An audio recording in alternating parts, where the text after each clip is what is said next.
you. Don't know what to tell you. What up, Rex?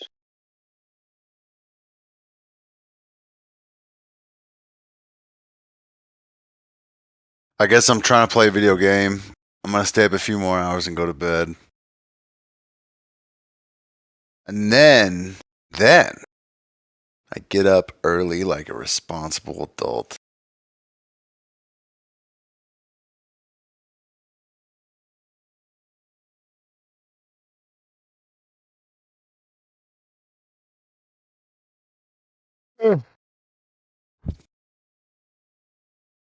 You just listening or are you talking right now?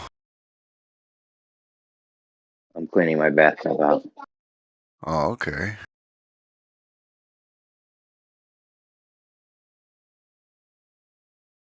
It's tubby time. Huh? It's tubby time. You ready for tubby time? Oh, are you cleaning the tub or are you doing two things at once? I'm cleaning the tub so we can do tubby time. Oh, bye. Okay, you're okay. I see what's going on. I don't know how this tub gets so filthy. What are you guys doing in here? Hey, don't mess with that. Don't mess with that mouthwash. You don't even know how that works. No, you still don't know how it works. Oh, it's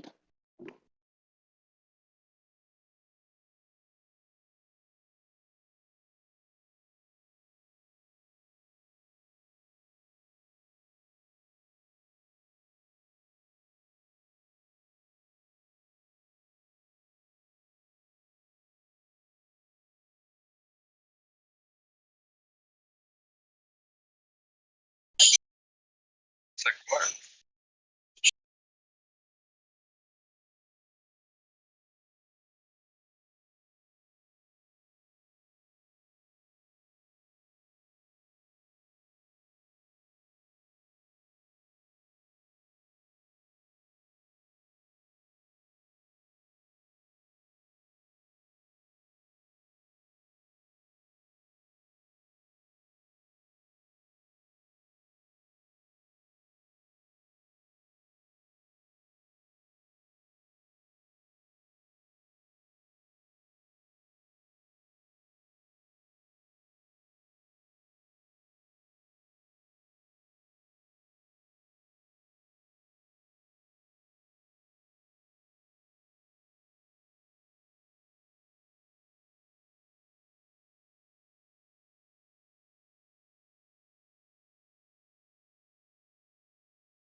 What up?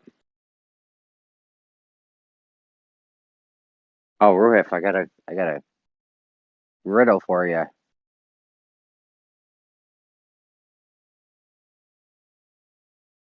You there, Ruhif? This is right up your fucking alley, bro. You're gonna love this. You're gonna love this shit.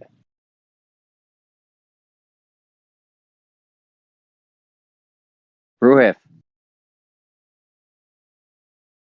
stop being lazy, bro. I know you can hear me.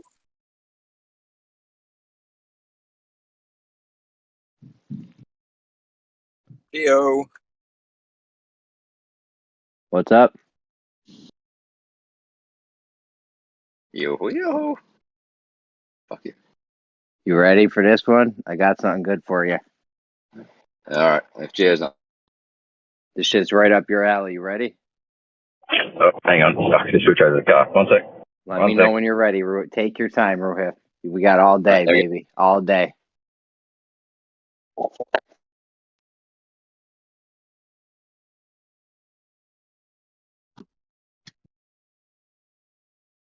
Take your time, sir. Oh, I'm ready. I'm driving now. Go. Oh, you On my ready? way. Go. Yep. All right. We got a guy, 6 feet high on above sea level, and then we got a laser beam 11 miles away. Yep. How high up does the laser beam have to come above sea level for us to be able to see the laser beam? Have you accurately measured the density gradient close to the surface? Oh, no doubt. What measurements do we need? Well, I don't know, 3 or 4 What sort of density vertical gradient? density gradient between the surface and the observer. So we know how much Sure. refraction to Where do we incorporate. do that at? Where do we do that at? Wherever you like, close to it, somewhere close to it. Just one spot. That's all you need. Preferably more, but one's fine, yeah. So just one spot's fine anywhere, or like in the vicinity, or does it have to be between the people? Preferably between the people. Yeah. If not those, it's fine. If not what? If not, it's fine. Oh, it depends on it. Like, if you got like a really shallow water close by, then you'll have a different temperature lapse rate. So it's tricky. That's why I keep saying get above the surface. Measuring it close to the surface is really hard. That's why all What do these you laser need for an tests are accurate? pointless. All right, let's start over. What do you need for an accurate prediction, Ruhif, for how high I would have to raise the laser beam? I'm driving. I can't do that in my head. Yeah, What does the it's math fine. say? You can get back to me. Just All right. tell me what you need for you to have an accurate prediction on how high I would have to lift the laser beam up. That's fine. Yeah, Take your I'd time, tell no you. rush. I'd tell you to get above the surface where we can assume something close to 7/6R. Just take your time, bro. No rush. Yeah, I'm driving, so I'm not rushing. Just focus on You there, driving, Gio? bro. I am. Gio, you there? Yeah, I'm here. What's up? Cool. Did you get my DMs yesterday? I did, and I skimmed them, but haven't fully read through it yet. All right. Do you want to talk about it now?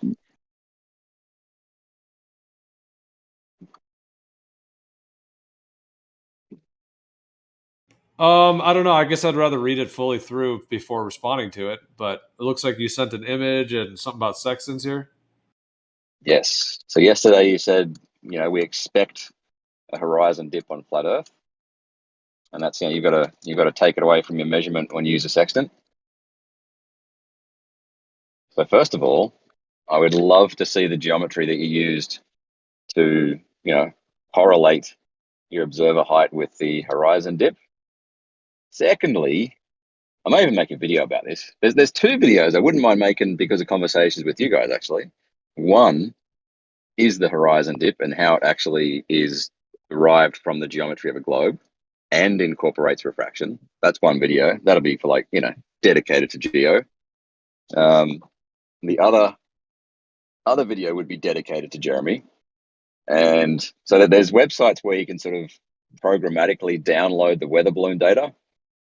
So I'm thinking of writing some code just to download all the shit and then sort of analyze it and demonstrate that once you get above a certain height, then you can assume something close to 7/6R, and you just don't get upward refraction above that point, whatever that height may be, and show that it happens all around the world.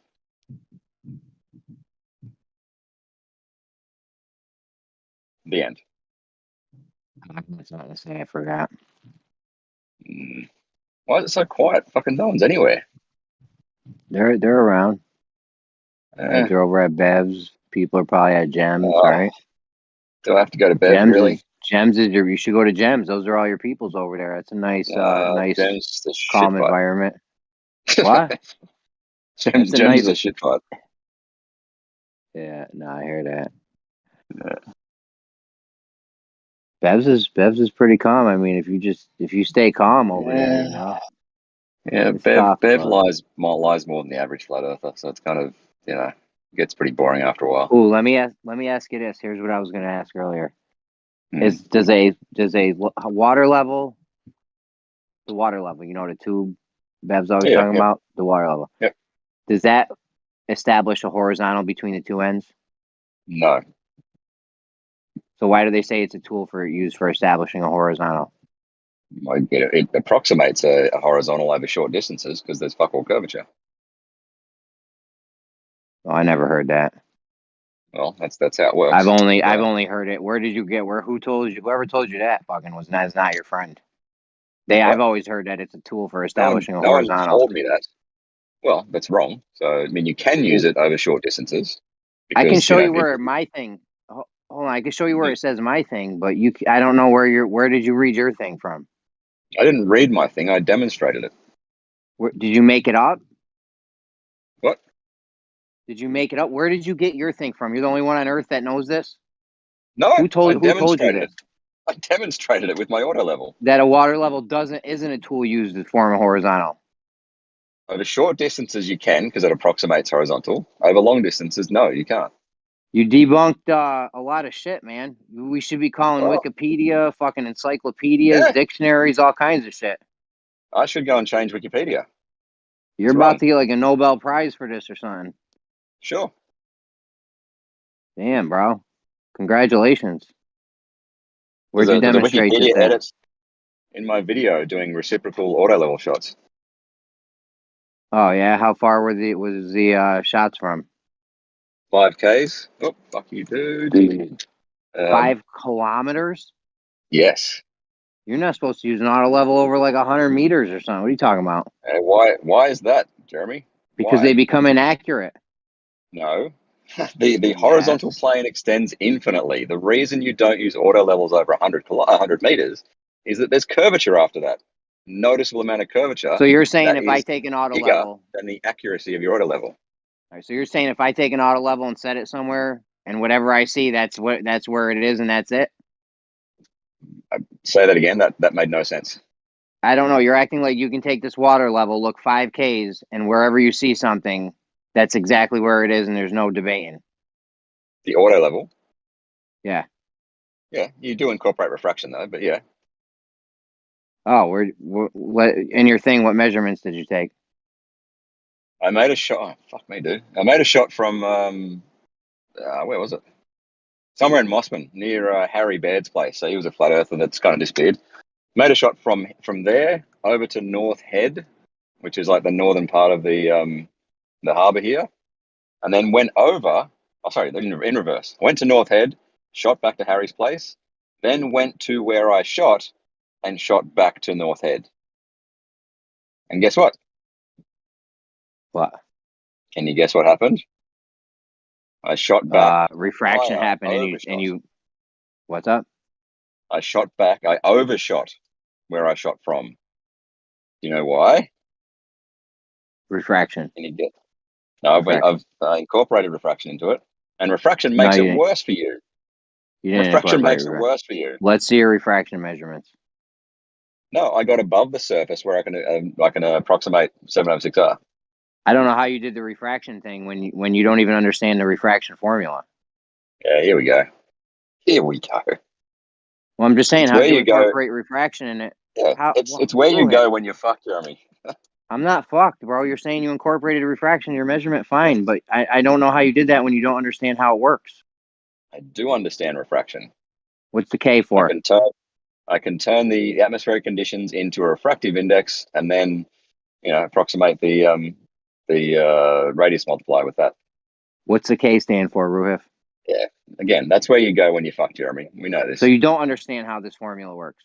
I don't understand how the formula works. I understand that it gives you correct results.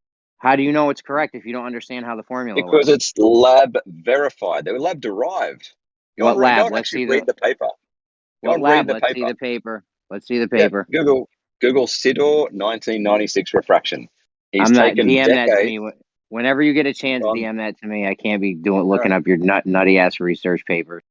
Anyway, I'm driving, so it's the most cited refraction. It's the most up to date. What do you call it? From the 90s.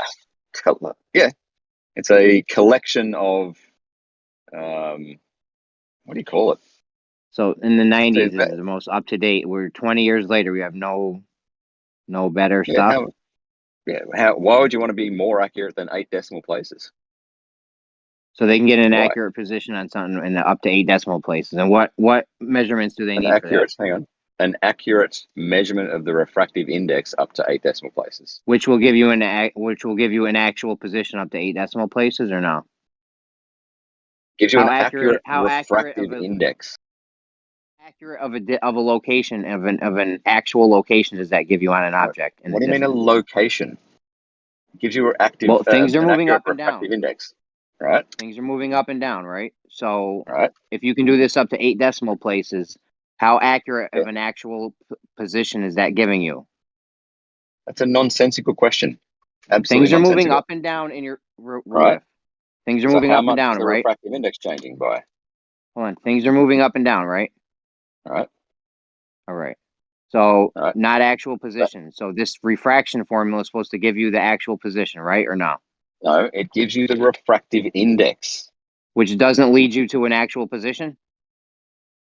You'll have to apply it to your observation, sure. And then you get an actual, holy shit, man. It's like pulling teeth. It is. So we have this refraction thing. We have this refraction thing that will ultimately give you an actual position. So you can do it up to 8 decimal places. How accurate of an actual position is that going to give you in the end? It depends on what the atmospheric conditions are doing. Do you not understand? You have the refraction formula, so you know what the atmospheric conditions are doing. For a given set of conditions. Holy shit, man. Right? It is like pulling teeth for these people, I swear to God. It is. It gives you a refractive index for the conditions. If the conditions change, then you plug it in again and you get different refractive index. So you tell me how much the conditions are changing and I'll tell you what the refractive index will do to it. In fact, you do it. Why don't you learn something for one day? I learned what the K stands for. What's the K stand for? I don't need to.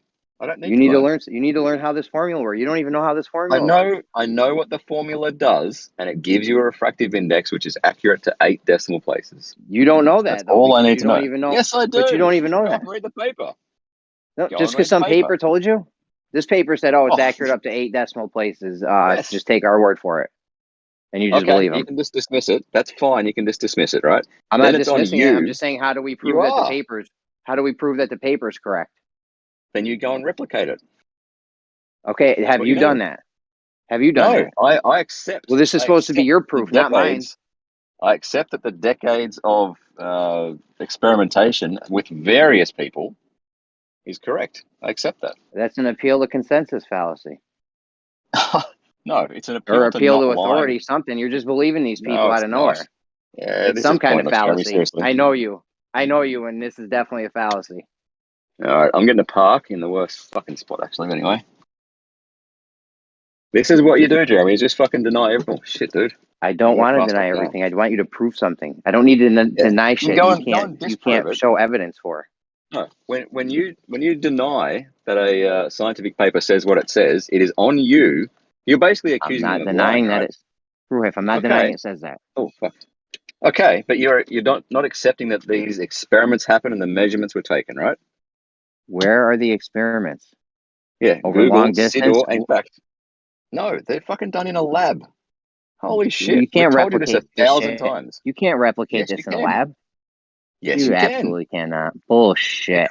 They are called interferometric refractometers, right? They stick air of a certain composition, temperature, blah, blah, blah, in one side, and then the vacuum's the other side, and they fire light through both of them, and it causes interference, like a fucking ring laser gyro, fiber optic gyro. They have light traveling different paths, right? And makes an interference pattern. Same kind of deal, but it's for working out the refractive index of light through the medium. Right, so they don't go out and fucking measure. Oh, let's assume a radius out in the Earth and measure the refractive index. No, it's done in a lab. Seriously, I'm going to send you the link to the paper, and then I can go shopping. 1 second. SIDOR. In fact, I'll send you a Dropbox link, so I got it somewhere. Where are we? SIDOR. Oh, there it is. All right, share link, and all right, pew pew, message. All right, there you go. I've sent you a link on DMs to the paper, and you'll see he's kind of what's the word? Collaborated, incorporated. Used all the previous data from various of these types of experiments in a lab, refined the formulas from the 60s and even the 30s, come up with more accurate formulas. There's no need to have any more accurate than 8 decimal places. It's pretty pointless. Anyway, I'm at the shops. I'll be back in, I don't know, maybe 10 or 15. Deal.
Dude, I'm kind of depressed now.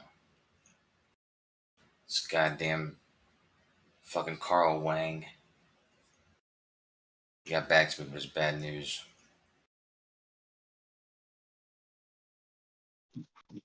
You're dealing with a Chinese person from Australia, so I mean, I don't know what you expect right off the rip there. Coach, so you sound like a character out of Grand Theft Auto right now. Well, You just jumped in here like, yo, I got that shit, man. Yeah, Some shit went down round the alley. Well, regardless, man, I'm really psyched about this GPS thing. And Charles Wang is getting in the way every step of the way. There to thwart everything. He gave me some thorough news though, so it's thorough. But it looks like I need a new GPS receiver. I wish I knew where they sold one right now.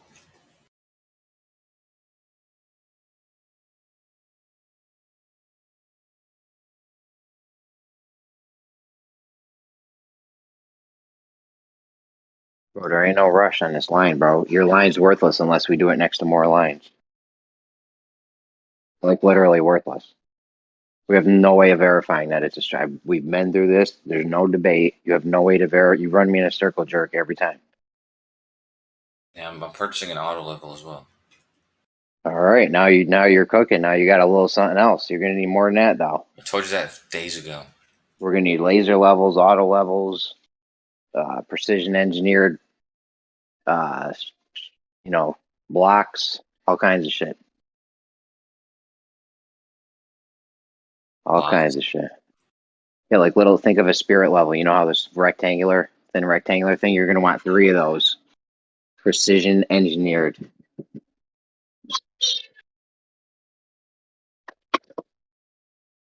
I'm just gonna do this and call it a day. It's not enough, bro. We gotta do more. You gotta have this shit. It's gotta be definitive, bro. Otherwise, we're just wasting time. We're just gonna keep on. This will never end. Never. Ever, never, ever, never. Ever, ever. Yeah, everyone who actually understands verification and falsification and vindication, Now you're just using words. yeah, they're gonna see. They're gonna see what's up, dude. I feel bad, man, because I got in Jin's case about the whole thing in Jem's room, and it went on for way too long. You know what? Why are you whispering? I don't know. Okay, hold on. L1 and L2. Hold on. What are you playing? PlayStation? No, that's the problem. Is my GPS on my phone doesn't Oh, pick what's up up, L1 Tina? and L2. Jenna, Oh, we gotta put that turkey in Nikki's fridge. That thing's fucking huge. wash your mouth, man. Come on, bear back. Listen to this guy, man. He's cursing and hollering in a storm.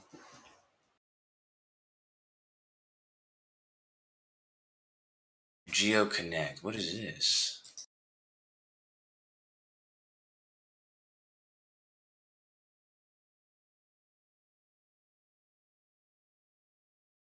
I need to know what devices. I might just buy a new cell phone today. How dumb would that be, huh? Well, you know what? My friend has a Galaxy 8.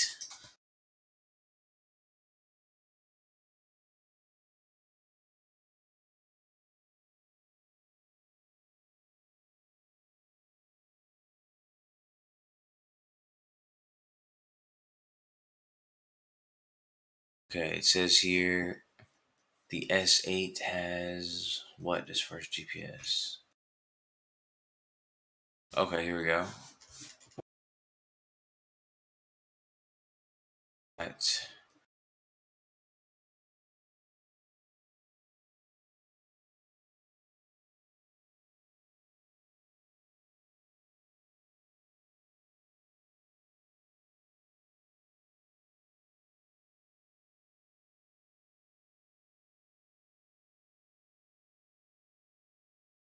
Okay, here it goes. It says, what? Didn't even fucking say.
There's any websites where they have items, they don't have prices anywhere? What the fuck, dude?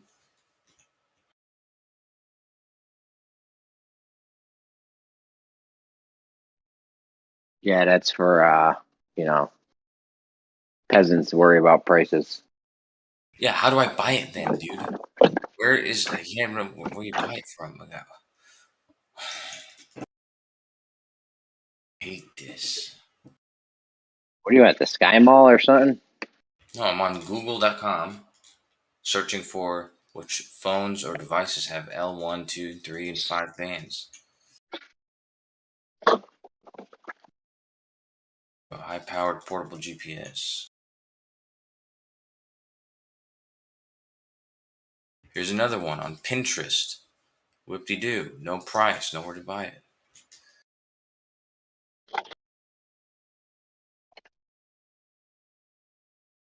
I hate buying things from China, dude. It takes forever. $150? Sorry. What are you getting, a cell phone? No, I'm trying to get a GPS device, man. Oh. Bro, there ain't no rush on this, dude. I'm telling you. Yeah, well, You guess don't what? even have an auto level yet. Yeah, well, I'm a man. You don't even know how an auto level works yet. How far are you gonna look? Okay, How far are you gonna look through? How far are you gonna look through the auto level? I was gonna try to do 100 feet. 100 feet. I was gonna What you use say? that. Yeah, go ahead.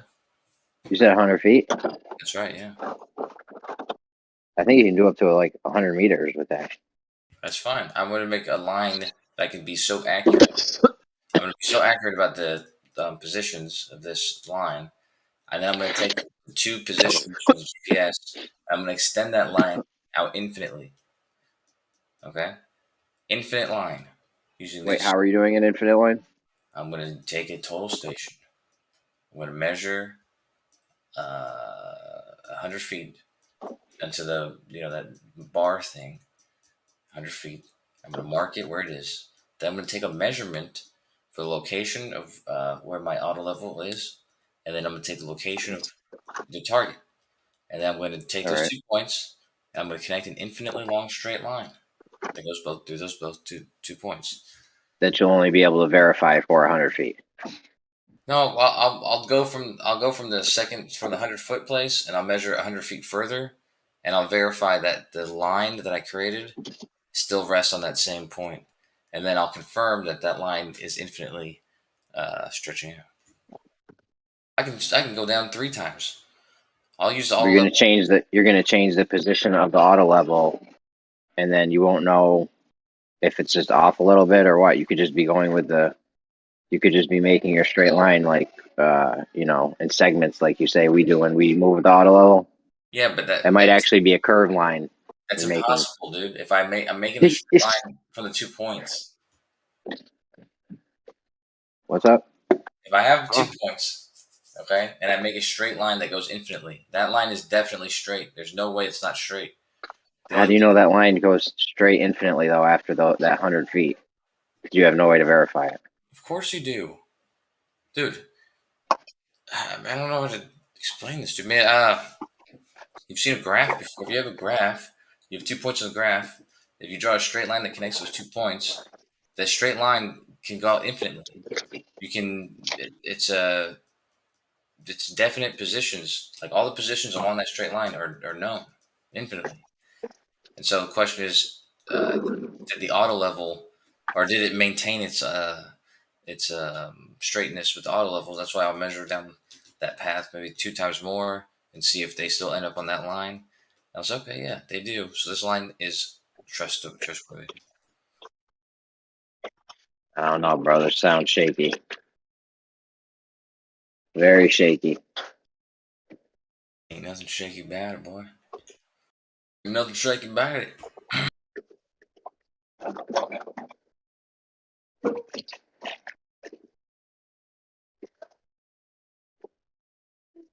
I find some GPS fucking thing I can pick up today. I'm gonna lose interest in this. You're wasting your time with this. There's no point. Nothing's ever going to get solved in this arena until we do something big time that's definitive, which your shit is definitely not. We're just going to keep going in circles every day.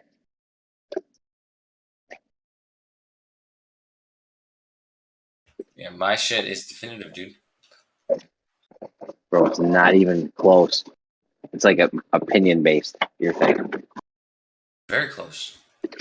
I could argue over whether that's a straight line or not, or if, you know, Wu-Tang had the best rap album from the 90s. Like, it's not, there's like no difference. Dude, when was the last time you took a math class? Meth? Geometry. Yeah, calculus. Oh, math. I thought you said meth. No, not a math I would class. say I've never done math. Well, in math, when you have a 3-dimensional grid, okay, or a 2-dimensional grid, just take a 2-dimensional grid for simplicity. You can mark any 2 points on that 2-dimensional grid, and that will define. You can draw a line segment between those 2 points. You can also extend that line out till infinity. And even if you don't have the graph, you can physically describe what those points are. Like, let's say On paper, you can extend it to infinity, but in reality, you can only do it 100 feet because that's all you can verify. no, the reference frame that it uses is a 3D grid system. It's using a 3D grid system to. So you say. Yeah, that's the locations they give to you. Okay. It's using a 3D grid system. 3 numbers. They're usually between 500,000 and 2 million or something, and those represent meters. All right. And because each grid in the 3D grid system is a meter, so it's just like a big graph, and the points it gives you, it's 3 fucking numbers. I can plug those numbers into an actual 3D calculator and see where those points lie, and I can even just connect those 2 points, and it'll draw the straight line for me. On paper, in the computer simulation, not in reality, though. Yeah, but that's the thing. The numbers that rest on that straight line are the numbers that rest on that straight line in reality. So You don't know that. 3D grid system. What are you saying? The 3D grid system is fake? How does it work? It could be, yeah. It's giving us accurate positions. Vertically. Oh my god! Any direction? You don't know if it's giving you accurate. Well, that's the claim. We can verify them vertically. You can't verify them horizontally. You've been through this for days now. Accurate. This is never going to end. Position's not vertical or horizontal. Well, what is this? It says $32 was $3,200. Holy shit! I was doing dishes. I didn't even see. I'm sorry, man.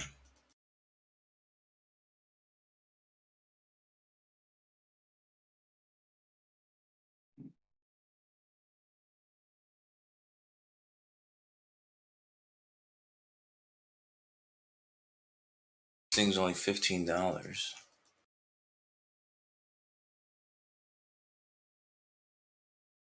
$15, and it says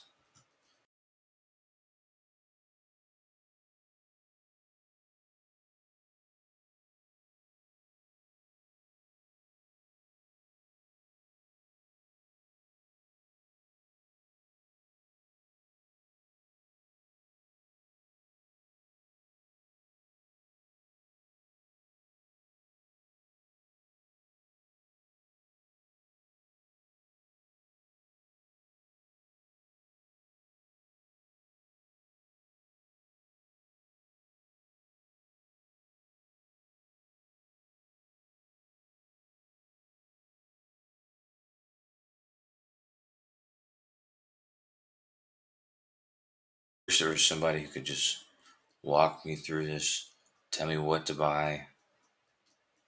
I need to call this fucking dude again.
Jin Kazama.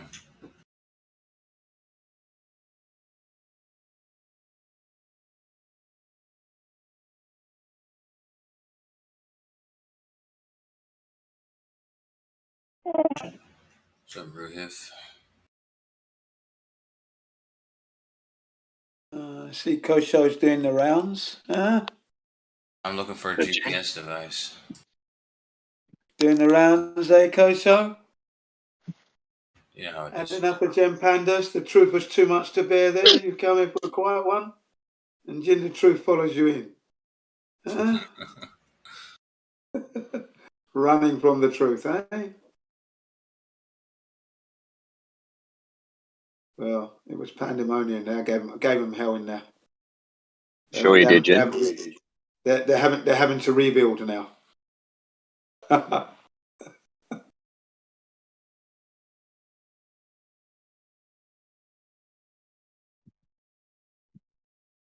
you read the paper, Jeremy? If you're still here? Yeah, No, I didn't read the paper. Ruhif, I'm never reading that fucking paper. You don't know jack shit about this. You're just believing what the paper tells you, and that's it. You have no way to verify it. You're just believing what the paper tells you. Of course you're not gonna. This is just like Kosho's GPS. What's being said, Jeremy? This is just like Kosho's GPS line. You have no way to verify it. You're just going to believe what they tell you, and that's that.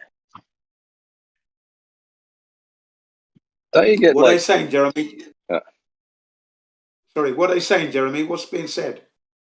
I was going to say, doesn't Jeremy get embarrassed? Like when he's kind of asked for a citation, I give him the citation. He goes, "No, I'm not going to read that shit." Like how embarrassing is that? What was the citation of? What was the citation of? About measuring refractive index. I'll probably glance at, grill you on a few pieces that I know you don't know, and then you'll tell me that you don't. And then you'll tell me that you don't have to understand the paper. Like, what's the point of this? We're going in circles, bro. Yeah, because you just. You want me to read the paper so I can find the parts you won't understand, and then bring it back to you and tell me you don't need to understand it? Do that. Is that what you want me to do? Everything. Just reject everything like you always do. Do you want me to read the paper and find the parts you don't understand? This is why you're a flat earther, Jeremy. You just deny everything. Do you want me to read the paper, find the parts you don't understand, come back and embarrass you? Go ahead. Do it. Like I did with the refraction formula. Remember the refraction formula that one night? I do remember that. And that was embarrassing for you. I felt bad for you that night. Jesus. Okay. If that's how you want to say it, that's okay. That's okay. Gentlemen, please, gentlemen, please. Yeah. We're going in circles. For the heliocentrist in the room, I mean, you've got to admit, though, when NASA tells us there are no real photographs of Earth anywhere and no videos, I mean, that is a crime in itself to say that. They should be put into jail. I mean, they're receiving $67 million a day now. You should take them to court, Jen. You should take them to court. We're going to put them under the jail, Jen, and throw away the key. Yeah. Yeah. But seriously, don't you guys get embarrassed when you just have nothing? Ruhif, I'm going to read the fucking paper, find the parts you don't understand, and come back and embarrass you with it. If that's really what you want me to do, I will do that. Okay. Just like I did the refraction formula you gave me. Right. My point is with the paper is that it gives you the refractive index under various conditions of air. Right. It's funny how you think it's going to go down different this time, and you're not going to get embarrassed like you did with the refraction formula. I know it's going to go down. I think it's quite. In fact, you're going to look dishonest, Jeremy. I think it's quite. I'll get it out of it. Incredibly I think it's quite telling. I think it's quite telling when you hear from the military and from the aircraft pilots, that in their manuals they have to consider Earth to be a motionless, stationary plane. It's a good thing you got that out. Right? Come on, dude. Fuck, what are you doing? That there says it all, doesn't it? Yeah. That says it all, doesn't it? I wonder if it uses the word fire a weapon in anger. Hold on. Before you fire your weapon, you have to consider Earth to be motionless and stationary, and it's a plane. Okay, right. So now. Well, I wonder if they preface that with simplification. But I thought we were spinning. You're just going to fucking monologue, aren't you? You know what I mean. It's true, though, isn't it? I know what you mean by monologuing, yes. You know what I mean, though, yeah? You know exactly what I mean, though, yeah? Yeah. No, because they preface You know it and they exactly say, what you for know exactly what I'm getting at. simplification. Yeah, you know exactly what I'm getting at, Allow and him that to, is, allow him to if speak. I'm on a spinning ball, if Oh, I am fuck on no. an Earth that is a spinning ball, Jen, why would I need to consider the Earth to be stationary, motionless, and then bloody well flat? Champ, Plain. you're worse. Why would I You're have to worse do than that? the rumpus, champ. You're let far him worse respond. than I the don't know Why do I about rumpus. do that. that? Relax. Let's not insult people, Ruhif. But Jen, you do got to relax a little bit. Let I love Ruhif rumpus. respond. I love Yeah. rumpus Go And ahead. why would you insult Go Jen ahead. like that? because he just talks. He doesn't shut up. Exactly. Right. So my Exactly. point is that they tend to preface that sort of statement with, it simplifies things to look at Earth as flat and non-rotating. Yeah. Sometimes It's they much simpler to look at reality as the truth than to look at it as something it's not. Exactly. Yeah. Just gets more Yeah. complicated when you add the truth in. It gets You more know, complicated it when gets you more start adding complicated when you add the spinning. lie, when you continue to lie. Yeah, when you continue to lie, you're gonna miss. Okay, champ. You're gonna miss all your targets Yeah. because you can't do the curvature thing. And if you're a pilot thinking you're on a ball, you might crash the plane into the ground trying to follow the curvature that's not there. Jen, you're That's trying why to they have do a that. conversation, man. Well, I'm just stating a fact. Stating a fact. All right, Jen. Floor is yours, Jen. Floor is yours.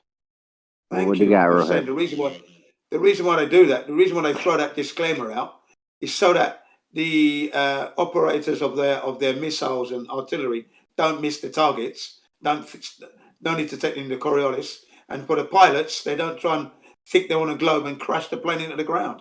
Those things aren't for the pilots or the operators. Those Yeah, are I'm people, sure. Those are for Yeah, the people right. describing it in a simple way, so that they don't use up all the paper. They Yeah, right. they even most of the time tell you how the limits to that those assumptions can be used, and they tell you you know what kind of error it's going to entail. And also, if the world wasn't flat, I mean, the world was flat. Why would they need to state that? Why would it need? Why would they? The thing is, Why would they need to say, hey, by the way, I now, want you to know that. can you see what you're doing there? Kosho. The world is supposed to be a spinning ball, and they're saying, whilst you're on this spinning ball, please remember to consider the Earth as a stationary flat plane.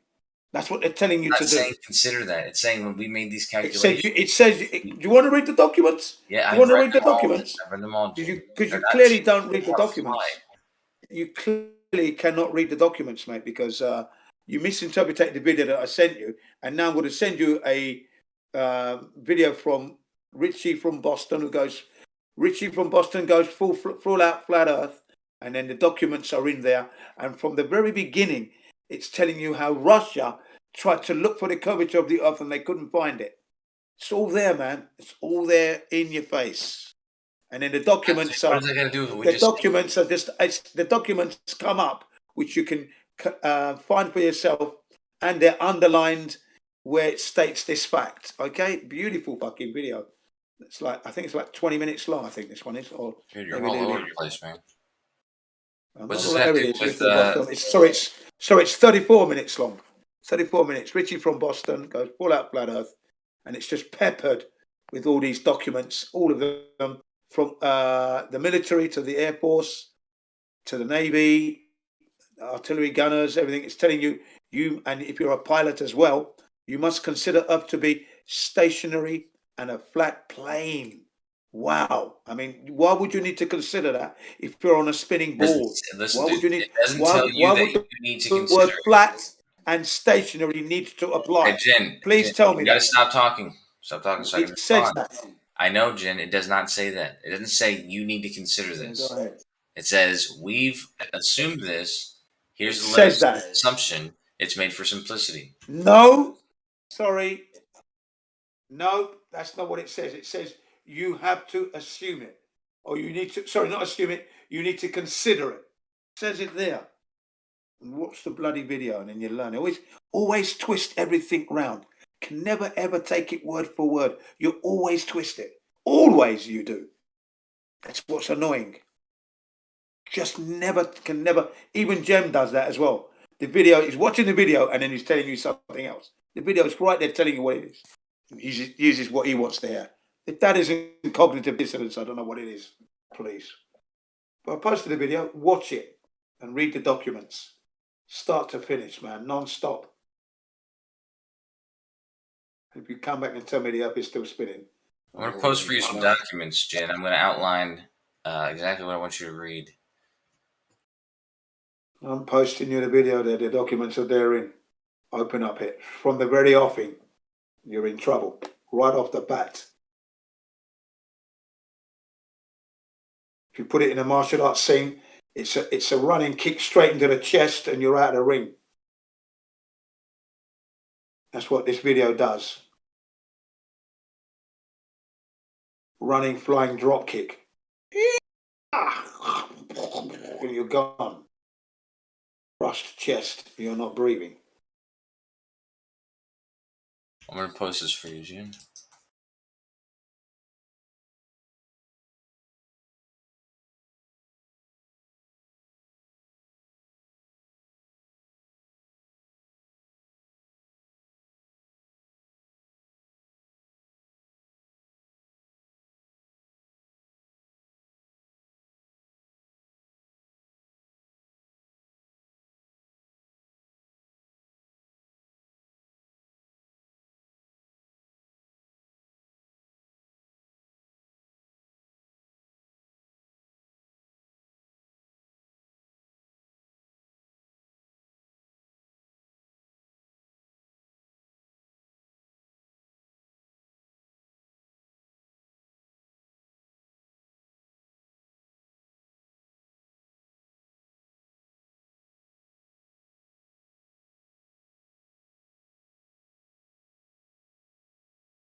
Hold on, Jen. Here's a good one.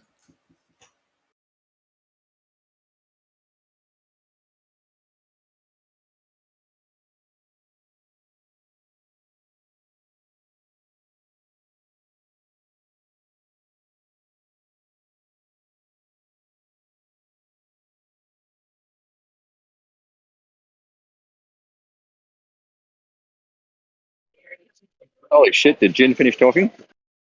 Yes. Wow.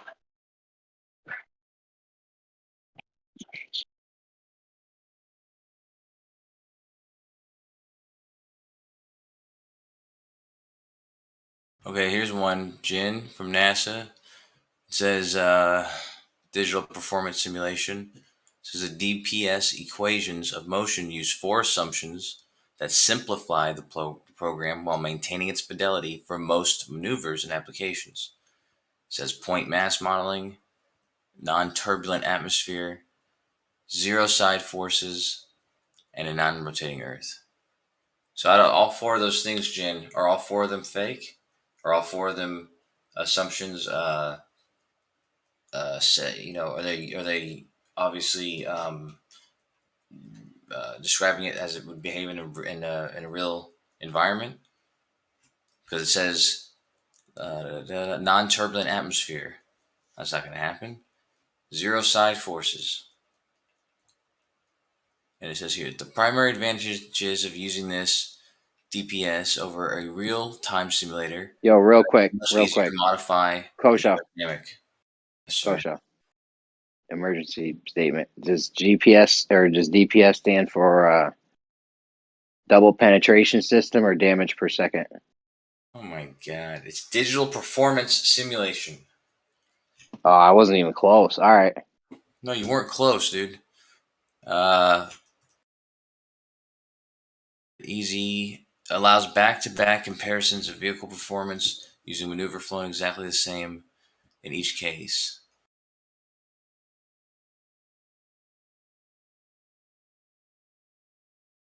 Yeah, so it's specifically telling you that it's using these assumptions for simplicity, and it says rather than real time on a piloted simulator. It's making a comparison between reality and the simulator and its assumptions.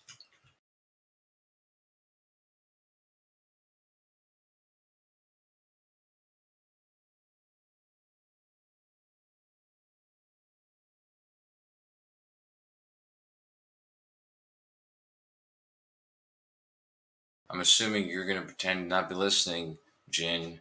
So there's no point in me going through this, but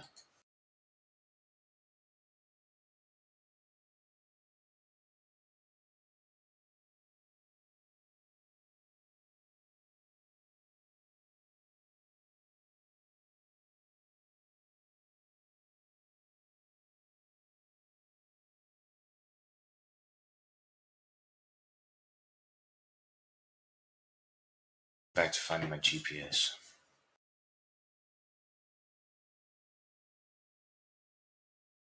That's another W, Jen. It's the third one today.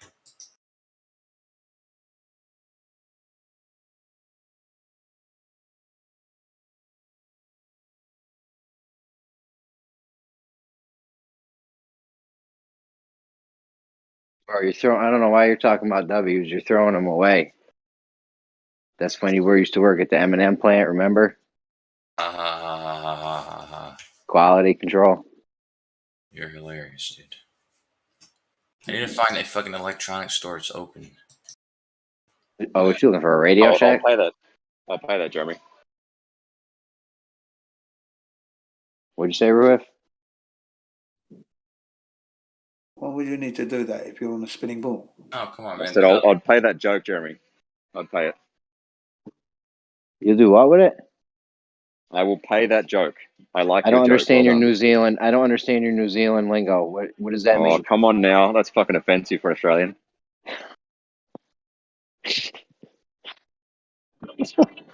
Don't forget, he's supposed to be down under. Yeah. Funny how it's just. Funny you're not upside down though. When you're down Yeah. under. Funny, isn't it? It is funny, isn't it? You know, you're on the globe, down under, but everybody's the right way up. Everything's level.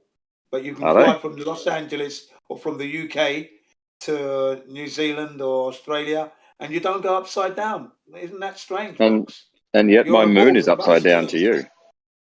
Sorry? And yet my moon is upside down to you. Oh, I don't know about that. Oh, Jesus. Go and look it up. Go and fucking, I don't know, check it out. Yeah. I don't know about that. Your moon being upside down to me. You guys would be. We all see the same moon. It's just that Australia's geographical position, they'll see it in a different way. We're looking at the same moon. If you put a photograph up in your room, okay, and one person stands at one end of the room and another person stands at the other end of the room, you're going to be looking at the same picture, but one's going to see the head, the other one's going to see the legs. No. First. So you're looking at the same photograph. So that's all that is. Depends on which way you're facing at that point. If there's a picture on the ceiling and you and Ruhif are in the room, he's on one side of the room and you're on one side of the room, and you guys are facing the same direction. If you're both standing on the same side of the room, you're going to see the same thing. But if you're standing on opposite sides, you'll look at the same object, but you're going to see it from different perspectives. So I'm going to see the head, you're going to see the feet. Simple. This moon, it doesn't matter which way you're facing. When you see it, when you look up at it, that's the way it's gonna look like. The moon on the ceiling in a bedroom, it's gonna be pointed the same direction no matter what. So if you and him be on opposite sides of the rooms or both facing the same direction, you're gonna look up at it and it's gonna be let's say feet down. I don't know, what is it, like a rabbit on the moon? So you're going to be looking at the moon. It's going to be different perspective. Direction for both of you. There's going to be different perspective when you're looking at the moon. Okay, you're going to see it differently because you're in a different location. That's all that is. Nothing too wow there. It's common sense. It's logical. It's a natural order of things on the flat Earth. On the You've debunked this, Jen. You've debunked this. Centric model. It's upside. It's just. Hello. There you go. Hello. It's those two. You need a GPS device, man. To have to consider the Earth as a stationary, motionless plane is just absurd. Anyway, have to consider it or to assume it, if you will. It's just not necessary when you're on a spinning ball. That shouldn't have to come into it. Flat, stationary on a spinning ball. No, those words do not match. And why do we have to consider that? Why is that language in there when I'm living on a spinning ball? See? Just doesn't make any sense, does it, folks? You're on a spinning ball. Why do you have to consider the Earth being flat and stationary? What would be the point of that? Unless the Earth is indeed flat and stationary. It's read it to you, man. You see? That's it. I put it to you that the Earth is indeed flat and stationary. I know your game now. Like we experience it. Your game is to ignore information when you hear it. That way you can continue your argument. But you heard what I said before. Absolutely not. That is not what I am doing. I am merely stating the truth, and the truth always comes through. And even when the lies are there, straight in your face, and they're telling you are spinning on a ball. When you fire your weapons, fly your plane, make sure you consider the Earth to be flat and stationary. Why would you have to? Why would you need to do that? Why? Well, the paper here said not only did they do that with, here it is. It says not only did they do that with the rotation of the Earth, so what else did they assume? They also assumed, here we go. It says, oh fucking hell, where is it? Okay, yeah, it says, God damn it, I keep losing it. Okay, it says 4 assumptions. Point mass modeling, non-turbulent atmosphere, zero side forces. Okay, so are these 3 things? Are these 3 things that aircraft's gonna experience? Are they gonna experience non-turbulent atmosphere? Are they gonna experience zero side forces? Jin? I'm saying, dude.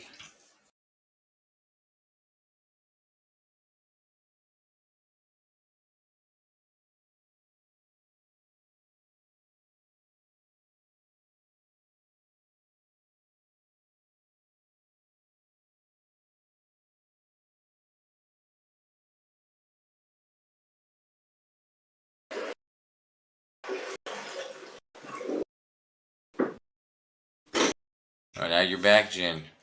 Did you hear anything I said? Yeah. Again, Okay. it's not related to what we're really discussing, really. Because I said, when you're firing your weapons, why would I need to know that the Earth is stationary and flat? Why? Why did you say it like that? Why should I? Jen, Why should I Jen, have to consider you've got to that? listen to what people say, champ. I do listen, mate. And like I said, it's not to what I'm talking about. He's not addressing what I'm talking about. I'm saying, why would I have to consider that? Yeah, and he's explained it to you twice now. Haven't got a satisfactory answer from you guys yet. Well, of course he doesn't, because you're a flat earther, Jin. Nothing is acceptable to you. We know this.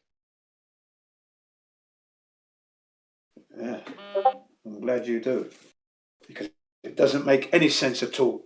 Anyone in good faith with a logical mind would say, coherent thinking now would say, yeah, that doesn't make any sense. Well, that is a valid question. Why should I have to think of the Earth as a stationary flat plane Have you wondered why when I'm no on a one speaks to you, Jin? spinning ball? Sorry? I said, have you wondered why nobody bothers speaking to you? You know what? No, I don't wonder that. Not at all. Because the truth is good enough. At least you can hear it. And I'm glad it gets your backs up, because it's the truth. In the world, in the lies, in the world of lies that you live, the truth is always overbearing and too much to bear and hurts. It's like holy water to a vampire. Yeah, hurts, and that's good. I don't want to hurt you, but you got to listen to the truth. That's that. The truth is the truth, whether you want to believe it or not, and a lie is a lie, even if everyone believes it. Right. It is now. Oh, I've got 1 hour left. Right, I've got to go catch up with you guys later. Work time. Enjoy. Bye-bye.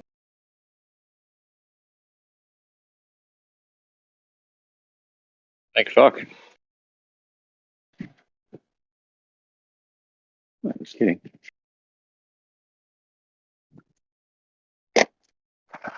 You guys really aren't that good at what you do. I just want to say, like, if I take over your arguments, I can do way better than you guys. Okay, so prove your flat earth then, Jeremy, and we can just play denialism as well. Is that fun? No, I'm saying if I was on your, I could do your arguments way better than you guys do. Okay, go and do it and see if you can convince a flat earther. I do it. Or convince a glober. I convince him on minor points. No, I seriously. agree with you, Ruhif. I agree. You can't convince somebody who knows the truth of a lie, especially a lie that they were told when they were a child and they've already come out of that lie. I agree with you. It's impossible. Right. But what am I going to say, Gio? The objective difference between the two teams. What is the objective difference between a glober and a flat earther? In terms of argumentation. I mean, I don't really see things as teams and all that, but I guess there are various correlations that could be made, but which one are you going for? That the objective difference is that globers can actually come with predictions, expectations, models, and those expectations match reality. Flat earthers can't do that. That's why I laugh when you say, "Oh, in 5 years it's going to be accepted." It's not going to be, because you can't do that. Okay. Well, you set up a premise that apparently you believe, but I don't agree with. So your premise is just Ruhif's premise. It doesn't really mean anything else to me. Okay. I'm telling you that's why no one will accept it. I mean, I would say the opposite. When we go out, I would say the direct opposite, meaning the entire reason people, well, not the entire, but one of the biggest reasons that people don't think the Earth is a globe is because they went out into the world, they made a prediction of what the curvature should be, and then found that it wasn't there, and that the predictions matched a planar Earth model. So what you're saying is actually directly the opposite. And we're happy to go and show you why you're wrong in that case. Most of it comes down to a rejection of refraction, right?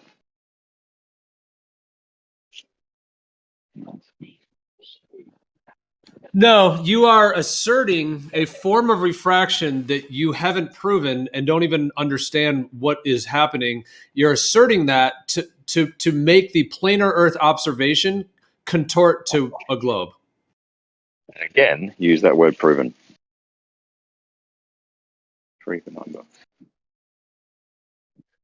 Yeah, I'll say it again. You're taking a planar Earth successful prediction that was made in terms of observation at long distance, if that's what we're referring to, and then you're adding an unproven, unsubstantiated refraction theory to make the planar Earth observation somehow convince somebody that the Earth actually is a globe, even though it's a planar Earth observation.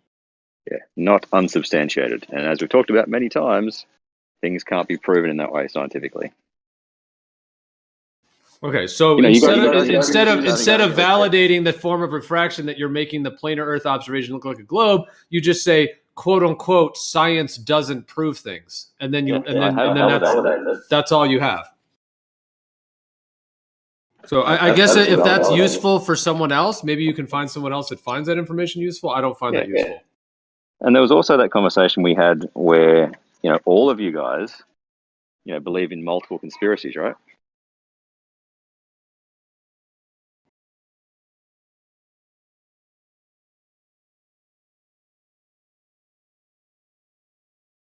What does it say that only conspiracy theorists believe in this shit, right?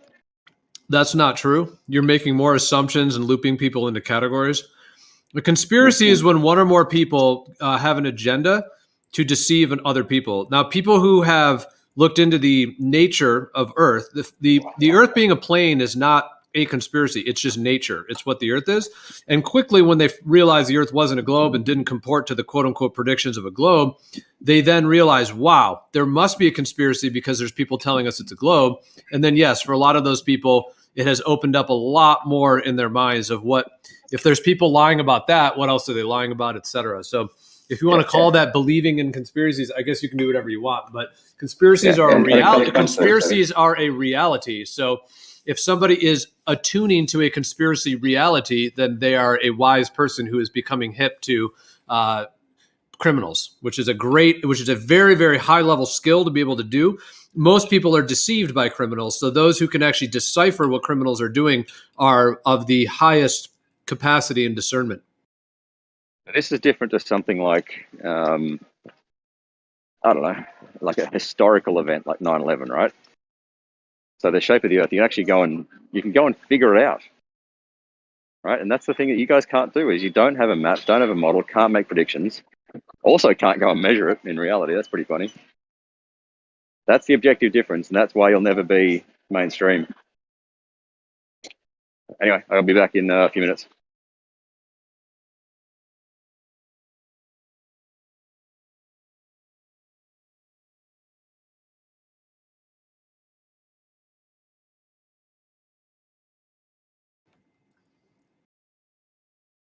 Not trying to be rude to Ruhith, but wow, does he say the same stuff every day?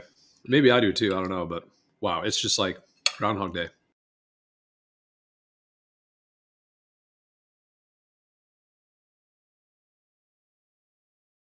Maybe come up with some better answers.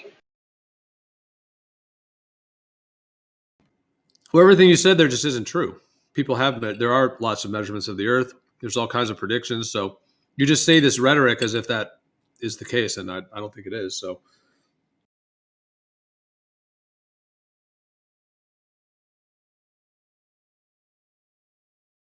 Okay, so show us your map and your model and your predictions. Anyway, I'll be back in, I don't know, 10 minutes or so. Yeah, but the thing is, I don't have to do anything for you. Like, I'm not in the game of convincing Ruhith about a shape of the Earth or anybody.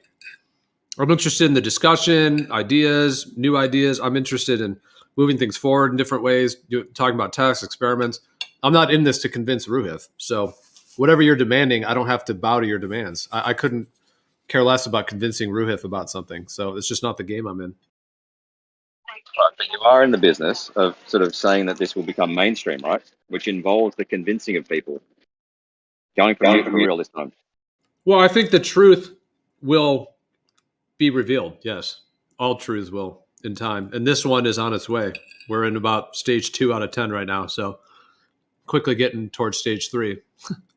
I'm just calling it stages like that, but just for fun. But I'm just saying we're at the beginning of it. So yeah, I do think that within this lifetime, when I say this lifetime, let's say the next 10, 20 years, the entire Earth will know Earth is not a globe. I'm making that statement. It's a prediction on the future. Yep. I don't know, man. We're going to have to do something pretty big. Yeah, but I mean, just the way lies spread quickly, the truth can spread even quicker. So, you know, they got everybody wearing masks, you know, not to go on that whole topic, but they got everyone doing that within about a week or two. So now, of course, they have the media and they have everybody convinced that they're, you know, whatever. So I get all that, but I'm just saying the truth could spread as quickly or even quicker once that happens. It may look like a pretty uphill battle right now, but I think a lot can change. But yeah, you're right. It will have to be some big things for sure.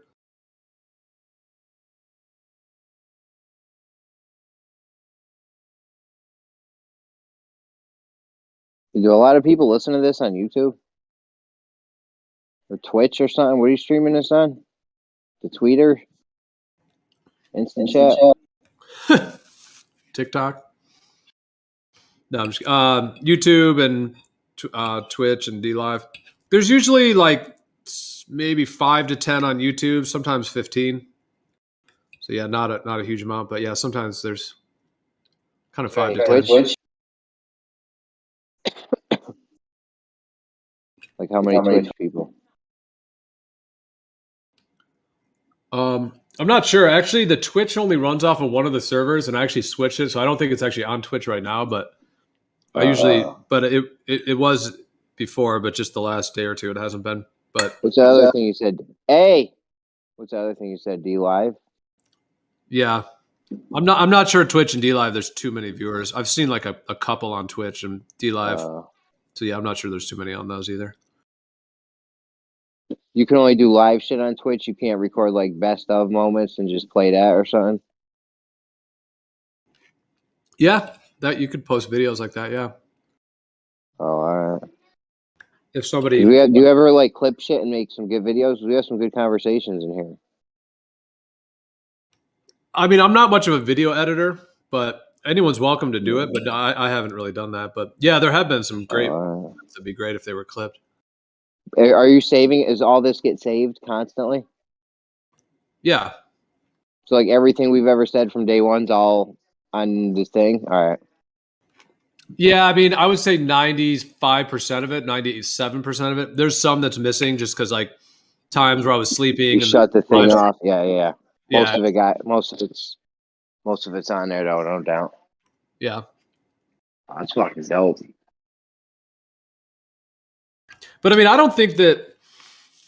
Yeah, I mean, but I don't think like that this truth is going to come out just through some YouTube live stream. Like I don't think that's quite how it's going to go down. It's gonna.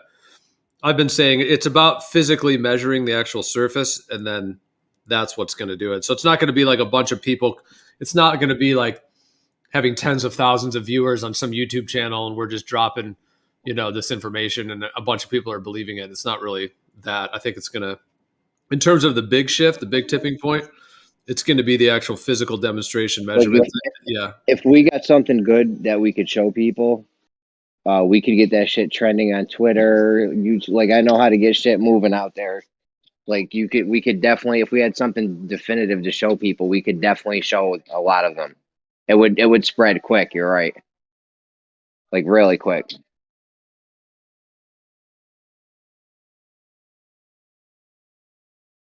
Well, it's kind of like that idea, like when the time comes, when the stars align, like when it's meant to be, this will. I mean, it's already been meant to be since 2015, and then the whole community. But I'm just saying, like, everything has its birth moment.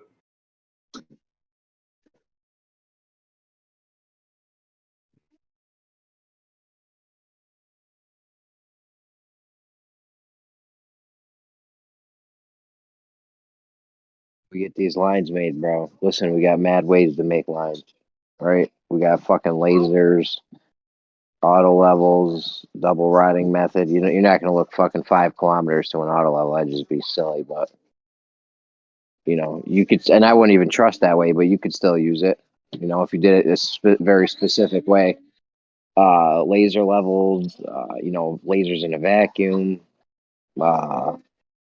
I like the one way we could use Kosho's GPS. I like the other thing where if we have a wall, you got to have a wall for this, I feel like, because you can do a lot of shit with a wall. Like if you have a wall, I could get 3 precision engineered like rectangles, thin rectangles, precision engineered. You get 3 of those, right? You put 2 of them on the wall with one overlapping. You put two on the side, not touching each other, but almost touching each other. And then you put one on top of them, like half on one and half on the other. And you make sure it's like flush. And then you can just always, progress that forward as long as you keep one still. You know what I mean? That's a way to make a straight line. I think that'd do pretty good, honestly. If you had some really precision engineered squares in a nice wall. What's up there? Yeah, you can't get that precision engineered. Sure you can. Sure you can. No, you cannot. No, you cannot. This is why all these physical kind of attempts at making a straight line fail. You just can't get the tolerance. Can't get it inside the tolerance. All right, Ruhif. Well, instead of like thinking you're going to convince people or just telling people we're wrong, like, why don't you help us come up with something? You know what I mean? Like, help brainstorm. I'm telling you can't do it physically. Put your money. You always say that you have $10 million or whatever. So put your money down. Do it. I mean, if you can measure curvature, I will be very interested to take a look at it. So I'm not going to waste money on that, right? Why would I do that? I don't care. You just say you have $10 million and you're in this conversation every day. Why would I waste money on that?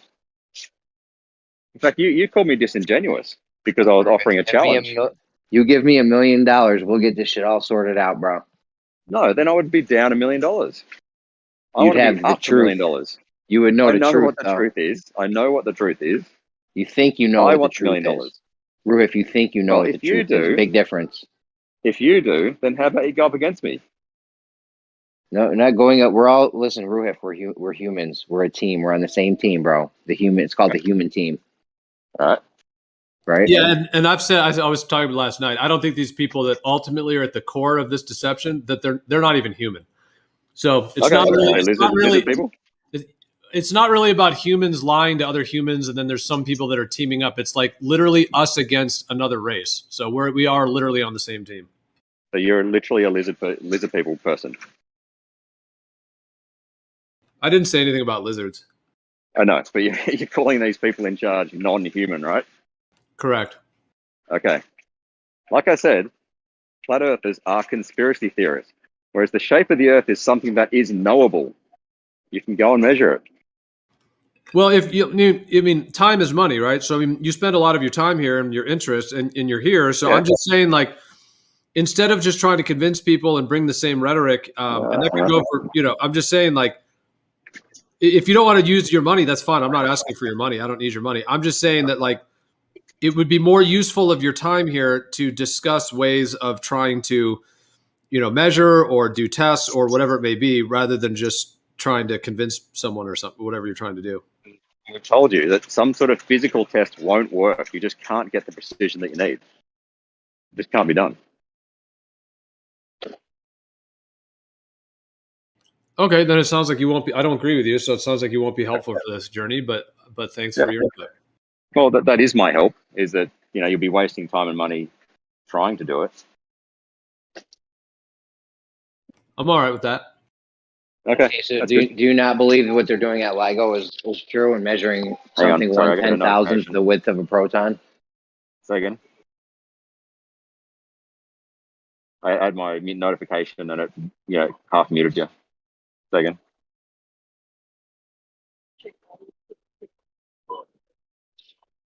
I think he wants you to say it again, Jeremy. I don't think he heard you. Yeah, say it again. Yeah, I had a notification come up.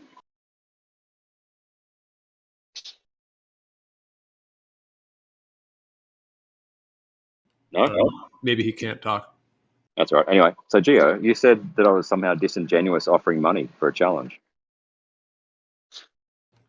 Well, yeah, it's because I don't know. It's because, is that the one you're saying where you want to pay all this money to hire some third party thing that you think is going to be unbiased? So you want to put your money to that, but you only want to do it so that you can take someone else's money, right? Exactly. How is that disingenuous? I don't know if I use that word. I'm not sure which conversation you're referring to, but okay, that is in bad faith. I think we were using that term. Okay, bad faith. Why is it in bad faith? Check. Yeah, mic check, Weber. Yep. All right. Yeah. I was gonna ask a few seconds ago when you asked him about something about other races or whatever, and then you call us conspiracy theories. Do you believe there's life on other planets? What you call planets? Yes, I do. So that's far. So him believing there's other race here is far fetched, but you believing there's life on other planets is not far fetched. Yeah. Wow. How many planets do you think are out there? Wow. I haven't seen one, but you haven't seen one? No, I haven't. Have you got a telescope? What about those lights in the sky? So what are you gonna? What do you? Yeah, about have you ever seen Jupiter? Tell me about those lights in the sky. Well, if you get a telescope, you can see Jupiter rotate over the course of a night.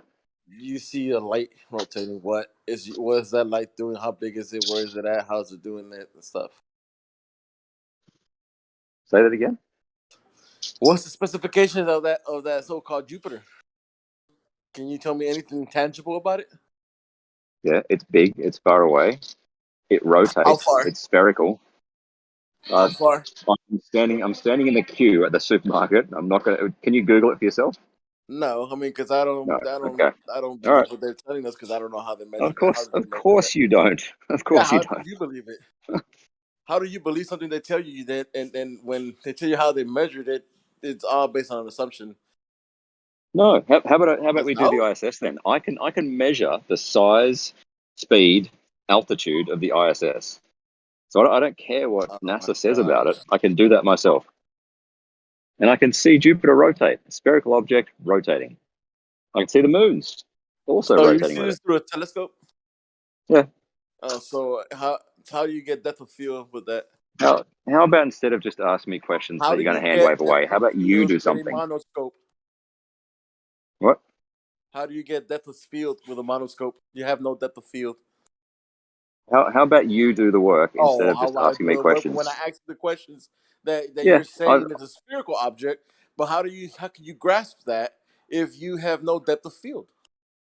Because it rotates and you see things distort as it rotates. Right? Something straight on does not look the same when it's side on. You're telling me a story that you can't even. Well, again, you go and verify it. To validate.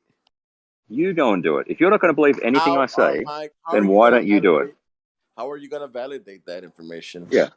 I have seen it rotating, right? It's enough for me to convince me that it's spherical and rotating, right? If it's not enough for you, fine. You'll always be a fucking denialist, conspiracy theorist, flat earther. Sure, but how can you validate that it's actually rotating, Yeah. or No, what is you no, saying? you tell me what would satisfy you. I've told you go look at it through a telescope. And you Go go, no. there, Okay, off you go.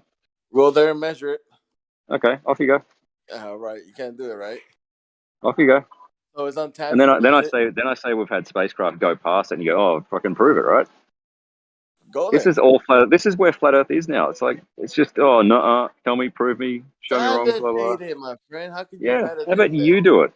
How about you do it rather than us fucking doing all your work for you? How about you do some work? Show us a map, It's show us your a claim, model, isn't it? That come it's up a with a ball. prediction. Are you a flat earther? It's your claim that it's a ball, isn't it? Yes, yes, it is. Okay, then you have to prove your claim. Yeah, to whose standard of proof? So somehow we could validate the information. Yeah, to whose standard? To Well, your we could standard, actually validate the information yourself, right? To not whose by somebody standard? telling you a story. To whose standard? I haven't listened to a story. I can validate the Earth shape for myself. Okay, how? How do you have you? How can you Yeah, no, validate it for yourself? to whose standard? Ruhif, I I'll- would say everybody has their own standard because we're all unique human beings. So Yes, thank you. So whatever you want to your standard, you should seek it yourself. Yeah, and I've got it. And I'm wondering what your standard is His collectively. standard is going to be an image that he can't validate himself. That's what his standard was last time. And so I brought him a image of a unicorn, and he felt like it was being disingenuous for some reason. Image of a unicorn? Remember when I brought you the picture of the unicorn? No. Who am I speaking to? Elbow. Elbow. Okay. No. Didn't you have a picture of Earth, and you thought that was the standard? And you said I was being disingenuous. Was it not you? Possibly. Oh, we And might have been having a dicking around saying, oh, photos are proof of Earth, just to show that you guys will deny everything. yeah. Could have Well, been then it. I brought you a picture of unicorn. Yeah. And then you deny it, didn't you? Yeah. My point would have been, to whose standard do you demonstrate things? Yeah, I'm asking you the standard for I can validate myself this information. Yeah. Whatever you do, And that standard is yours. Let me finish. And my standard is that something that you did that I could do myself. Yeah. Right. So I've measured angles between points of known elevation and made predictions for the globe and the flat, and then gone and measured it in reality. So I've validated my prediction of the globe model and invalidated flat Earth. Okay, That's not good enough for you, right? Can we get this information? I will post a video in the chat. 1 second.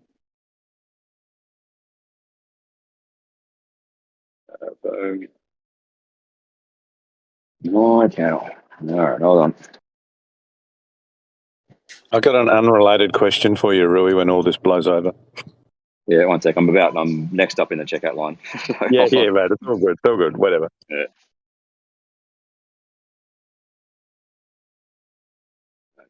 Share video, copy link, and live stream on text. There you go. 20 minutes. Yeah, I mean, you're just going to hand wave it away. So what's the point? Oh, you put the F word. You put the F word right there, huh? Right on the thumbnail. Oh, yes. Yeah. That's classy. It is. I'm a classy man. All right, I'll be back. Watch your fucking mouth, Ruhif, when you're talking to us. You fucking animal. I don't know. I mean, I just put it right there. It's just, but yeah. Epic doing it. This is, all right, so this is Ruhif's video. This is, wait, Ruhif, you're saying this proves curvature? Is that what you're saying? Or you say you measured curvature here? I don't know why we can't measure it over 100 meters or something. They claim to be measuring something, the precision within 1/10,000th the width of a proton. That's Like, why can't we have measure the access to that? curvature over 100 feet? All right, do you have access to that technology? Humans do. Why haven't we done it? All right. We measure everything. How many times do you measure your dick? Yeah, go on. Offer to pay for the use of their equipment then. Or Just buy an auto level for a couple $100 and do it yourself. And you can measure one. You know, you can measure 1/10,000 to the width of a proton with an auto level. No. Well, that's how good do we need it?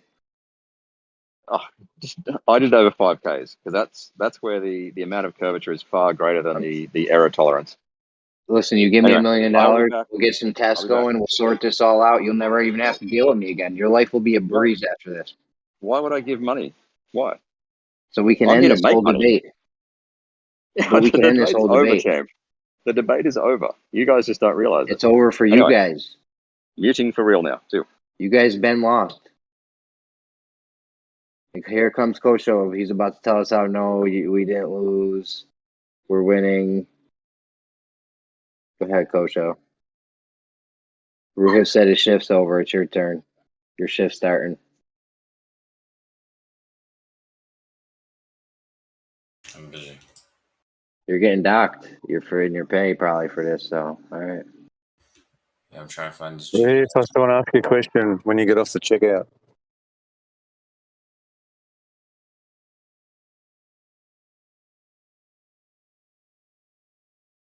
Who would you want to ask the question to? To Ruhif when he gets out of the checkout. Oh, I think he went on mute. Yeah, he's probably paying for his toilet just paper. ask and I'll think about it. Just ask. Oh, okay, yeah. No, it's unrelated. Like a little while ago, we were talking about your previous business that you sold out of some time ago, and I was talking to someone 2 days ago about a security trading company in Sydney, and it just rang a bell with me, and so I thought I'm going to ask you next time: is that the company? But I don't know, like you shared it on here or on Brandon's, I can't remember previously. I just don't want to, like, if you're not comfortable to say it, that's fine. That's fine. You dropped out when you said it. What was the question again? Oh, sorry, man. Tibra, Tibra. Okay, yeah, no, not the same one. So it's all good. I just wanted to. Was it? Was it Optiva? OPT? Yeah, it was. Yeah, it was Optiva. I used to work for them. Yeah, I used to work for those back in 2001 to 2006.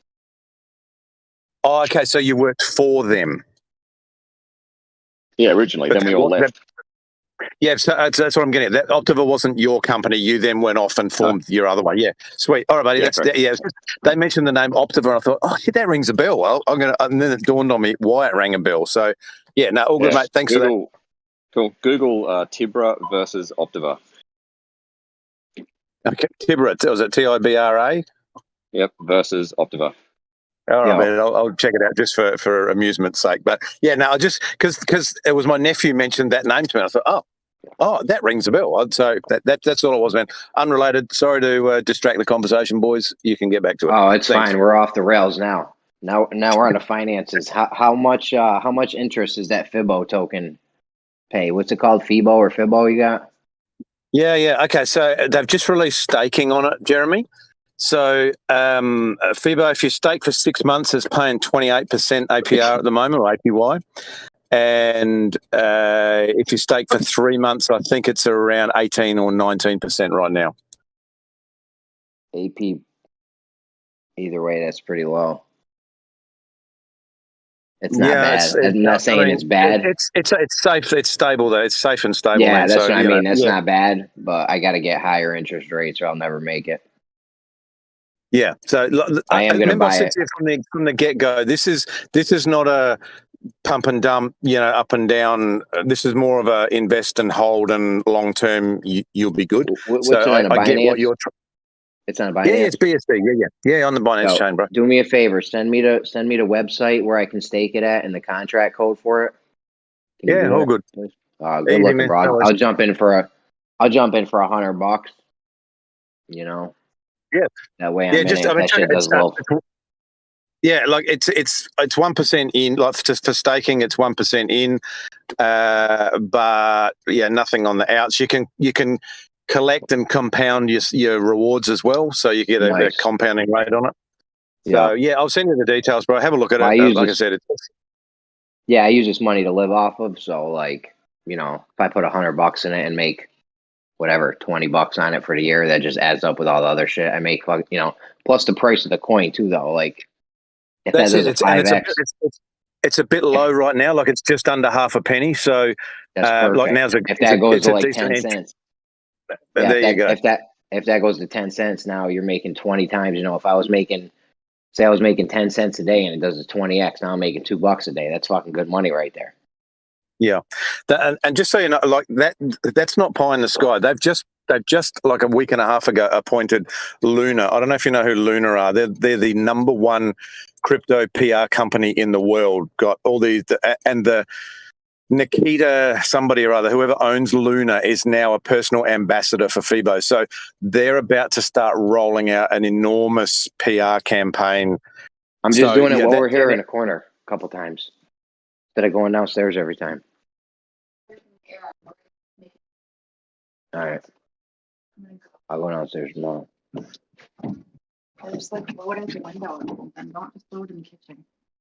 There's like no ventilation, circulation. Yeah, have a good night, babe.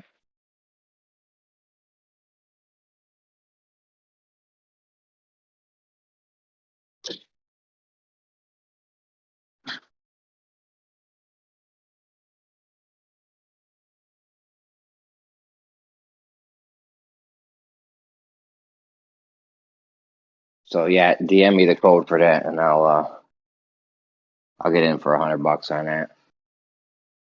If that shit ends up, you know, that shit ends up making me $1 or $2 a day in the future, that's fucking great.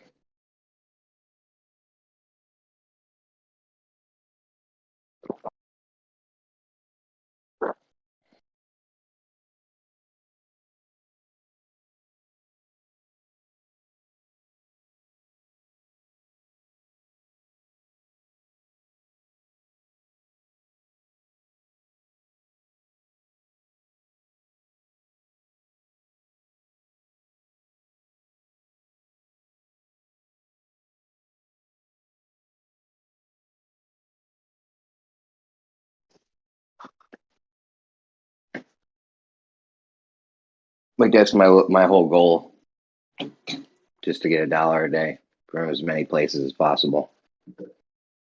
I was gonna do stable coins, but the interest rate isn't really that great, and they have no chance to bubble. Like at least if it has a low interest rate, but it has a chance to bubble, that's good, you know. But with a stable coin, what are you gonna do?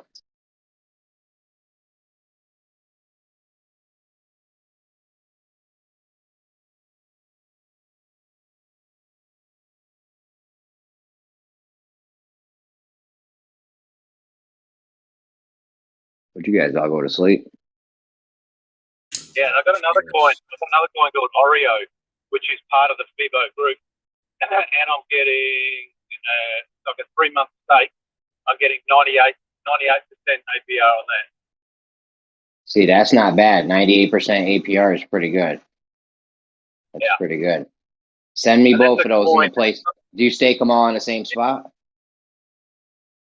Yeah, so they've got a stake site. So I'll send you the details. And Oreo's a coin. It's not even a token. It's actually a coin on the same blockchain. So they're going to use that. But they're about to release an online poker app, like crypto poker.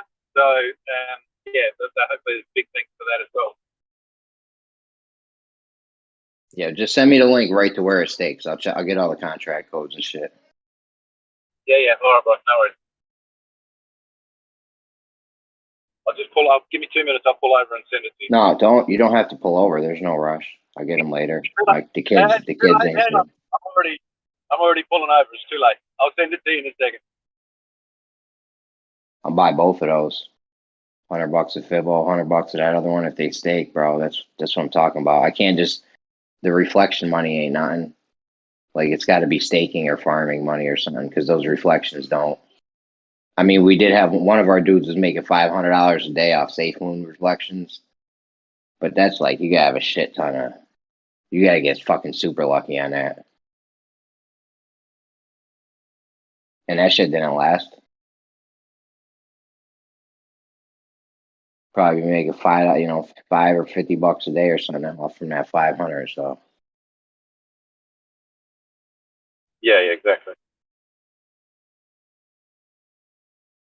the interest shit stays around though. Like I got shit I've been making interest off of for a while now. Like it ain't going nowhere. Because if people leave the pool, the interest rate goes up, and it makes it too enticing for people to not get in it. Yeah.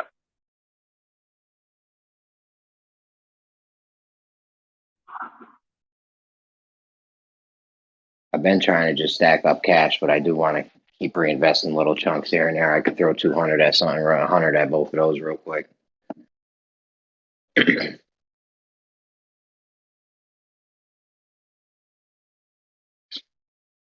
Maybe I could squeeze do 250, 300, do enough to get $1 a day out of them.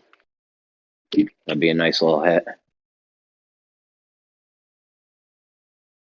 Okay, I just sent you the link to the website. It's got the staking for both on there, and I think you can get a contract code and. Yeah, I'll get it all off of there. Thanks, bro. Good looking. That's awesome. All good. All good. That'll be a little buck a day I'll get, even if I got to buy 200, 300, 350 worth or something. Are you guys getting like referral kickbacks when you get someone else to follow your link or anything, or no? You can sometimes. Not through this, but the only benefit, the benefit is that, the more people that we can get involved, obviously the project gets stronger and that benefits everybody. But yeah, it's not like Amazon where you get a 1% kickback or anything. It's not like that. No, I have places like that where I can refer someone and I'll get like 1% of their earnings forever. Right.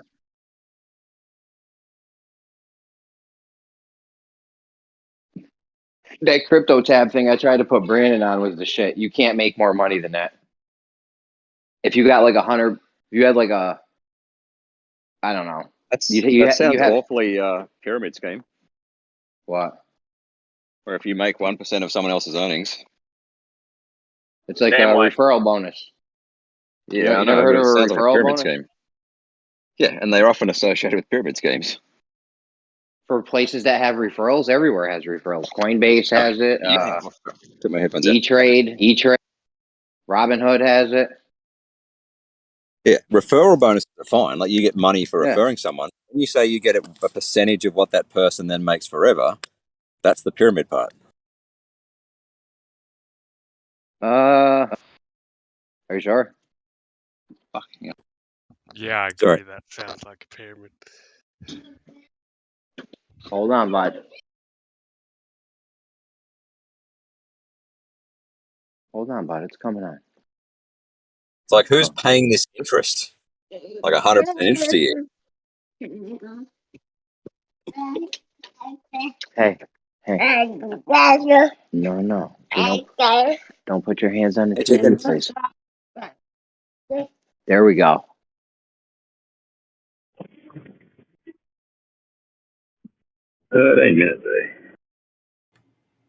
We need like a soundboard that just tells Jeremy he has a hot mic, so we can just click it. Hot mic, Jeremy. Yeah, you're right. I'm going to be on my car phone for the rest of the trip, so apologies in advance for yelling and sounding triggered to whoever. The instant car triggered. Yeah, I don't know. Some of the places are riskier than others. Like I haven't seen that referral thing a lot, only a few times. So maybe I should take a second look at those sites. I really do no research on anything though. Like FE told me about this thing. It's great. I'm just going to go put money into it. I'm not going to look at it, see nothing. I'm not going to read the contract, nothing. The white papers, none of that. I know you're being sarcastic.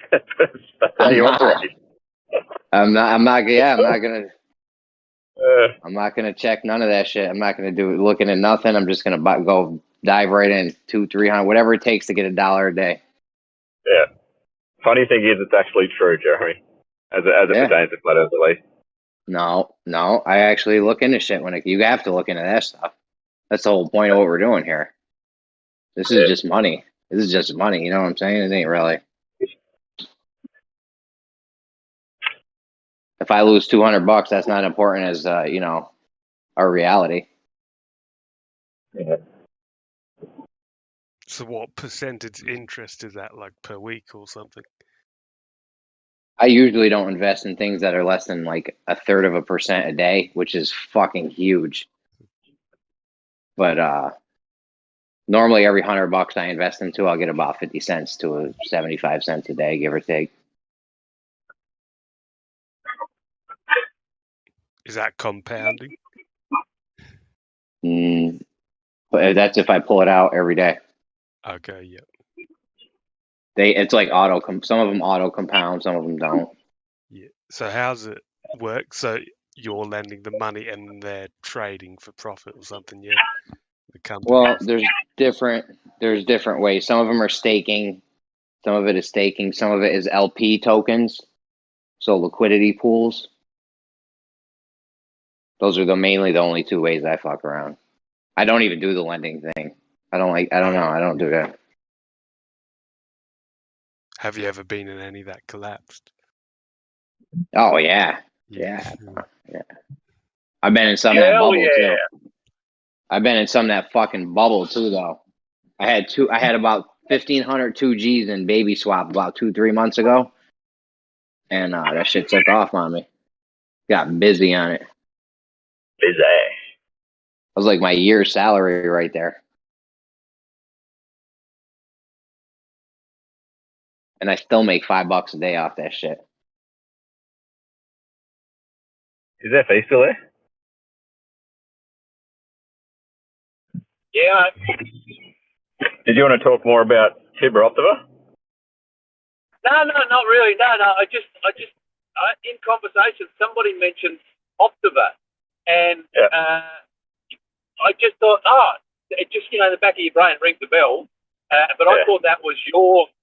Obviously, I remembered it from our conversation, but I thought that was yours, but it wasn't yours.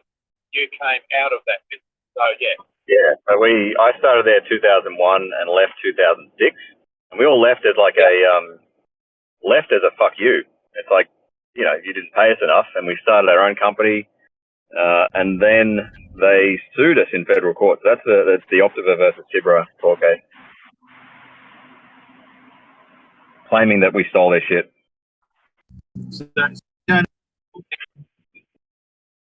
Hang on, you broke up. So yeah, you don't have a lot of good things to say about them. Some of my friends were there. In fact, one of my friends refused to get involved on either side because he,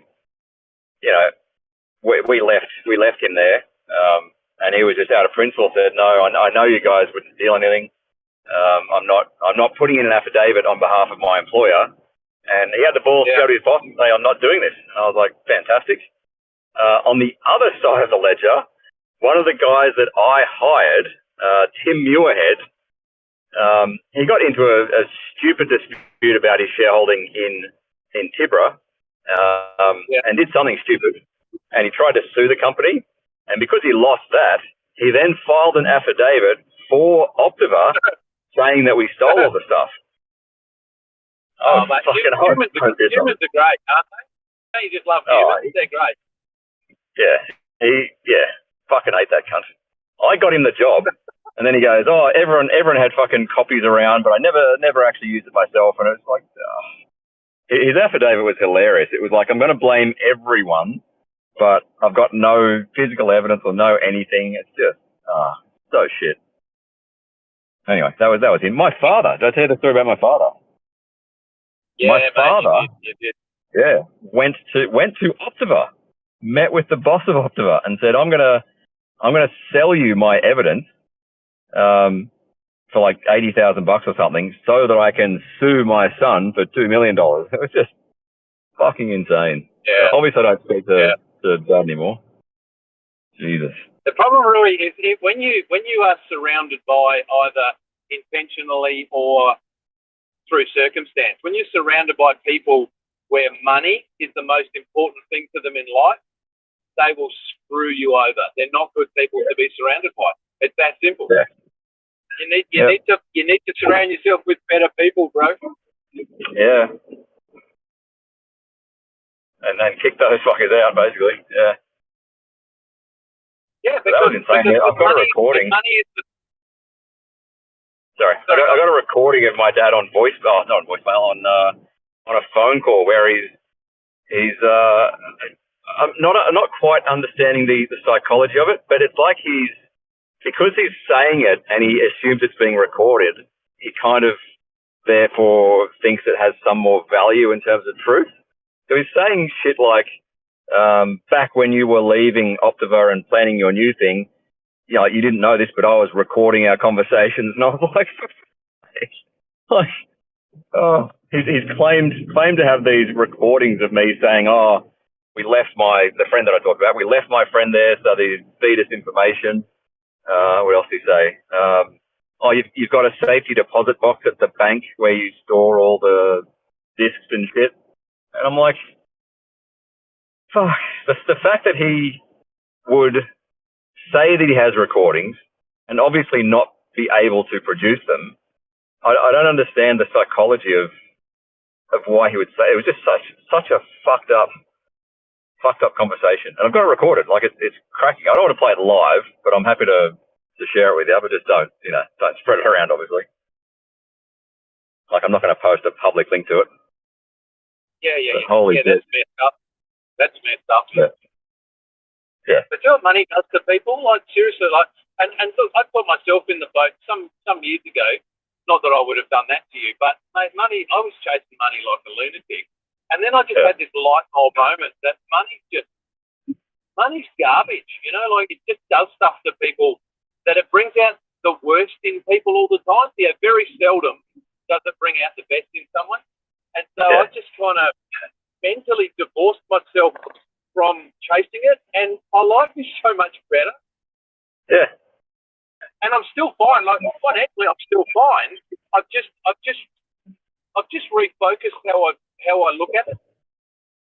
Yeah. If you've got enough to be comfortable, then you don't need any more, basically.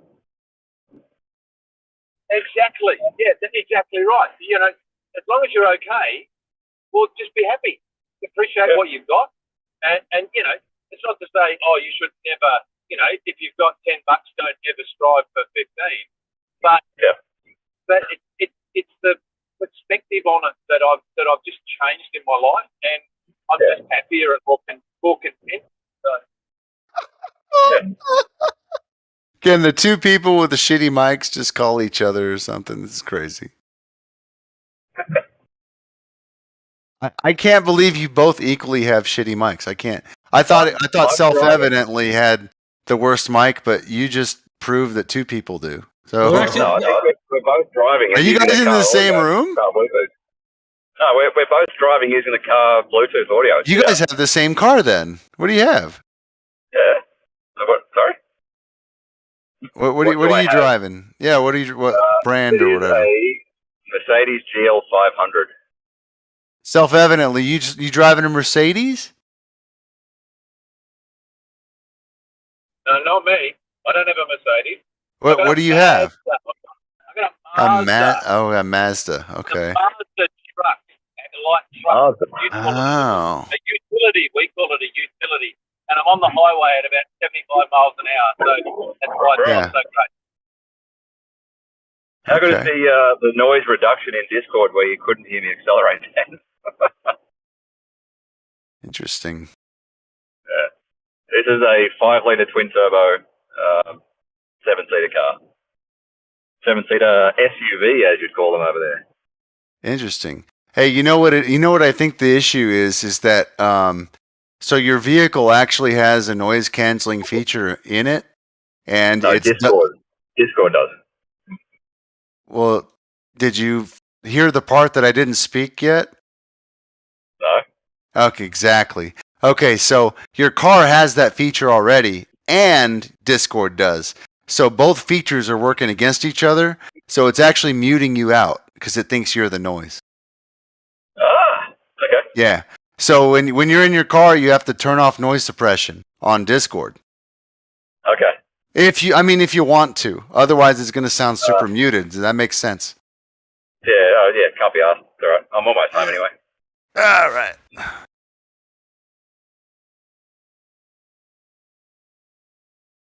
Get some AirPods. You're talking about you got $8 million and shit. Buy a pair of fucking AirPods. Hey, Jeremy, did you fix yours? I bought it. They just ran out of battery. They ran out of battery. Sound good. Back to the car. Thank you. Yes, thank you. Yeah, they actually sound better than the ones you found last time. Yep. Crispies are crispy, bro. Fresh, brand new, right out the package. Dude, you know what? Cellophane In a fresh. couple days, I'm gonna have those ones that I recommended to you, except mine are $40. So We'll see how you sound. we can compare $40 to 120, Yeah. or how much you pay, Well, I don't like the shape of yours, so like you can't even put a price tag on that. bro. How much did you pay? It doesn't even matter. There's not. It's How like much apples are and they? oranges. Apples and oranges. Apples and bananas. Yep, I'll pay They that were again, like Jeremy. 100. They were like 100. What's up, Ruif? I 160. said I'll pay that again. They've got to be the right shape. The classic AirPods are the best shape. Yes, the classic Yeah. AirPods, not the Pros. Yes. Yep. Okay. Yeah. How'd you run out of battery, Ruif? Mine lasts 24 hours. What? 24 hours of full talking? Yeah, Really? nonstop, bro. I don't stop. The game don't stop. Yeah, I don't know about that.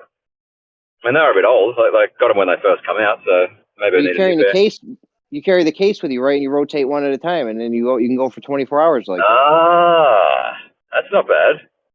Well, what were you doing? Putting them both in. Oh Jesus, you're spoiled rotten, Ruif.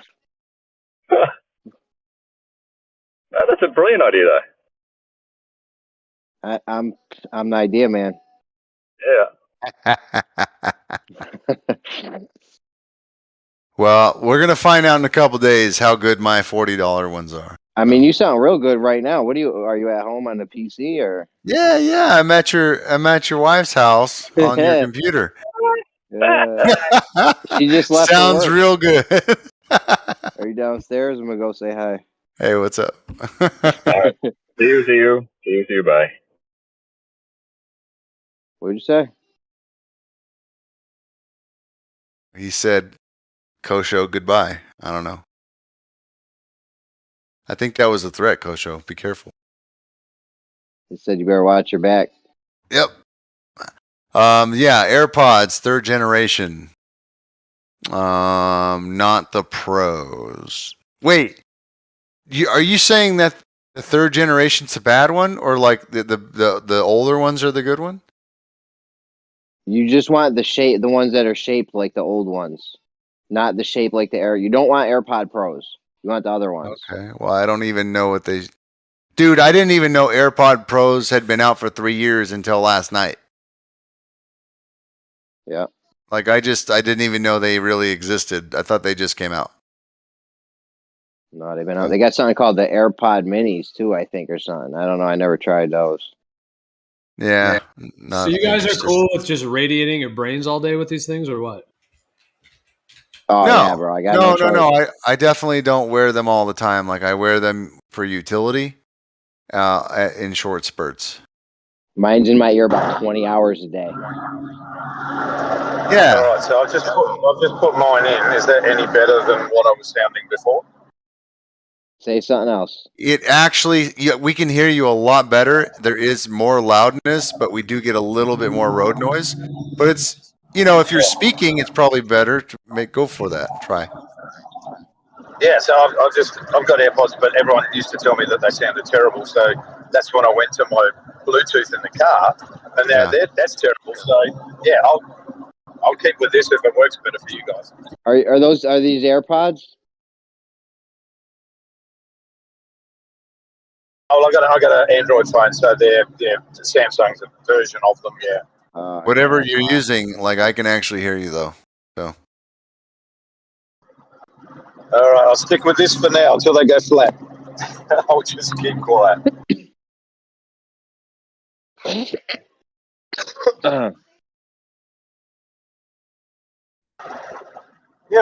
Americans are so fussy and demanding.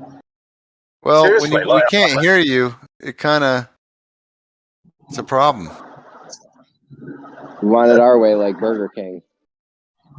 That's it, man. The burgers are better. Burger. We're some big dick swinging motherfuckers over here.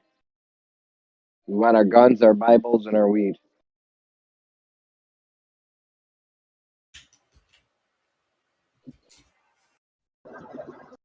Where did Ruhif go? Did you scare him off?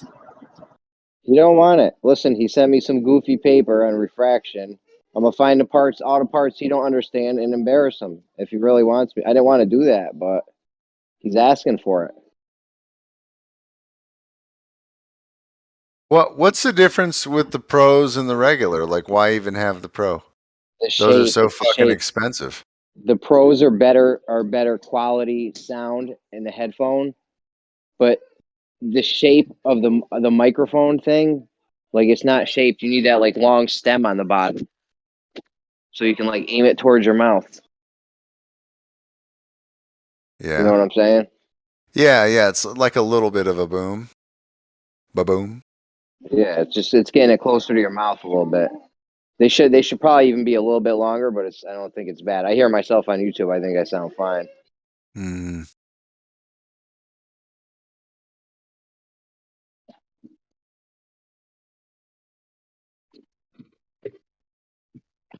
Oh.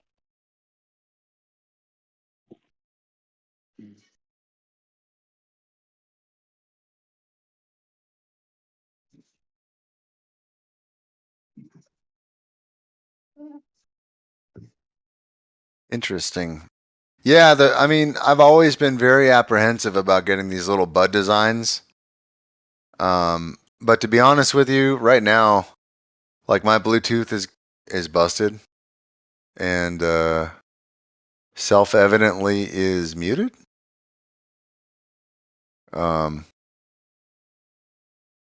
Anyways, yeah, my Bluetooth is busted and I can buy a new one for like 25, 30 bucks, or even one of them's 36, the one that I like. Or I can spend 45 bucks and get two of them, the buds. And these buds actually work individually on their own, so I can only use one at a time if I want. Or I can use them together. If you rock one at a time, they'll go. I mean, they should go for all day or something. Yeah, that's what I'm saying. Like that's a really great deal because it's got the little battery pack with 40 hours, and then you have each one of them lasts like 7 hours of talk time, or something like that. So I don't even have to use them together. I can get a good value out of it. Well, let's see how they work. I've never had these little odd things. They might suck.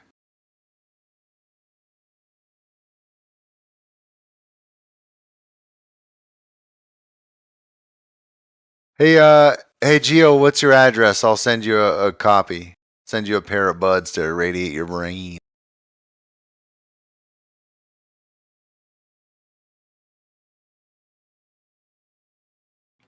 I was going to say the address to the White House, but I don't know what it is. What is it? I don't. No idea. 1600 Pennsylvania. I know 1600. There it is. Yeah, Kosho's there all the time helping Obama out with his pencil dropping problem. I was going to try to come up with a funny joke, but that was the best I had.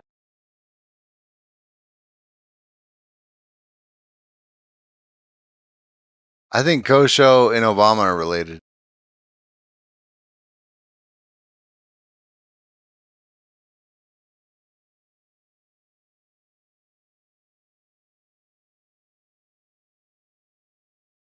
I have the documents.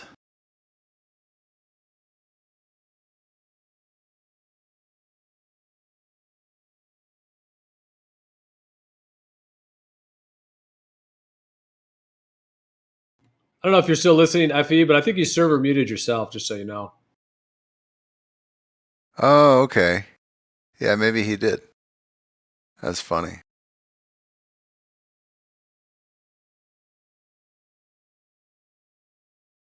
I think he was going to go on mute anyway, so it kind of doesn't matter, right?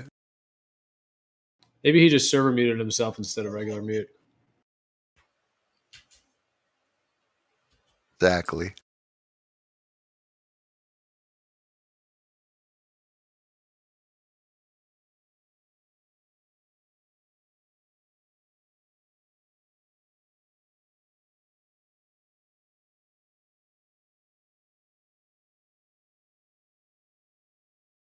Is anything going on in the world these days? I don't ever look at the news or anything, but is there anything that's happened? What was that concert thing all about? What was that? I saw Bro Sanchez doing streams on that. I didn't follow any of that. Yeah, there was this this rapper dude that he had some kind of like a concert that people got squished in the front row, and I guess they died, like, I don't know, 10 of them or so. Some of them were kids, and some people were saying that like they weren't squished, that something else happened. Like, I don't know. There's like a bunch of theories. Like, people go crazy. They say that the music was activating the graphene inside of their veins and made them dance and crush themselves or something. I don't know. I really couldn't tell you, but it did seem dark as fuck. There's a video of him like literally looking at the crowd as they're screaming and dying, and he's just going dead, dead, dead, dead, just staring at him, like looking down, standing on a podium, holding the mic up to his head, just looking down at him dying as they're screaming, and he's just saying dead, dead, dead. Was that the lyric? Was that the lyric of the song? I don't fucking know. I mean, it doesn't matter. It's just, I don't think it was. It was auto-tuned too, so it sounded really freaky. Like he wasn't singing. It's like not singing with auto-tune, saying dead, dead, dead. It was just really fucking weird, dude. Well, I don't know if this is a coincidence, but I just say that. Oh, Effie, you were roboting. Maybe try again. No, I just said, where did you see that? I don't know. Right. You guys didn't hear about this? This has been big fucking news lately. This Portal to Hell fucking concert or whatever. Portal to Hell, yeah. Yes, obviously we've seen I've seen the footage of the tragedy, but not any of this peripheral stuff.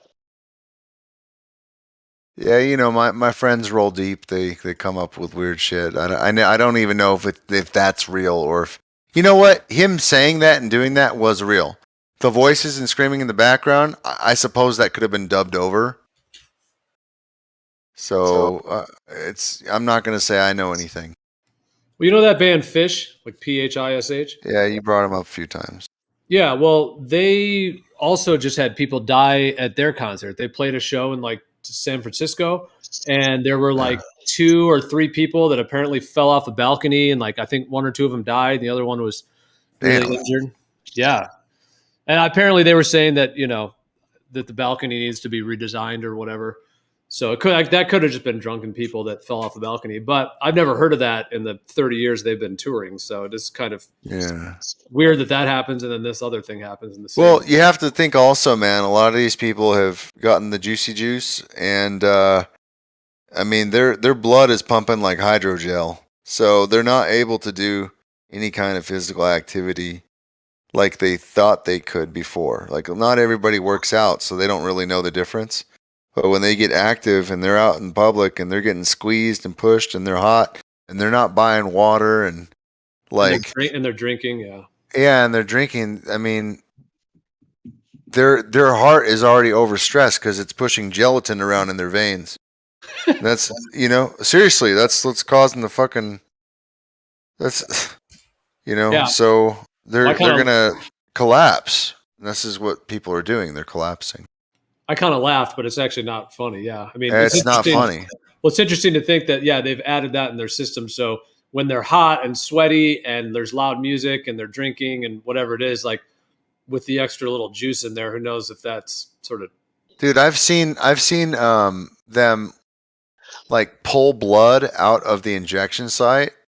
And it fills a cup and it turns into jelly like almost instantly. Once it's out of the body, it like instantly coagulates, and it's like, oh my god, it's like, what the fuck is going on? He has to get the minestrone before. Oh, are you back on the car again? Yeah, man. Yeah. No, I'm not. I'm still on the AirPods. I don't know. I turned noise suppression on to try and get rid of the background noise. For you, but it's actually working or not. I think it's worse. Stop saying you're on AirPods. Stop saying on AirPods. You're giving AirPods a bad name right now. Yeah, they were better a second ago. You're on some Samsung shit. Yeah, just reverse whatever you did. It was better before. Pretty please.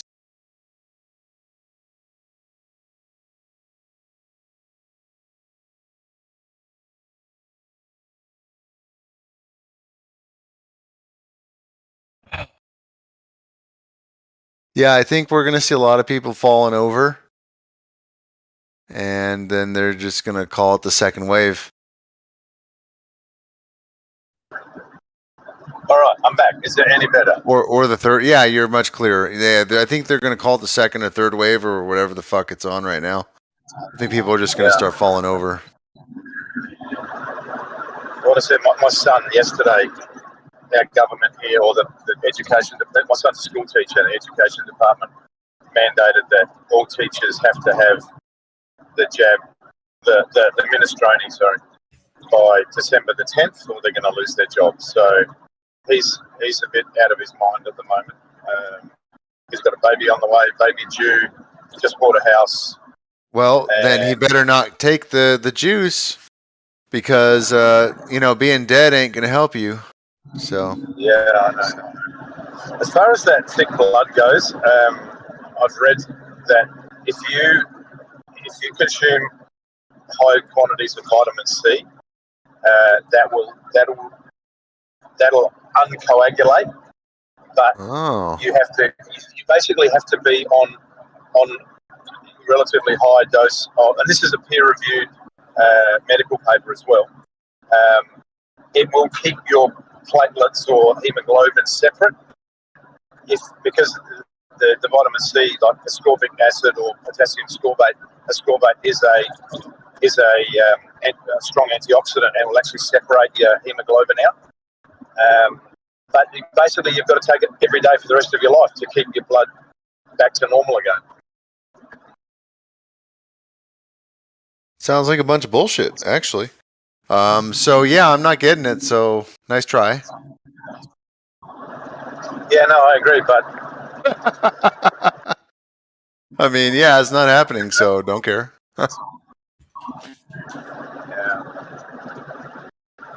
Dude, if you try to do anything to my body, I will fuck you up. I don't care who the fuck you are. Yeah, I don't care if you're a little old lady. I will snap. I will snap your neck. Philosophy is fabulous, but my son's facing a real life crisis here. So man, you can have all the rhetoric in the world, doesn't help me or him. So yeah, I'm with you.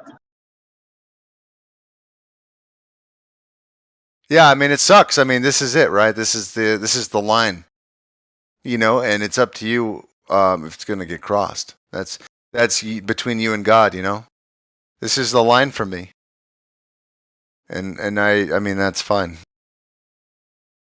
I've been standing up for myself my whole life, and it drives people crazy. That's why they go crazy at me. Because I don't mind being a loner. I don't mind. I'm not here for the community. A lot of people are here for the community. They haven't tested their internal strength yet. A lot of people are willing to, just get along. Not me. It's never been like that for me.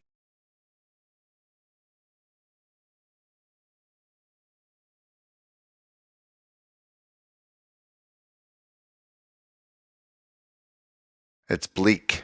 The reality is bleak. That's just how it is.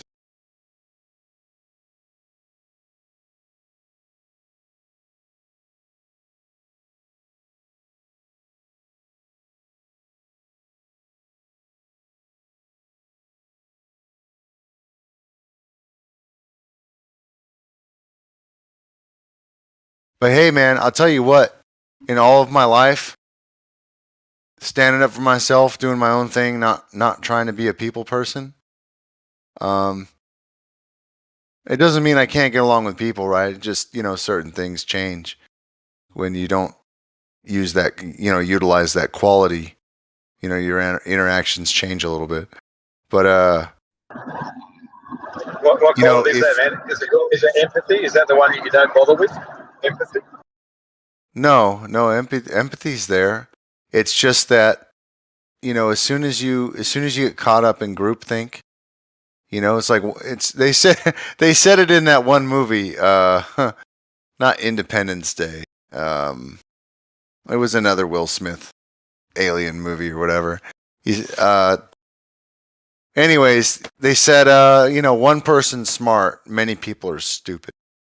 And I've just always felt that way. It perfectly describes my lifestyle and how I've had to live for a lot of different reasons. So, like, I'm totally fine with not being a part of the group if it means I have to choose what's right.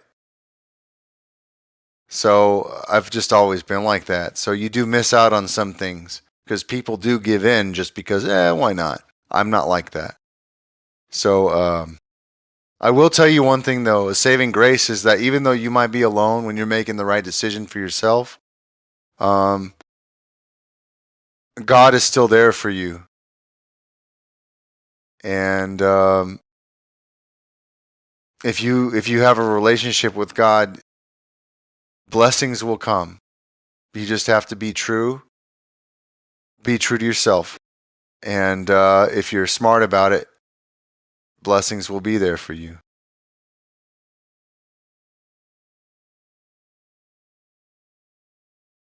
You know, and you can't expect it. They just come. It's like you get these little mini rewards for doing the right thing, but you don't do it for the reward. That's what I'm telling you. You just do it because it's the right thing. Okay?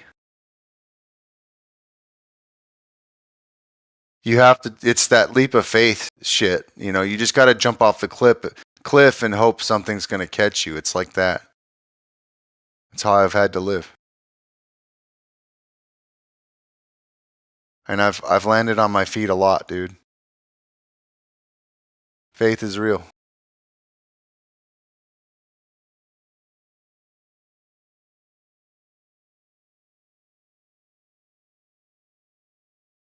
You believe in miracles? I mean, you can call it whatever you want. I don't necessarily know what kind of miracle you're talking about. You could stab him. You listen. You could stab Briggs with Irvin Johnson's needle and ask, "Do you believe in magic?" Man,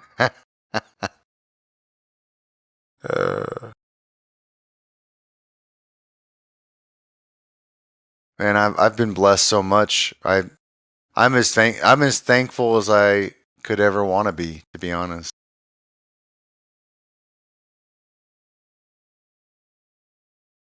You know, there's a lot of things I'm not happy with, but I'm fully blessed. I'm okay with that. I'm on the path that I've been put on. I've been put on this path. Everybody has their own path, their own challenge. So I can't tell you what the right decision for you is.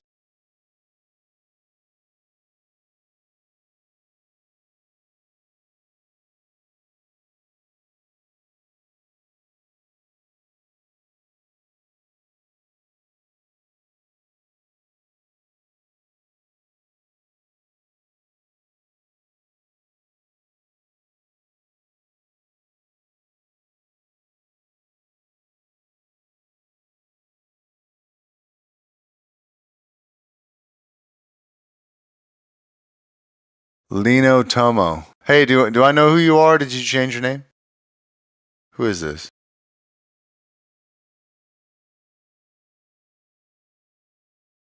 And then Beck or Bez Krish. What's up, Bez Krish? Andy DC. Haven't talked to you either. And Enigma never talks. What's up, Andy? You speaking? It's green, but I don't hear anything. Oh, there you are. What's up? What's up, Andy? Carlos, good to see you. Godric, good to see you. Left lane, get it together.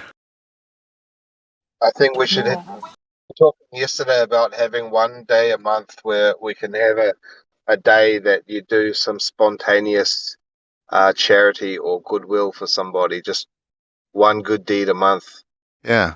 I mean, we're telling them that the earth is flat and they need to get their shit together, right? So I reckon, like, what you do is you have a whole bunch of business cards, and after you do your good deed, you just give them your little flat Earth link. There you go. Chick chick. Got him. I mean, I've done that a few times, for sure. You know, like just go out of my way, and then you just be honest with them and tell them stuff. It works out. Or they you know, they got a weird look on their face. Doesn't matter either way.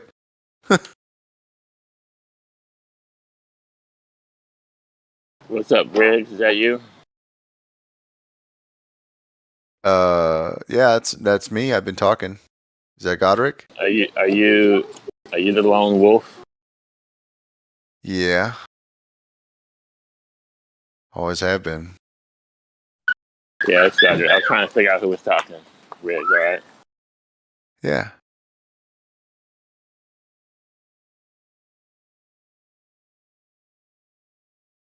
Yep, kind of loopy. I've been up 2 days. I'm trying to fix my sleep schedule.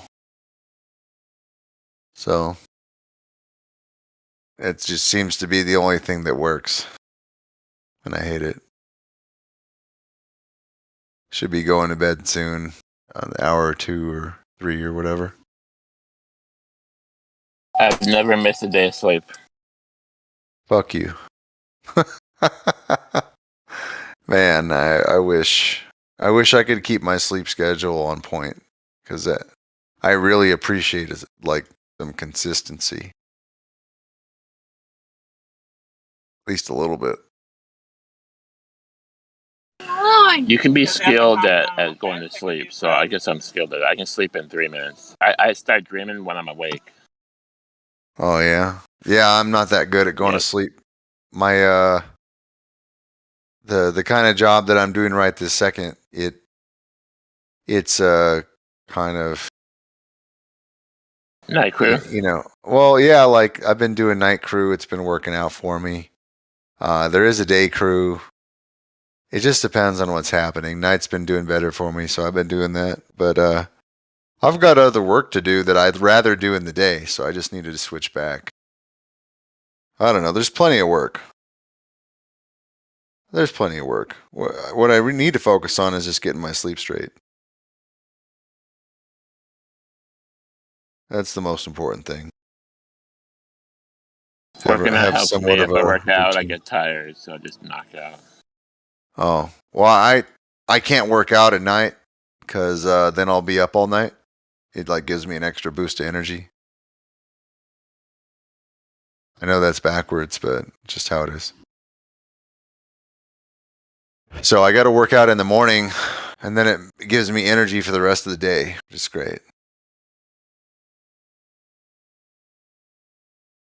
But if my sleep schedule's off, then I don't even do that. So that's kind of another reason I want to hit up this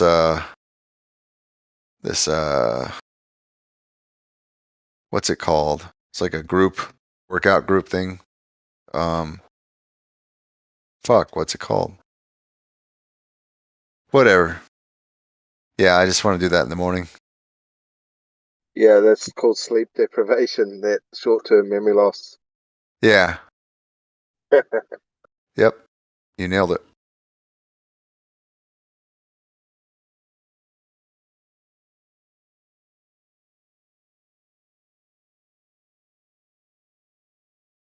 Didn't Einstein sleep 3 hours and then he'd sleep for half an hour and then he was awake for 3 hours, something like that, and he would do that. I don't know. 24 hours a day. No idea.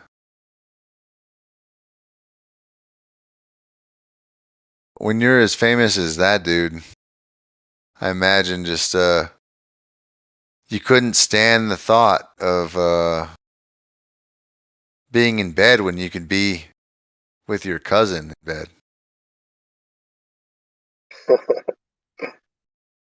That guy had his priorities straight.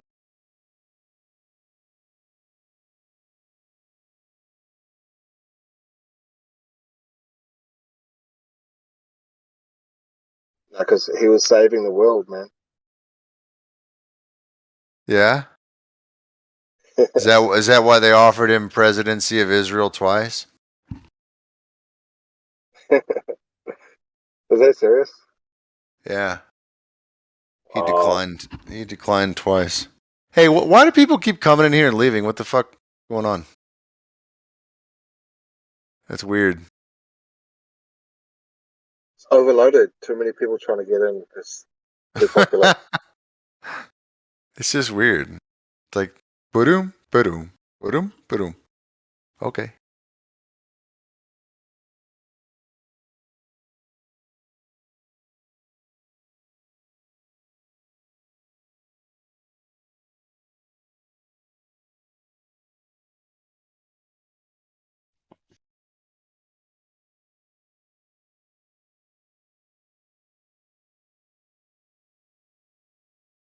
Damn.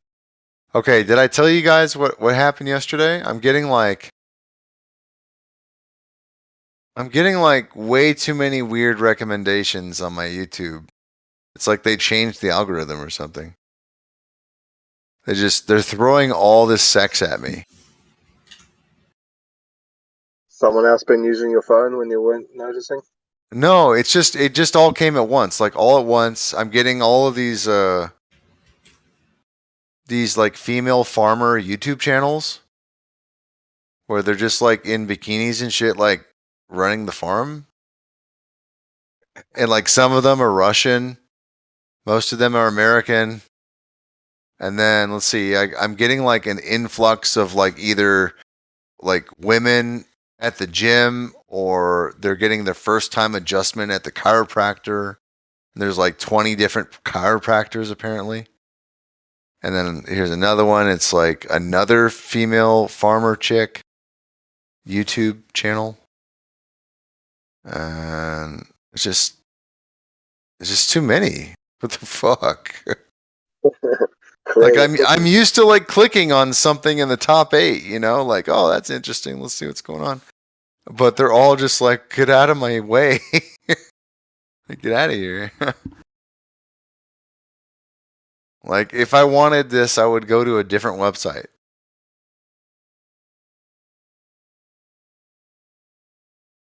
Tesla phone. Yeah, no. Vietnamese woman hand fishing. See, now that you said that, I bet it's going to show up in my feed. Thanks, man. Asshole.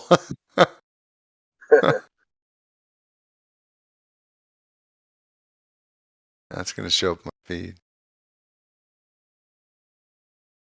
It's because when you click on midget porn, it messes up your algorithm. Dude, I guess that's it, man. You need to get out of my feed, Godric.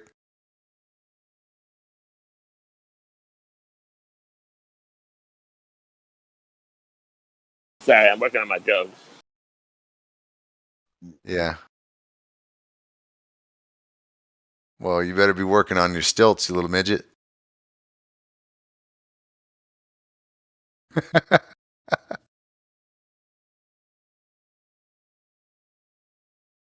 Here, tractors. Oh my God, that is okay. I might click on that one. That is a yoga position of all yoga positions. Holy. What? How is this even on YouTube? Look, can I post this? This is for, God damn. They have naked naked yoga on YouTube, and you can literally see way too much. You see the assholes and everything, but this because it's under art, or it's classified, under art. No, under education. Don't know what to like. What is this doing? 4 million views. Who the fuck is this? Fitness Ladies. That's the channel. I clicked on it. I did it. I'm guilty. I clicked on it now. Now I'm one of them. Here, look. See what I'm saying? I'm going to delete it. There's ones with actual naked ladies. Yeah, I no, it's fine, dude. I'll go to a different website for that, but What the fuck, man?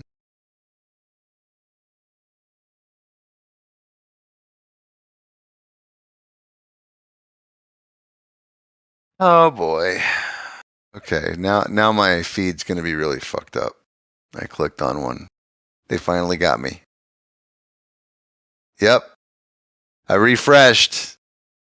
Damn it. All right, I gotta reset like my feeds now or something. How do I do that? The recommended.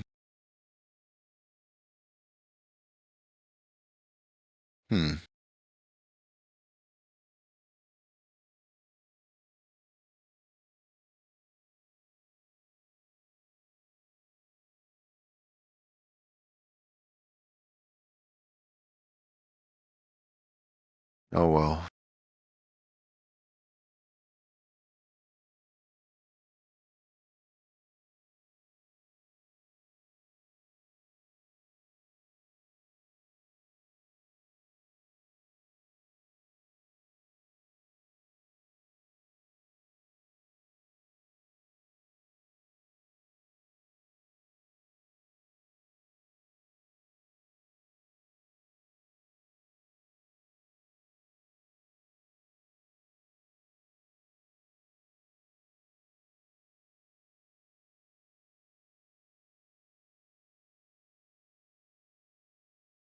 Oh.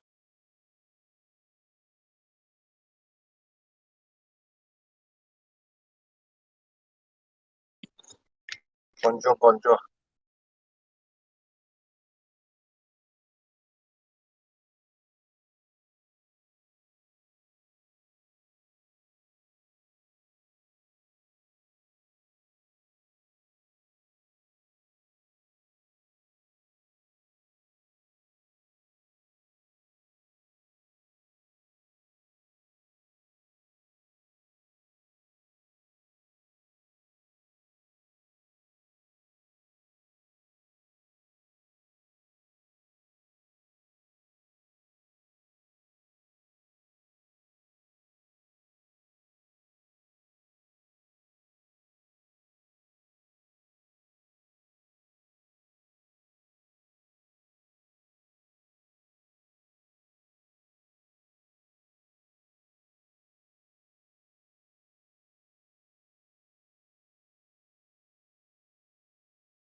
Man, nobody feels like talking, huh?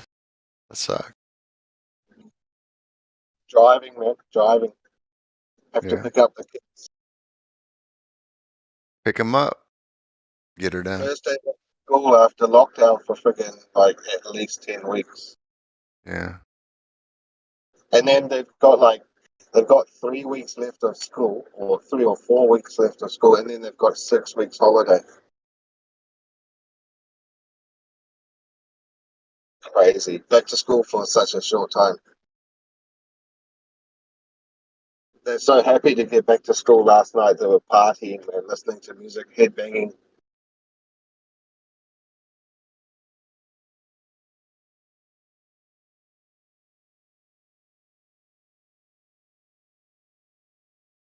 Yeah, I'm pretty sure I'm going to homeschool my kids. I don't think I just can't think of a good reason to send them. Except for the the interaction that they have with the other kids. Yeah, I mean, they're going to get good interaction. I'll make sure. Yeah, because you've got all the neighbors anyway. They're Sports and stuff. But I plan on living in a community that has like-mindedness, so I think it's going to be okay with that. Yeah, I was going to check out the community we have here in South Island of New Zealand. There's like apparently 5,000 of them. Don't get in an accident, self-evidently. That wasn't me. That sounded like lots of brakes. Yeah, you don't want to. You don't want to wear. Don't wear it using a lathe.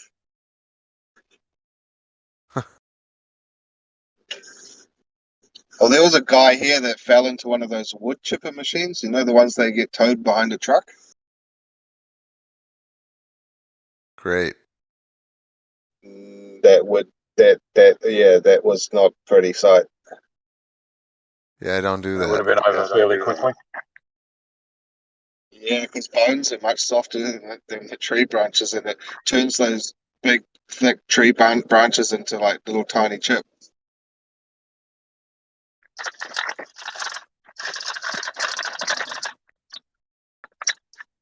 Hey, we got the beautiful Mike Club. What's up, Matrix?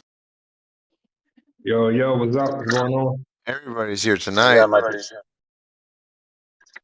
So, Riggs, have you got any kids or not? No, not that I know of. So does the mic sound like shit or it sounds normal? Yeah, it always you're sounds fine, like mate. shit. I'm just used to it.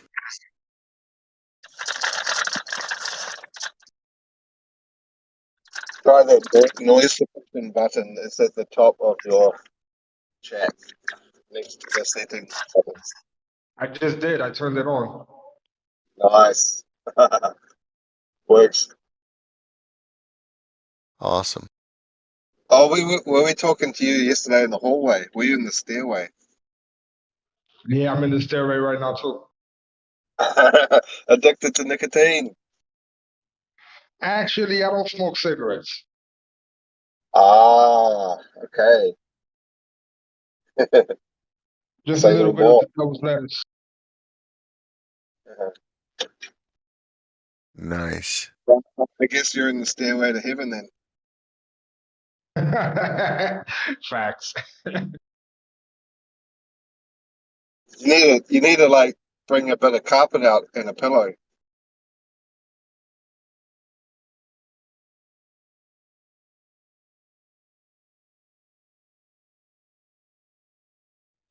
Hey man, what's going on with this server lately?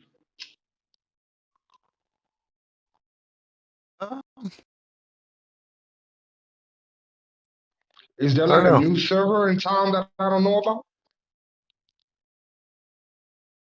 No, I just think a lot of the activity was from trolls. They're coming over here to like bother Bev and stuff. And I'm not sure Bev is over here doing his thing right now.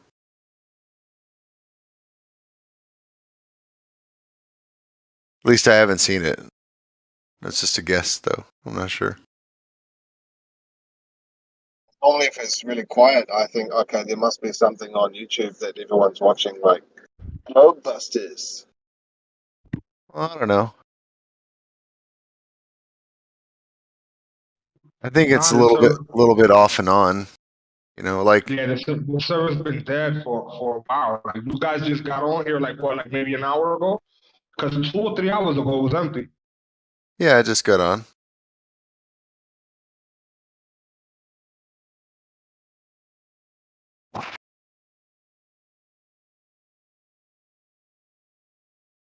Yeah, there's like a lot of people in the chat, but they never talk. So it's kind of the way it goes, I guess. A lot of them are also in Jam Panda server, and then they don't talk in here. Not sure who they are, I guess.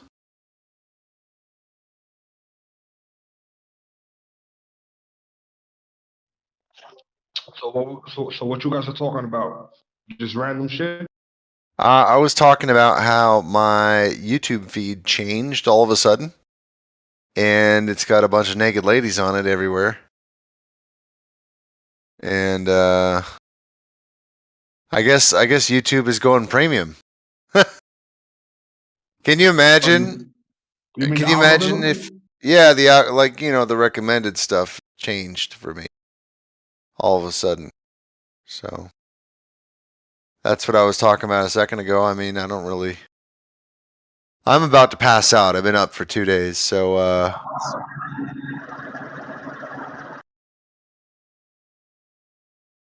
oh look, Reconor is spamming your link,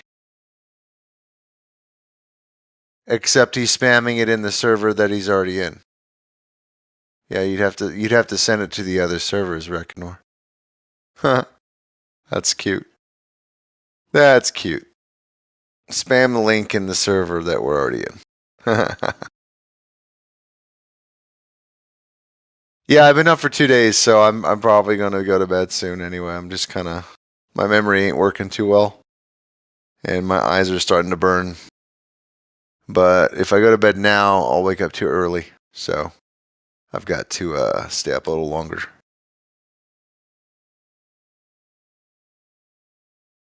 Little bitty.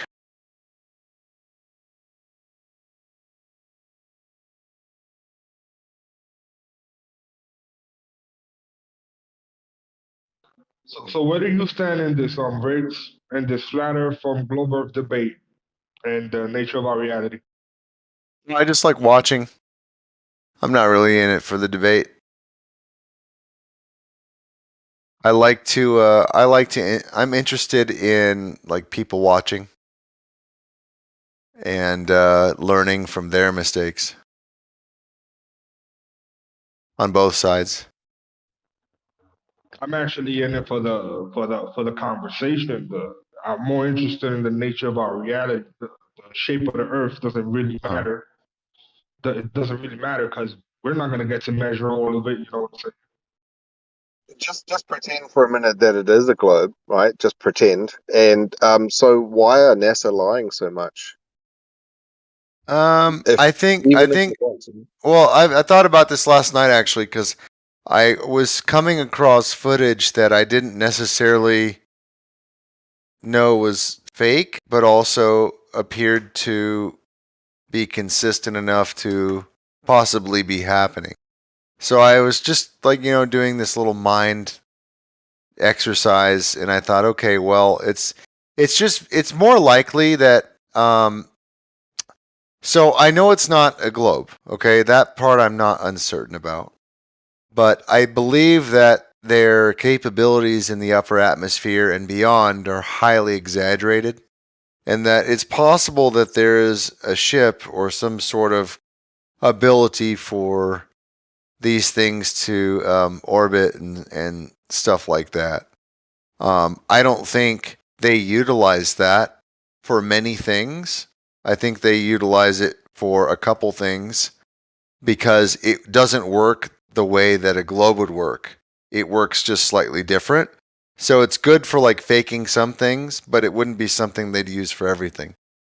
Like the satellite stuff is like balloons and other kind of array technologies. What were you saying? You asked why would NASA lie? Is this Spanish Carlos or another Carlos? This is Carlos. Carlos from Jose's? No, Carlos. No. With a K. With a K. I was like supposing that if there is some type of a barrier up there, considering that you have to have a container for gas, right? There's some kind of barrier. What if that what if it's possible to glue something to that barrier, like in such a way that it can just be stuck there and not move? So here's the thing: the medium is different. You could do it, but it would require a very high electrical potential or some sort of buoyant property, and you'd have to be able to maintain that. So you'd have to establish what it's made of. So imagine it is just like a solid substrate. Well, I have a feeling it's some kind of self-healing thing. Wow. Okay, so you could actually go through it if you went through it slowly. I don't think that it is something that you can just like drill a hole and plant a like climb a mountain with, that kind of gear. I don't think that's would work. Like some sort of vibration kind of ball, and you can't really see it, but it's like vibrating real. And if you try to fuck with it, it will just disintegrate whatever you throw through it, kind of thing. Wow. Okay, so hear me out. I know this is kind of stupid, controversial, or whatever. So if it's a solid something, right? The sun's going to be just as hot, if not hotter, up there. Okay, because I think the sun is possibly in a different kind of medium, also. But I think what happens is that the sun kind of torches the dome or whatever that layer is. I think it torches it and it creates like a slag. So it's kind of like how welding works, where you're constantly making new metal by welding it. It's like reforming itself, so it's kind of self-healing. And sometimes you get slag. So like we get this like precipitate. You get this what is it? Not magnesium. Is it copper or it's a little bit of copper, I think, and like mostly iron, and it's called meteorite, but it's got a name for it. What's it called?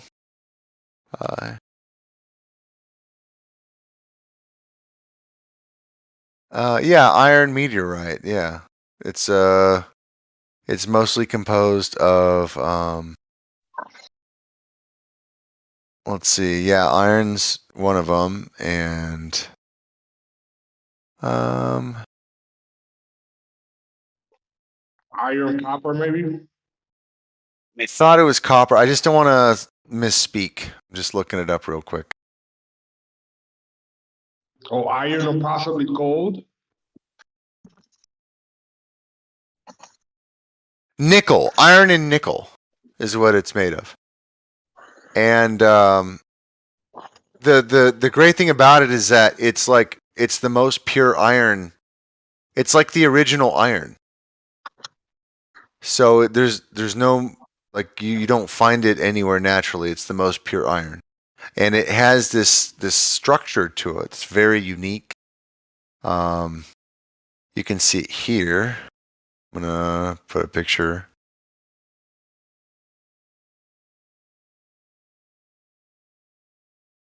Yeah, there you go. And this is when you cut open a meteorite, it kind of looks like this sometimes because of the iron. And I think it's slag. I think I don't know, man. I think whatever it is up there, it's constantly like reforming itself and being like resealed by the motion of the sun. I don't know. It's just an idea. Just an idea. Now, it's as good as any other idea, because if we don't live on a giant ball flying through space, then who the hell knows what it is the nature of our reality, bro? Like, come on, anything is possible. That's why the globals are fighting so hard to keep their ideology, because they don't want to have to conceive what could be possible. Well, I will say though that it is verifiable that to make iron like this is not possible on the ground. It has to be in a highly controlled situation that this is created.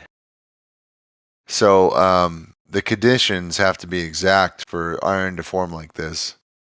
It has to be very pure, a very pure situation. So it has to be completely submerged in whatever the interaction is. The materials have to be perfect. And then this happens. So, but this is like most meteorites, from what I understand. So this is like a consequence of a very specific process that's happening in the sky. It's not like an anomaly. It's like a specific process that's regular, that happens regular. I don't know. Could it be part of a moon or part of the sun or whatever? I don't know. Like some people call it sky iron. If you Google sky iron, it also brings this up. And there was a movie, forgot what it was called, that at the end of the movie he there's this guy who like breaks through the dome. And then when he looks back, the dome looks like this. It looks like the pattern on this iron. So it's kind of like a hint. You know? You mean Signal? Yeah. Yeah, actually, yeah. That's funny. Yeah, you knew that. Yeah, bro. I've watched most of them weird, kind of crazy movies like that, man. I think these people try to tell us something. And you saw how even if he broke, he was still like in outer space, so he couldn't. He was far from Earth. Yo, I'll just add my my 2 schizophrenic cents. Doesn't Israel have that thing called the Iron Dome? I don't know. Oh, yeah, the anti-missile system, right? Yeah, they call it the Iron Dome. Yeah. And then during the Soviet era, they called it the Iron Curtain. Iron Curtain, that's the one I heard about. Yeah, I didn't know the dome one.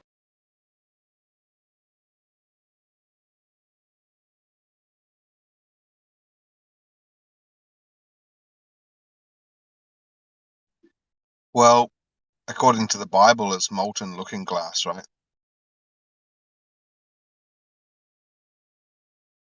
Yeah, and you know what? Most of these movies have the glass. I agree.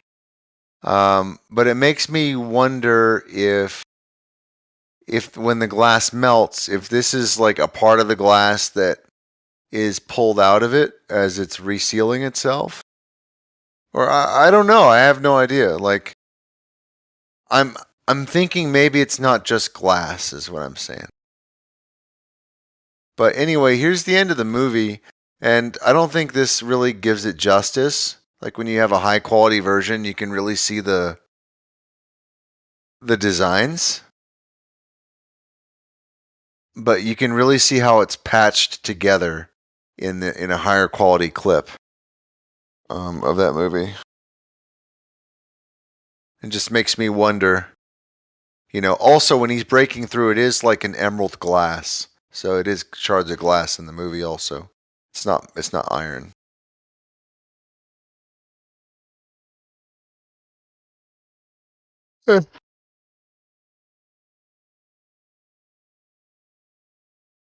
Well, you know that rocket that they launched, and it would look like it was skimming off the top of water. It was like making wakes. It looked like it was on water. You remember that one that went up and it was kind of like spiraling in Norway somewhere? Oh, no. No. I don't know what that is. And they came out with that movie Iron Sky. It's messing up my Google search too.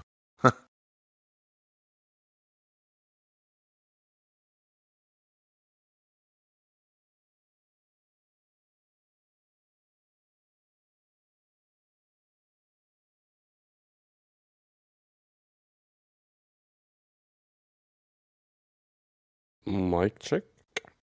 Is it quiet or is it? No, it sounds fine. It's good. Hello. Yo, what's good? We're talking about nothing's good. well, yeah, you're talking about Meteorites. Ooh. Talking about Interesting. meteorite fragments and stuff. Specifically the iron and nickel variety. Yep. You're talking about craters, things like that. I mean, Not craters. Nope. Just the stuff that falls. I was over at 24/7 like a few weeks ago. Oh, I'm sorry. Are you okay? No, dude, it was fucking whack. There's a certain guy who talks a lot. I was trying to talk about meteorites. He was like, "I don't want to talk about that." Like, it was weird, man. I've never heard flat earthers be so close-minded. Wow. Yeah. I mean, Anyways, listen, in the flat Earth, the meteorites can exist. They just don't necessarily have to come from another, outer space. It could be just a process of whatever's going on in the flat Earth. Whatever the dome is, it could just be like a natural process, like the firmament shedding or something. Yeah, aren't people by default closed-minded? I mean, No, I don't think so. I've seen little kids be told, they're like asking, "Hey, where'd that cow go?" And their dad's like, "Oh, we killed it for food." I'm like, oh, okay. They're very accepting of reality. They don't need to have things sugar-coated. It's when they're brought up. I mean, I think you got to be indoctrinated to receive the BS. well, I guess, yeah, that's how I meant it. I mean, people, when I say people, I don't mean children, right? I mean people who are able to hold a conversation as adults. But yeah. Fair enough. Hey, is Astro World, is that old news? Is that yesterday's talk? somebody asked about it. I think was it Geo? I think Geo asked about it. He didn't know anything. I don't really know anything either. So me neither. Official narrative is 8 people were like trampled during some concert. But I saw some videos last night that a buddy showed me from somebody's cell phone camera, and people were having heart attacks in the crowd. 100%. So it was like being pumped through the speakers or something. Something bad.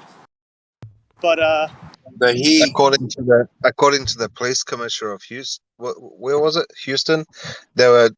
People were getting injections in the back of their neck. You Yeah, I was just gonna say injections. breathe. How are they getting injections? People are sticking them with needles in the crowd. Oh, okay. With But fentanyl. I think that injections that's of a fentanyl cover-up, to dude. make them hallucinate. Bro, the fucking performer is chanting death. He's saying death over and over again into the mic, looking out over the crowd, while crowd people are coming up to the stage saying, "Stop the show, somebody has died." And all of this comes at a very, at least a touchy time for me. I have multiple family members that have taken the vitamins, so to speak, and they're having heart issues and trouble breathing. And it's really, really sad. Listen, if you go to a concert and there's 5 to 10 to 20,000 people next to you on the ground, you know how hard it is to fucking breathe and keep your air on that level with them? You got to be pretty tall. You got to be tall. The tallest one can breathe the best. Yeah, absolutely. I took my own father to our cabin over the weekend. It's at about 7,000 feet of altitude, and he hasn't really been up there, since since he did that, and he couldn't breathe. We almost had to go home early. He spent most of the time just struggling to breathe. This is a house that we've owned for over 15 years and never had a problem at. I just posted some video that somebody sent me. I don't know exactly what it means, but Yeah, if someone can figure out how to purge that toxin out of your body, I wouldn't mind knowing, because I'd like to give whatever the remedy is to my daughter who's had it. Yeah, I don't know. I've legit read some things that it's irreversible from mainstream sources, but I don't know. I can't really trust that. It might be the one time they're telling the truth, though. You never know.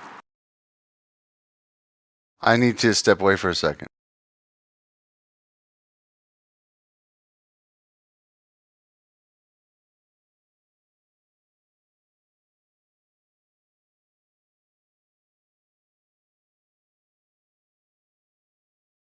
Oh, Geo was talking about some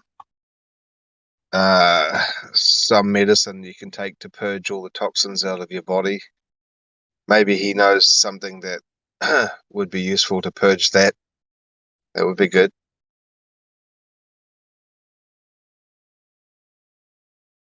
Yeah, I don't know. I haven't done my research into it. And the research that I have done is pretty much a bunch of stuff that I'm not going to talk about. I'm not a doctor.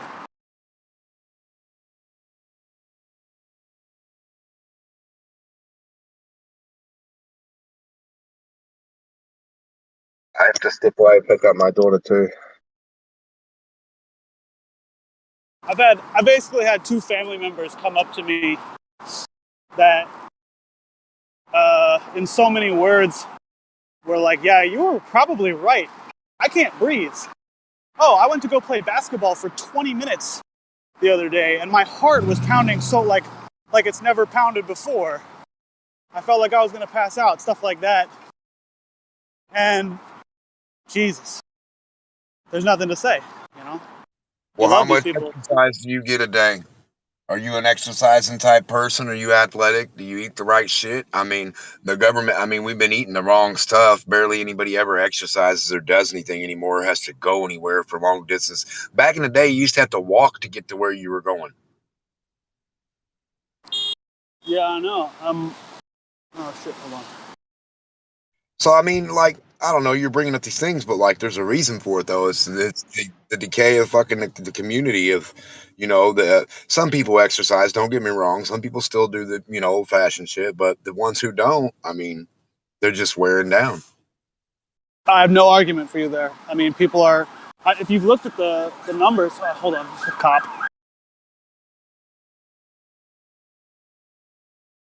Kind of like use it or lose it in a way.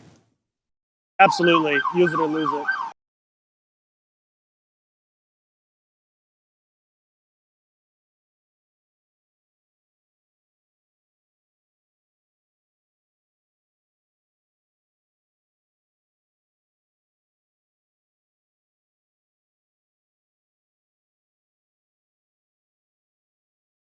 Yeah, sorry, that took a while for him to pass. As I was saying, no, I completely agree with you. People have been leading very sedentary lifestyles for quite a long time, and since COVID, things like alcoholism and just being inactive, those things have all gone up significantly.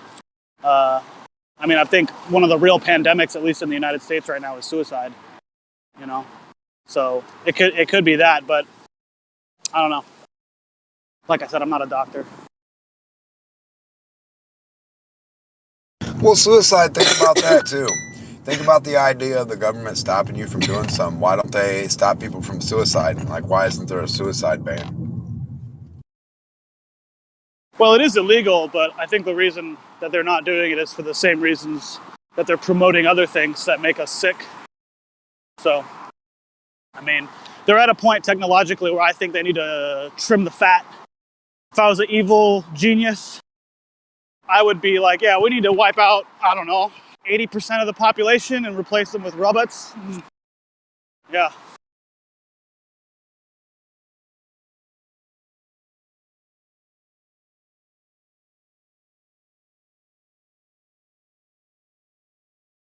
I don't like to think like that, but you got to ask yourself, you know, when you think something's going on, you got to try to put yourself in the mind of the perpetrators.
What's up, guys? A little quiet in here, Jeremy. I know, it's too quiet. What the fuck are you guys doing, man? Do something. Do something about it. I'm busy trying to fucking get my dollars a day ticking in here.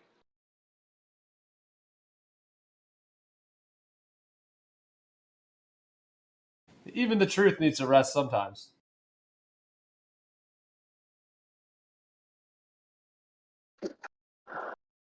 We're or not, or not. Maybe the truth never rests. It never rests, Gio. We're at it all the time. If I'm not here, listen, where are all the fucking people at is what I'm wondering. Like, when's your first inkling when you find out about this would be to, like, interact and communicate with people? It's not like the voice chat can be, like, intimidating or anything.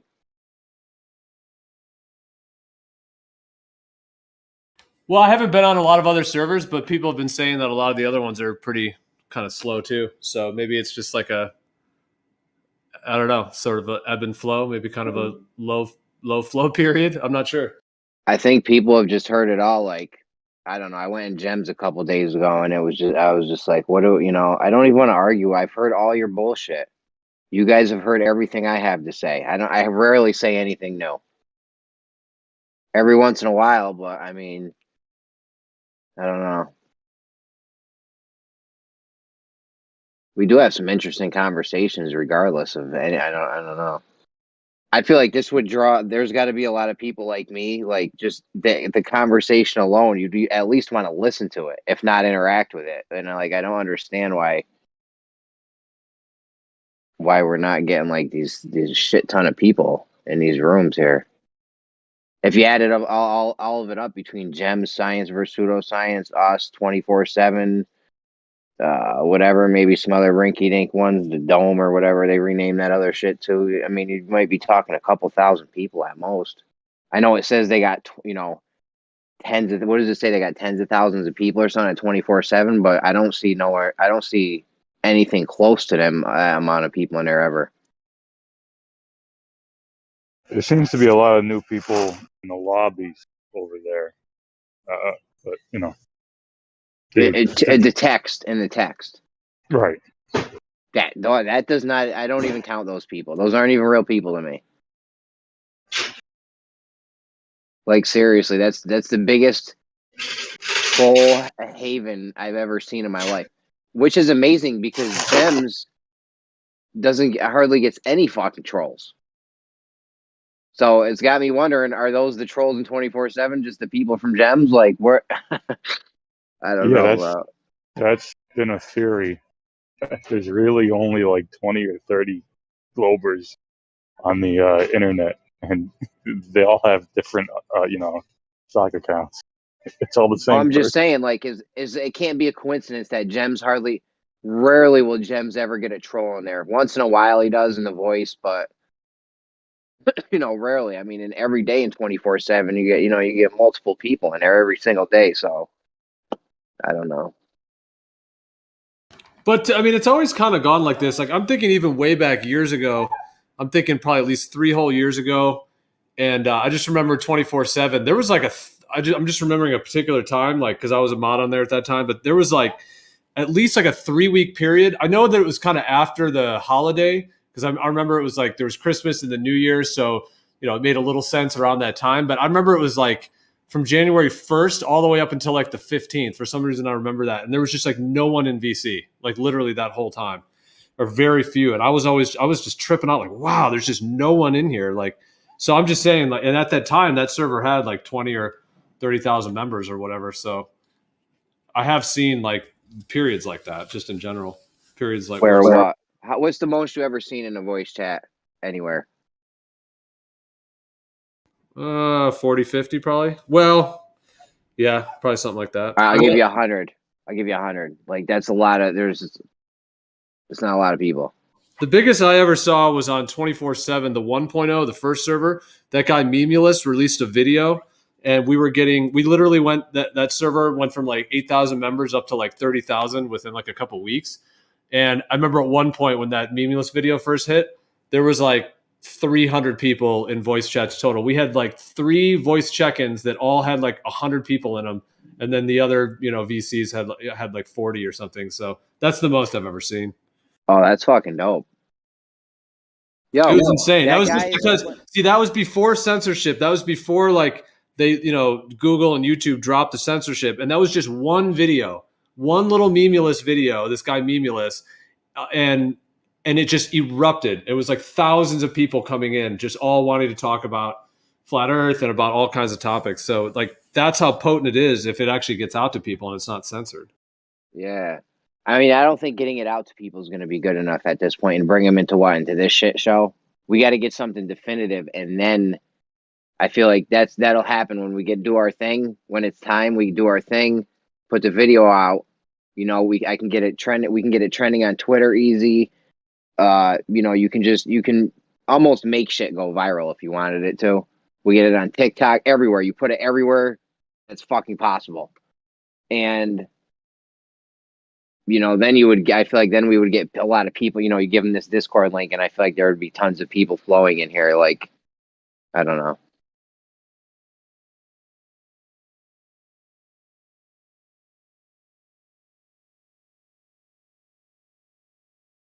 I wouldn't even be here though, because we do our thing. That's settled for me. Like, I'm good. There ain't nothing left to talk about. Well, there is, but there's actually a shit ton to talk about. I would still be here. It would put my mind at ease though.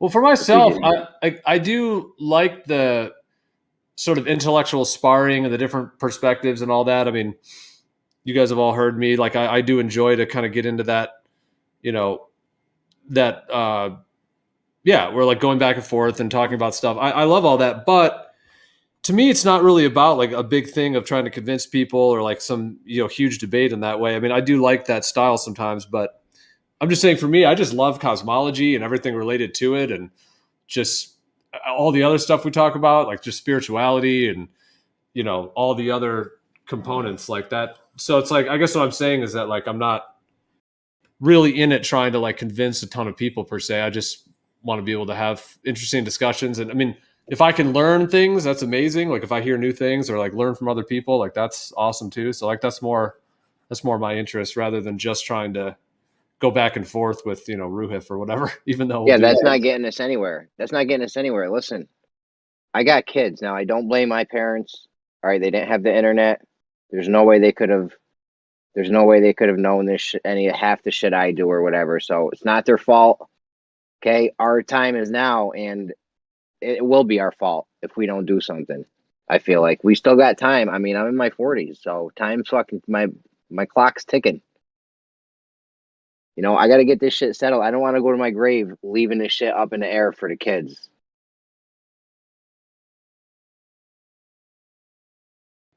Yeah. Well, it's a good quest. It's a noble quest. We need to like think of something to do. Yeah. You know, for the kids. Like, I'm not trying to use the kids as like we need to do something, but I mean, it is, you know, it's for us and them. I mean, it's for all the future of humanity needs to know the truth. I've always been worried about the future of humanity.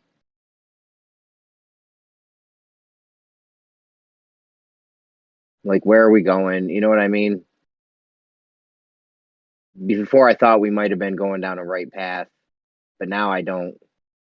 You know, I'm pretty sure we're not going down the right path anymore. Now that I know, you know, 20 years ago, I would have been like, oh, we're doing fucking great. We're at the pinnacle of, you know, the pinnacle of humanity. But now I don't know. I know that's not true. So, like, what operates in only a straight line? Nothing known to humans operates only in a straight line. We don't have anything that'll just go in only a straight line. No, not nowhere else. Well, over long distance, I guess that's the trick, is being able to do it at the type of distance that's needed. I think it's possible. I just think it takes time and money and resources and pulling all our minds together to be able to do it. when that time comes.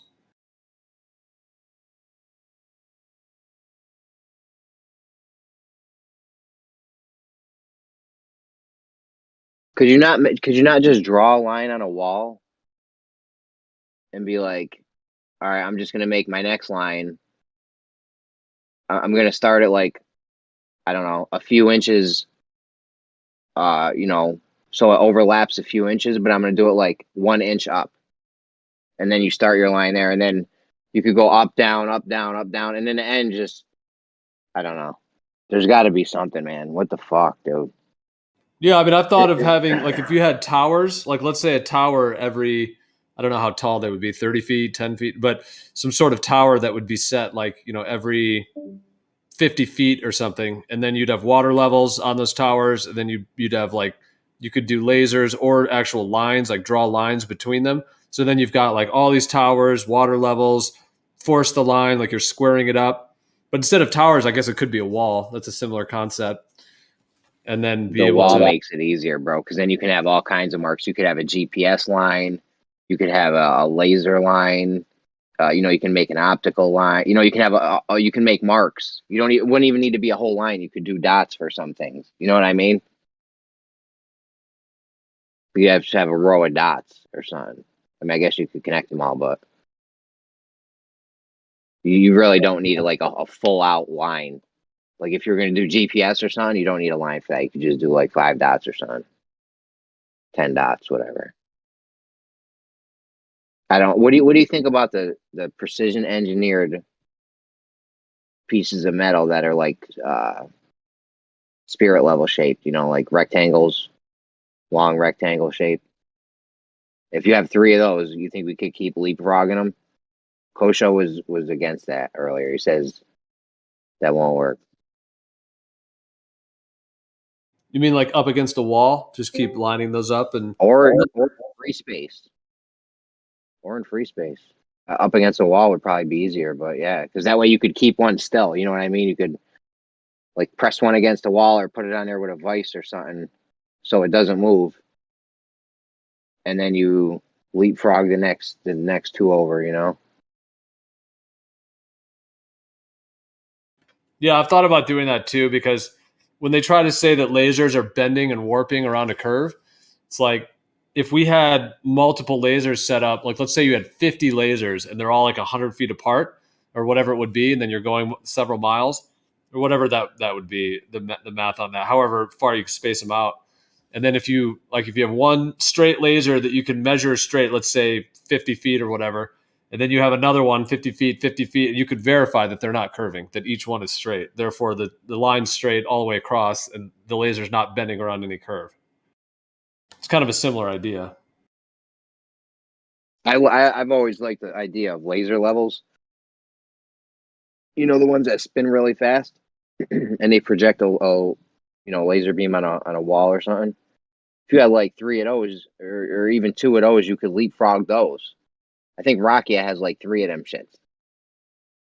Like construction quality. Like you could just leapfrog them shits. You know what I'm saying? And it's not like shooting a laser through a mile because you're only going a little bit. I don't know. There's got to be fucking something, man. I like the idea of the auto level. If you just, because I think this thing, you think it's magnification, so do I, and I think that magnification is, a squared function or something. So it's mimicking the apparent drop that we're seeing. So if you only go like 100 meters at a time, you're not going to get it.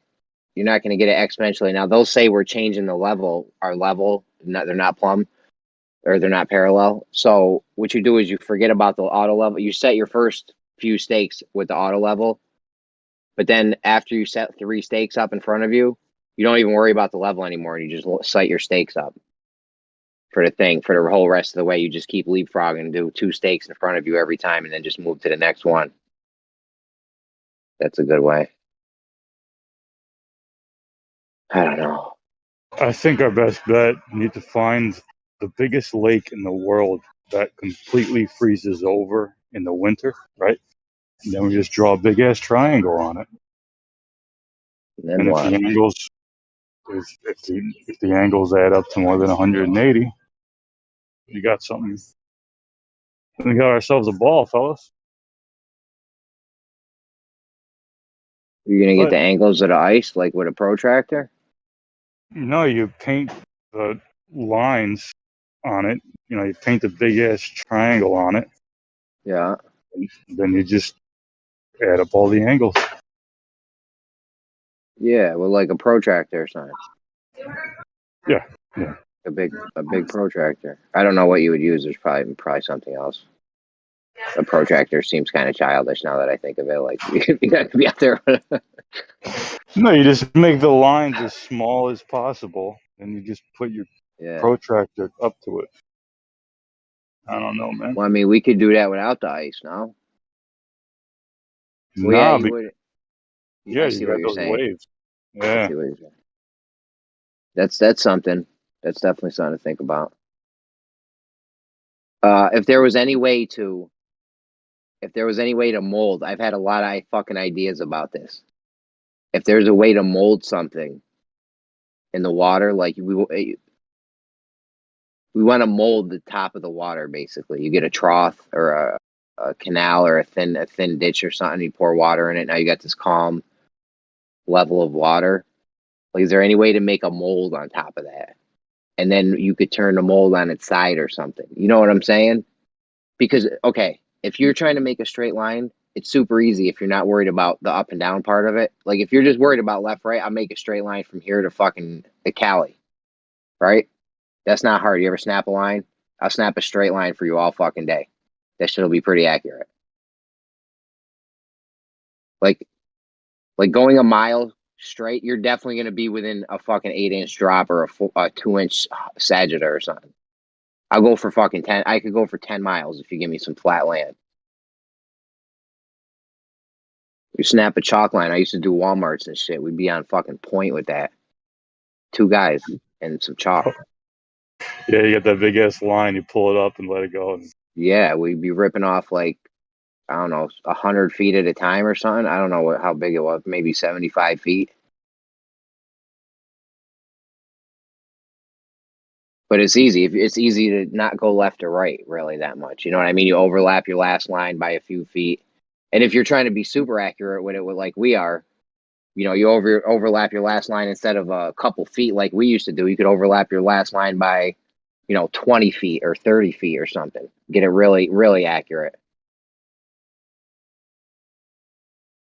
You could even make the line be instead of the string, maybe make it be something flat on the edges, like I don't know. The line's fine because after 2 miles, you'd be off.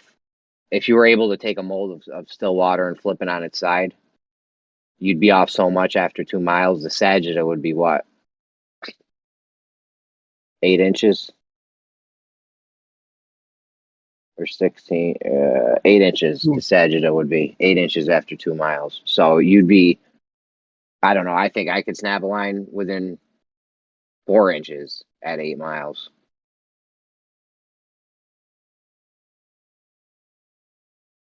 Or, like, we can make plumb lines straight. Easy. You just can't transfer that horizontally, and there's no way to transfer that horizontally. Yo, whoever the creator is did a brilliant fucking job of making it impossible to fucking measure if water is curving or not. You think they probably knew it would come to this. I think they intentionally made it look like a globe to try to like think we were in this infinite space when really we're blocked off in this little petri dish thing. I don't think it looks like a globe though. They made it impossible to differentiate though. You can't, like, we would see the same things. You know what I mean? No, but I don't like that. That comes from a wizardry. Like, we've spent so long being indoctrinated, and they've done such a good job at hiding things and keeping people dumbed down. I don't think it's the fact that it's hard to differentiate. Yeah, but you got that optical drop and shit. You know what I mean? That makes it look like a sphere edge is hiding boats and shit. right? Well, We but were that all fooled by optical that for drop. years. Well, no, but that optical drop, even that what's there is way more than what the Earth calculator is. Like after watching Bev do all those going out with his auto level, that optical drop is tiny Earth, like tiny Earth. I love the shit he did with the laser beam, and fucking DP got a great shot of this fucking Helsinki swamp or some shit. I don't know what it was, but he got two buildings. One of them was on the left was like 4 or 5 miles farther, and it looked like bigger than the one on the right. That was like 4 or 5 miles closer. Yeah. Oh, B-Ball did that too. If you know that, you ever seen that image he posts where it's the one where the water's obstructing the buildings, and then he does the like comparison to it close up and then it far away. Have you ever seen him do that? Like post that one? I know the picture you're talking about. Yeah. Well, next time he posts it, really look at it. There's a building on the far left that, from the zoom, like the close up shot, like what looks like they're in the parking lot, and then he switches to where he's far away, where the water's obstructing part of it. There's a building over to the far right, the same building. In the image that's further away, the building's bigger than the parking lot picture. Yeah, like I next time definitely think there's magnification going on, no question. Yeah, the Globers aren't buying it though. We need to do something like definitive. That's doable right there. Like we could do some real deal shit. Get get all our locations, actual sizes, all types of shit. Like the thing DP did was a good start, but we need like more info. You know what I mean? We need to know the actual sizes of those buildings, the GPS locations. I don't know. Something that would prove Something like atmospheric. that. Something like that, changes every day. Every day, that obstruction, rises and falls, and light shit, all this refraction. Yeah, it's and all that. optical. It's all optical. I know. It's bullshit. it's like impossible, dude. Well, if we prove magnification, I'll tell you right now, we'll have a good fucking shot with this optical shit, because that gives us a huge. That's huge for us right there. Proven atmospheric magnification, I think that will go a long way. People would definitely have to start to rethink this shit, because Skiba showed us how a sunset will work on a flat Earth, and that shit involved the atmosphere magnifying shit, right? Jeremy, I'm curious. Let's say you achieve your straight line 2-3 miles, right?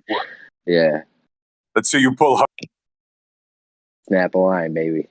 What are you gonna do with it? Let's say now you achieve this miracle, 3 miles straight line. What are you gonna do with it?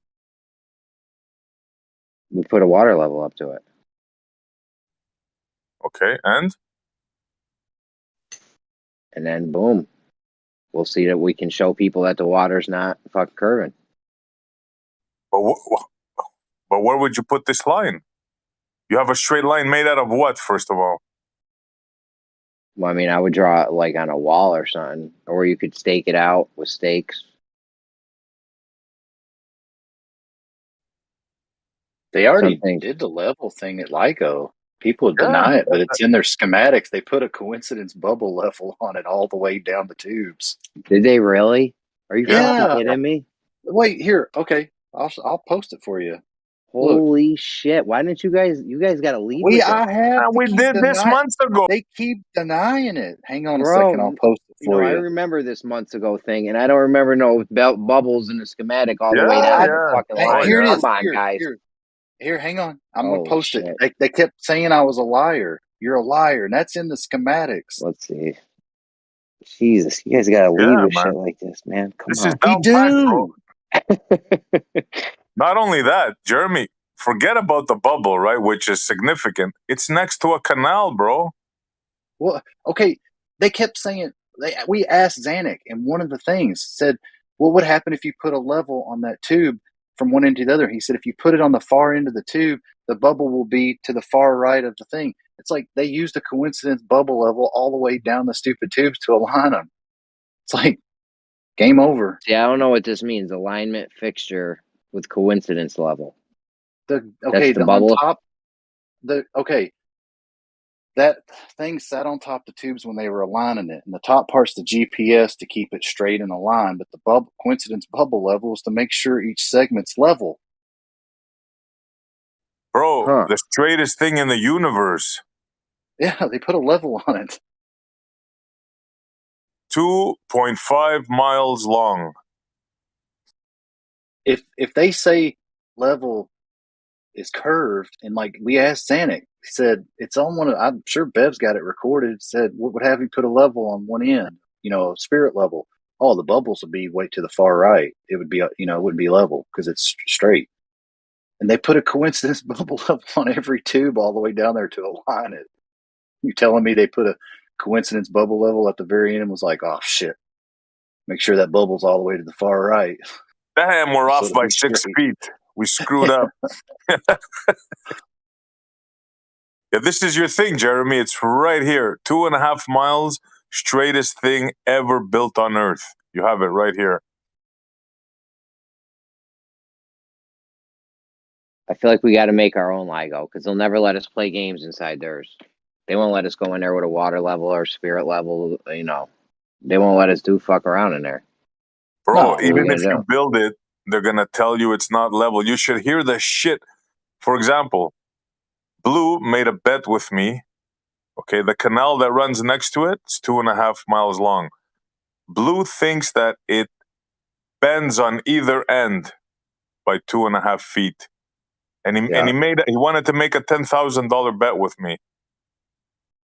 I don't know why people bet in this arena. No one ever pays, but Yeah, I know. I told him, look, save your money, but it's just you're a fool to think of that. Imagine he thinks the canal bends on either end, bro. Yeah, it's a geometric impossibility. It can't happen. They're starting to deny that water levels make a horizontal line. It's in the Have they been definition. denying that the whole time? Yeah. Yeah. No. No, there was I remember listening to one of Bev's early videos where Dress was in there, and he says that he didn't say that back then. They were saying that levels are horizontal, but I forgot exactly how they got around it back then. Local horizontal? No, it wasn't that. I don't know. I'd have to go back and listen to it, but I remember catching it. It's like, Bev, he didn't used to. They weren't always saying levels curved. Well, they would say it's horizontal, but horizontal to them means on a sphere going around. That's how they would describe it. Yeah, it's horizontal, but it goes around the sphere. What do you mean? Well, level is an equal distance above the water all the way around the sphere. That's what they used to tell me. I'm telling them, man, what are you talking about? Here we go. Types of levels. Bob Vila. We all remember him, right? From the 90s? Yeah. Carpenter's level, Mason's level, torpedo line level, water level. Here we go. It's a tool. It always says it's a tool for establishing a horizontal. I know. That's all. I can only remember reading that. It makes a horizontal thing. That's what it does. Like they're denying it now, though. Yeah, you look up the definition leveling, and it says to make free of bumps, something, and curves. They deny it. I mean, it's what it is. They have to. The model dictates. Yep. So for your straight line, Jeremy, just pick any canal, any water surface. You know the distance. Go on one end, measure it, and go to the other end and measure it. It's going to be completely level. That's all you need. Or go to a beach, watch a boat, and see. Watch it go by 3, 4, 5 miles. You're going to see it's not disappearing bottom first. Yeah, here's what you get if you search water horizontal level. A water level Greek is any device utilizing the surface of liquid water to establish a local horizontal plane. There's that local thing. They were using that local shit for a while. Until they realized the quadratic function in a water level is impossible.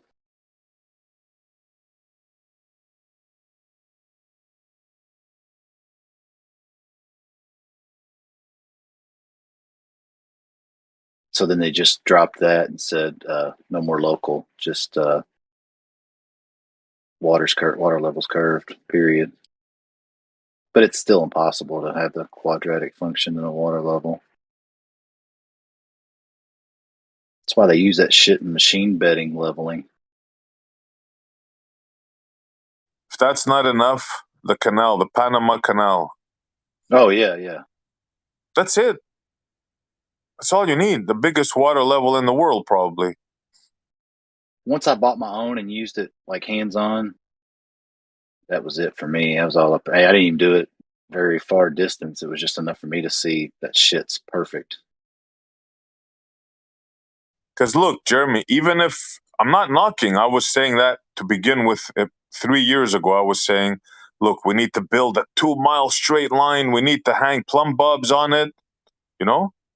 If they're And calibrated.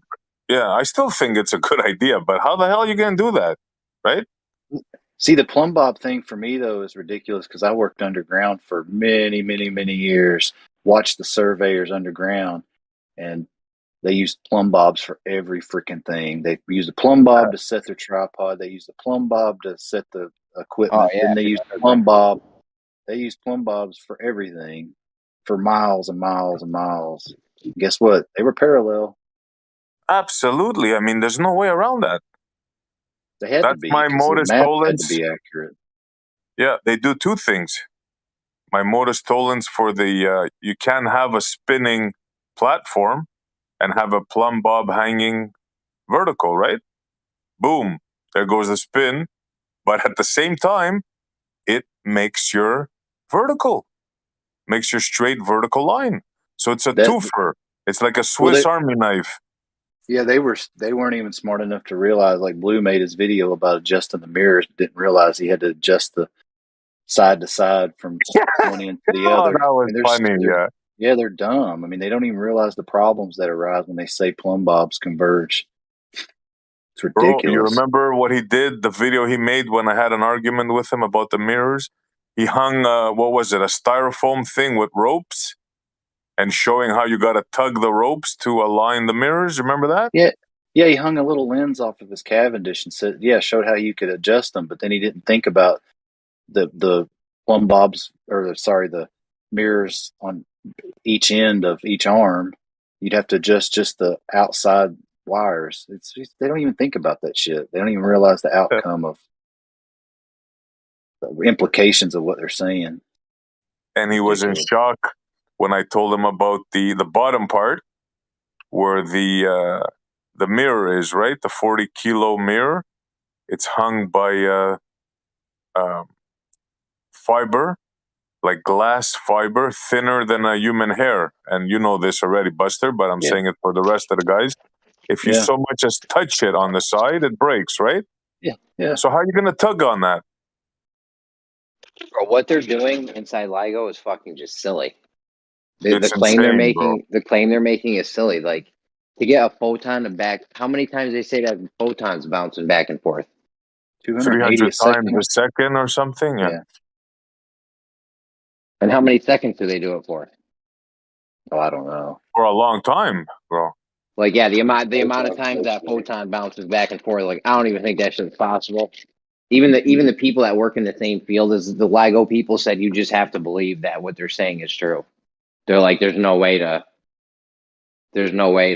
check it. Yeah, it's crazy when they tell you a cesium atom vibrates 1 billion times a second. What? How'd you measure that, man?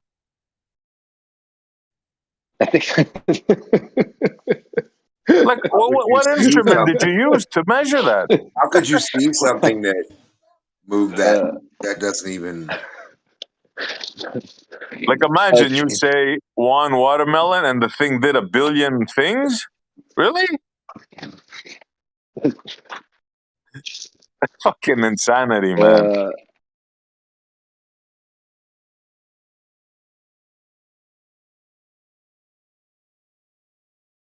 Yeah, so this straight thing that you're looking for, bro, it's right here in front of you.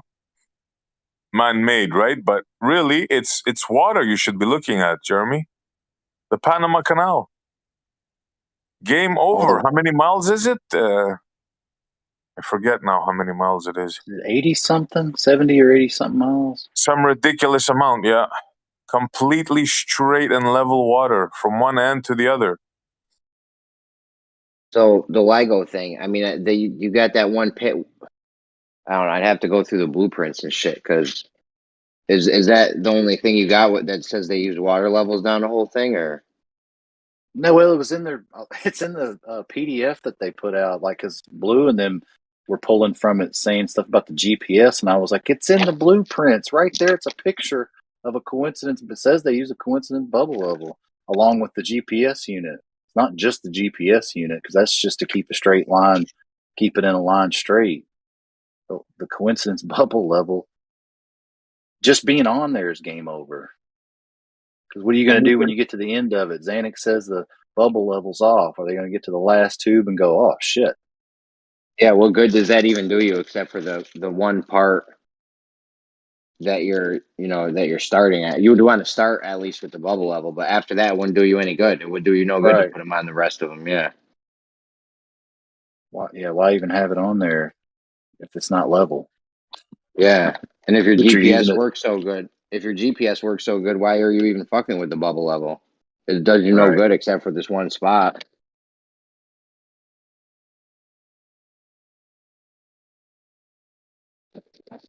They just make stuff up. How did I miss this before with the LIGO thing? I was all in that. I was all over Well, that. It's been like, I think Bev found that. We've been like, and him and Mobius been reading through that stuff really heavy, because there for a while we couldn't find anything on shit, but then stuff started popping up as far as PDFs and schematics and all that stuff, and that's like it's like a whole PDF about the alignments of the tubes, like by itself. Man, we we took that place inside out apart, like we were working on the inside and other people were working on the structure. Buster had like all the freaking schematics, and oh yeah, Blue banned us from his channel because of that. Yeah. We made him look like a complete nincompoop. Well, bro, whatever we got isn't going too far. So, I mean, what are we going to do from here? Nothing, bro. They got us just squeezed in a little corner. Don't enable the model afflicted. I mean, can we show the rest of the world this LIGO thing and how they have the straightest line in the world going off water level? Where you think you can get on CBS and do a special or something? Bro, we can make shit go crazy on TikTok, Twitter, InstaChat, all that shit these kids use. Well, I think the biggest thing, we were talking about this earlier just a little while ago, you got a lot of people coming in new and they just need the beginner stuff. This is like, you're talking about information that most people would just look at you and go, well, I don't even know what you're showing me. I know you could just make a little video though, breaking it down. Listen, there's this thing LIGO. They claim to have the straightest line in the world. They used water to make it straight. Hello, water straight. You could like lay it out for them all nice and simple in like a TikTok 30-second video or something. But there's a paragraph on their website that said they had to account for curvature. Who am I going to believe? No, I'm just Yeah, that's true. That's true. No, I know. Yeah, they've used that before. Yeah, I know. So you skip the part, they'll say you read all the schematics, but you skip the part where they say we accounted for Earth curvature. Yeah. So, and then you ask them, how did they do that? And they have no clue. Everything's covered up, though. Like, everything that you'll find that'll be proof for water level being horizontal, there always is something to cover it up. Like the precision water level, you can't build a quadratic function into a water level tool. It's not possible. So what they do, they threw in a chart you could use to reference if you want to account for it, which is ridiculous. I mean, they're always going to, like LIGO, they put the paragraph in there. We had to count for curvature. What else? Anything that you're going to find that's seemingly proof for, a water level being horizontal, there's always something covered. They'll put a paragraph somewhere. Just yeah, wizardry. but there's one thing Buster that they can't account for. My favorite part of LIGO. The mirrors. No, I agree with you 100%. But for some people, somebody like B-Ball, all it takes for him is one paragraph, just to say, why would they put that there? Are you saying they're lying when they put that paragraph there? Yeah, yeah. Do you know better than all the scientists at LIGO that put that there? Yeah. It's like the scientists didn't build it, you ding dong. The engineers and people feet on the ground built it. Yeah.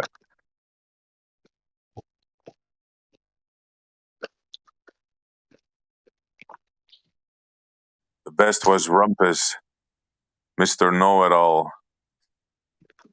He came in to argue about LIGO, like he always does. Oh, you're dummies, you're utter morons, right?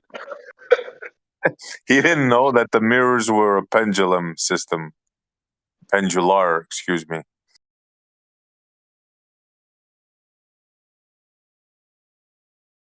Yeah, but how does anyone know that if they haven't gone in there and verified it? Like, are you just going off that because of data that they say that you read that somewhere? Well, yeah, obviously, yeah. I haven't been there myself.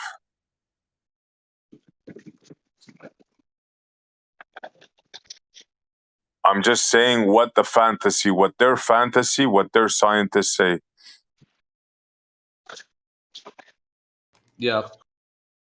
Each person just needs their own proof, just to say, this is it. It's all I need. And for me, it was building my own structure with the water level. Personally, anyway. I know what the tool's capable of. I know what it does. Yeah, this is a basic idea of a geo. Just posted a thing on it.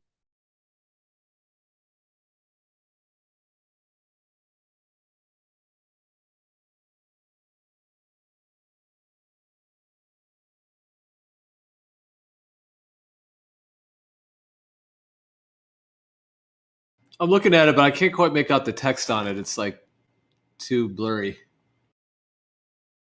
Like the resolution. Oh, is it? Yeah. Yeah, I've got it full screen, but yeah, that's all right though. Well, I can give you a little rundown. I can literally hear Geo squinting. I was squinting. So basically, it's what's called a quadruple pendular system. So the bottom part is the mirror, and the other stages are like they call it noise reduction. So each one reduces the noise more.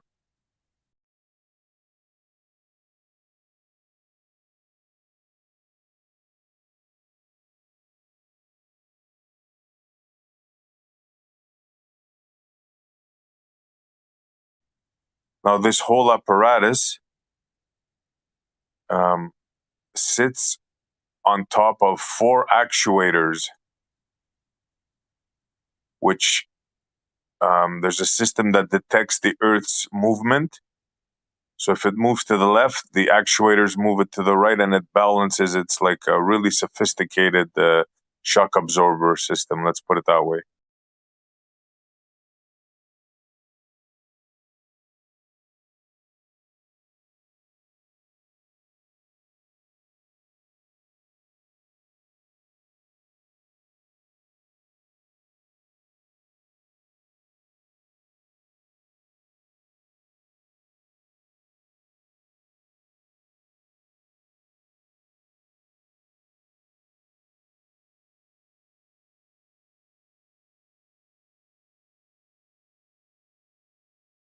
Check out these mirrors.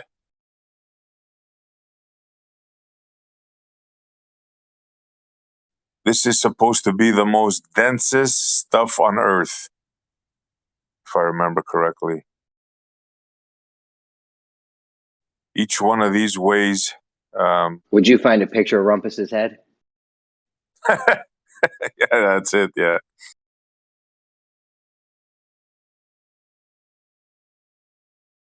Each one of these weighs like 40 kilograms and is held up by strands of silica, which is basically glass, thinner than a strand of hair, if you can believe that. So now Blue was telling us that you can tug on this to even it out. Nonsense.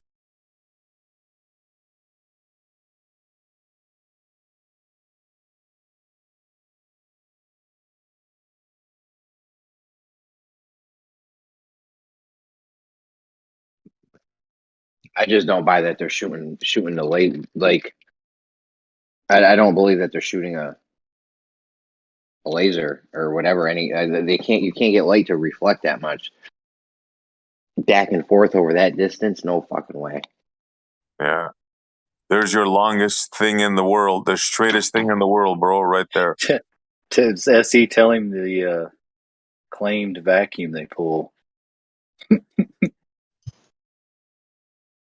Oh my God, yeah. It's insane. Like, it's insane, bro. First of all, they have to bake that tube for 3 months, bake it in heat. Then they have to run an ion pump and keep it running. I forget all the things that they have to do, like a crazy amount of stuff. Like it takes like 4 months just to bake a certain material out of it, like to get like all the atoms and this and that, and even when they achieve vacuum, right? They say that they have problems of get this vacuum energy. Apparently, things pop in and out of existence. Yeah, so they got to keep that in check, of course.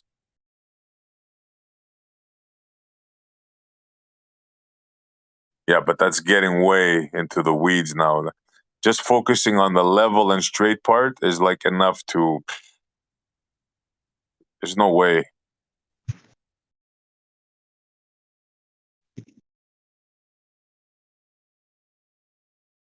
I mean, what's the rebuttal for this bubble level thing in the construction, using it all the way down? Depends who you talk to.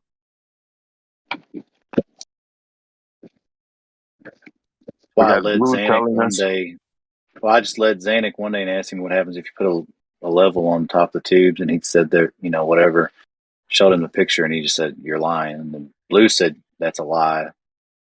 I'm like, I'm pulling this from the same PDF you are pulling shit from. They just deny it.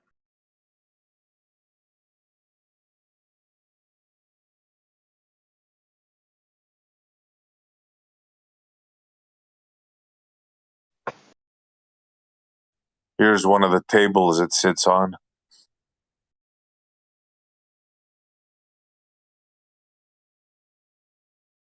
I think Bev has another picture of a different device. Maybe it's Mobius with another level on it too they use for alignment.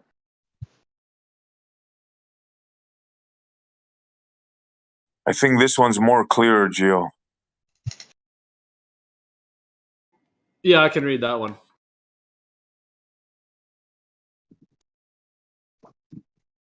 I'm no genius when it comes to making buildings, but this thing's supposed to be 4 miles long. Mm-hmm. Right? Don't you get like settling and shit over time?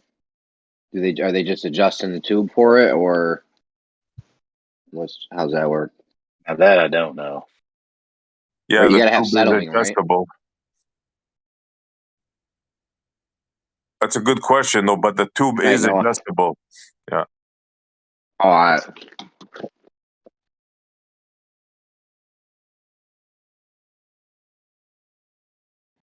So what do you guys think they're actually doing here? Like, I mean, how, in terms of what they claim it is, and I mean, what do you guys think? Like, do you think it is doing what they claim it is? Do you think it's doing something different? Do you think it's all just a hoax? Like, what do you think? They claim they're calling it there's a setup. They call it the Mickelson setup. So they may maybe just be doing Mickelson Morley. Personally, I think it's a military thing. Whatever it is, they spend $1 billion to upgrade it. So I think it's military. There's the mirror right there, the actual mirror. I think they're producing huge amounts of adrenaline.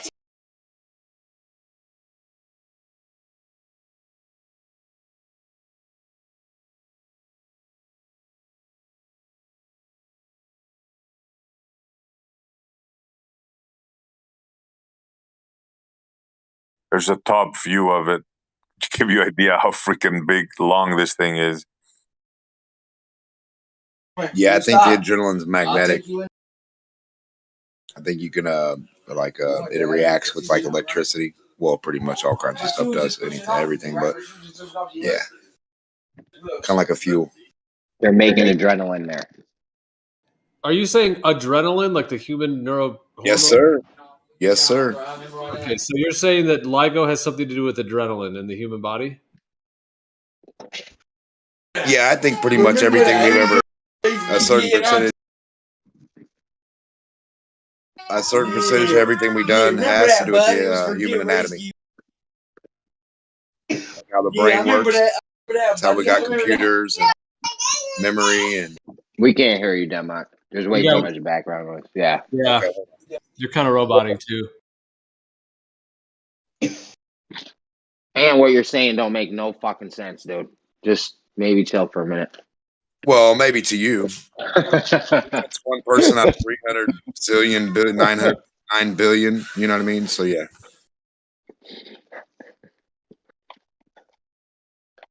Well, it's a laser interferometry thing, so I don't know how adrenaline is connected to that, but I was trying to consider what you were saying. I mean, at least let you hear it out. But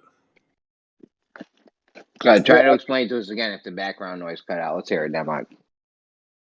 Well, I'm just saying everything that any scientists have ever done is tried to take apart, reconstruct, or deconstruct like how the brain works and the way the human body works, and that's what they want to do with AI, artificial intelligence, and robots. Nanotechnology, they want to reproduce how you grow from a sperm cell to a big person, or like how a seed is to a tree. They want to mimic that if they can. So anything they can mimic, they will. So in my idea, what they're doing there is mimicking something different than what they're telling you. Yeah, sure, they're telling you they're doing one thing with this and that, and they very well could be right along with other things.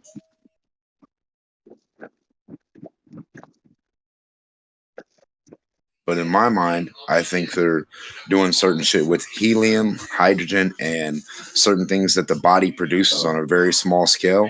They're trying to produce it on a very large scale to see what they can do with it. Now think about it. If I was going to produce a fuel or liquid or this or that, and the human body, which we are, has something called adrenaline, I would try to figure that out. That's all. This is basically the Lorentz contraction they're measuring here, right? When the gravity waves hit this thing, the size of the tunnel compresses or expands or something, and there's a differentiation between how long it is before and after. That's what the light's bouncing back and forth for, right? Yeah, they claim when the gravitational wave comes in, it hits the laser and it causes the mirrors to move slightly, which causes the interference pattern to go off phase and register on the detector.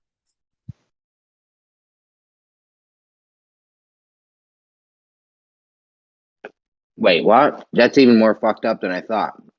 Oh, yeah. The gravity waves is moving the mirror, and that's what's registering it? Yep. That's what they say. They're detecting gravity. Now get yeah, this. But I thought it was from the Lorentz contraction, though. Get this, Jeremy. It moves by 1/1000th of the width of a proton. It's 1/10,000th the width of a proton. 1/10,000, yeah, some bullshit number like that, yeah. Yeah, 1/10,000th the width of a proton. They can't measure if there's any drop in the water level over 100 feet. But they they can measure take the that. measure. Yeah. I believe that so strongly. I would co-sign my entire life on it right now. Yeah. Yeah, I'm 100% on that. Yeah, for sure. Every time, 90% of the time, 20% of the time, all the time. I do agree with what Debox said, though, that it's likely that what they're claiming they're doing there may not be what they're actually doing there. You know, like meaning that whatever they're actually claiming they're doing and what they're actually doing is likely different. Not that the whole thing is a hoax, because clearly there's a lot of machinery there. We know that interferometers are a thing, and Nicholson-Morley. We know all of that exists and can be experimentally done, but it just depends on what they're actually using it for, what they're actually picking up on. And then, of course, this plays into their model because they're claiming that they're using this to kind of recreate, gravity waves and things that are going on the cosmic scale out there in the big universe or whatever of their heliocentric space model. So there's definitely like a propaganda going on with that part of it, but it's interesting to think what they actually are doing there and what they're using it for, or if it's even anything that interesting or not. Like it may not even be. It may just be that it's there just to kind of be the propaganda arm of propaganda, just to propaganda. It could just be a money grab for black budget shit. Yeah, you know what I mean. What'd you say they get $1 billion or something? How much do they get a year funded for this place? Like that goes a long way in the black budget shit. You're Well, not they sure, got but they, 2 billion, 1 billion each to upgrade each one of them. aren't they correlating like the collision of two black holes with this really rudimentary fucking pipe and couple of mirrors?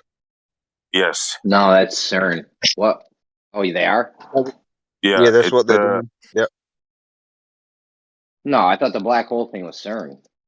No, there was a collision of... CERN smashes particles and shit. Yeah, they're making the black holes with the particle smashing. This is not the black hole thing. No. LIGO measured the collision of two black holes. They also can measure all sorts of celestial shit. It's just they're actually making black holes in CERN though from this particle smashing thing. Yeah, they claim to be making mini black holes. No. Well, they say they are. Yeah. Yeah. How do they claim to correlate LIGO with stars and fucking celestial objects? Oh, it's a long story. A bullshit one. Yeah, bullshit all the way. Yeah. Kosho's got a good story for it. He says it's impossible for it to be anything else other than this. What's the huge event that happens in space? Supernova? Maybe. Is there something else? Quasar? I don't know. Something. There's something crazy that happens. We'll be here all day with a list of goofy shit. Something crazy happens in space, and he said that these gravity waves align exactly with that, and they can predict them. They can't predict how high I got to move a laser over the surface of Earth, but they can predict this shit somehow. Fucking amazing. The way Bev goes about shit with that, how high do I got to lift it? Give me your prediction. Oh, what's it, plus or minus 80 feet? Like, that's fucking great, dude. Oh, yeah, absolutely. Yeah, that puts them in a pickle. Give me a prediction. Oh, well, you don't have enough. What information do you need? You know what I mean? Like, I was grilling Ruhif about it earlier. Bob, the science guy, refused to answer. Because their answer would be ridiculous. Their answer would have to be 80 feet plus or minus 80 feet. Well, when I asked him, he said it wasn't good. It should be at least 15 feet higher. Like, we should start at 15 feet. But no, we started at 0. What do you mean start at 15 feet? Why? Yeah. That's what they're doing there also. Testing out field. It's hilarious because they try to say, in some cases, they'll say, well, you look in an auto level and, it makes a horizontal line. So, okay, you're saying that whenever I point an auto level somewhere, that whatever it hits, that's where it is. And then it's like, well, no, we count refraction. It's fucking ridiculous, man.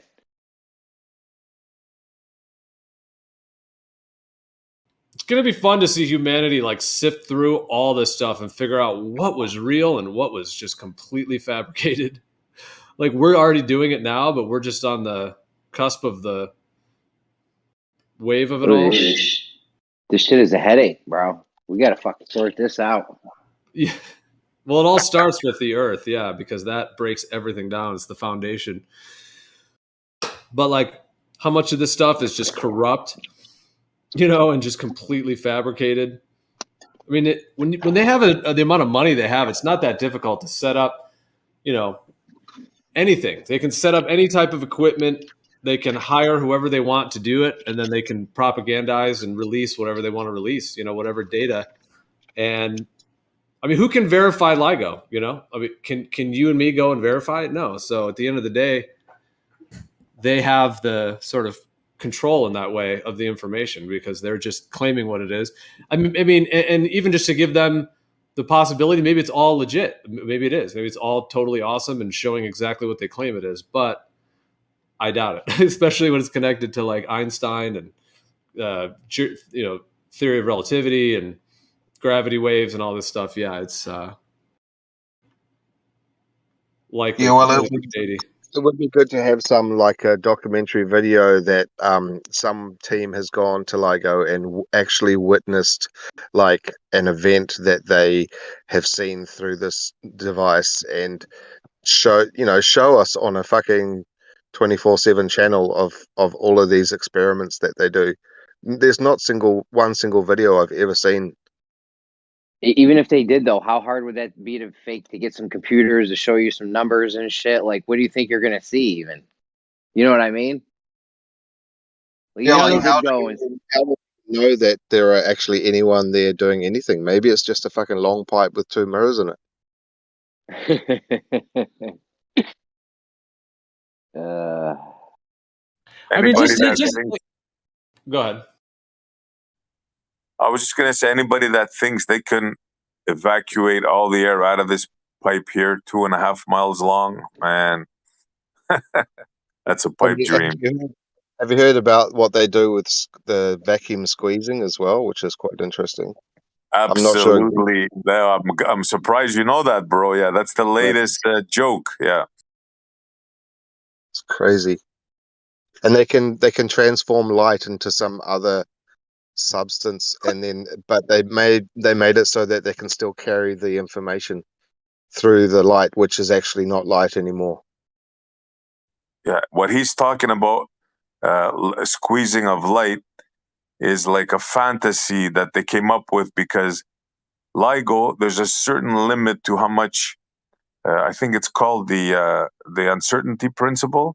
Like there's only a limit of how much you can use light or whatever to measure, right? Then you can't do it anymore. So now they figured out a way to squeeze the light. But I don't know if you know this, bro, but it's not the light that actually they squeeze. It's the space around it that they're claiming that they're squeezing.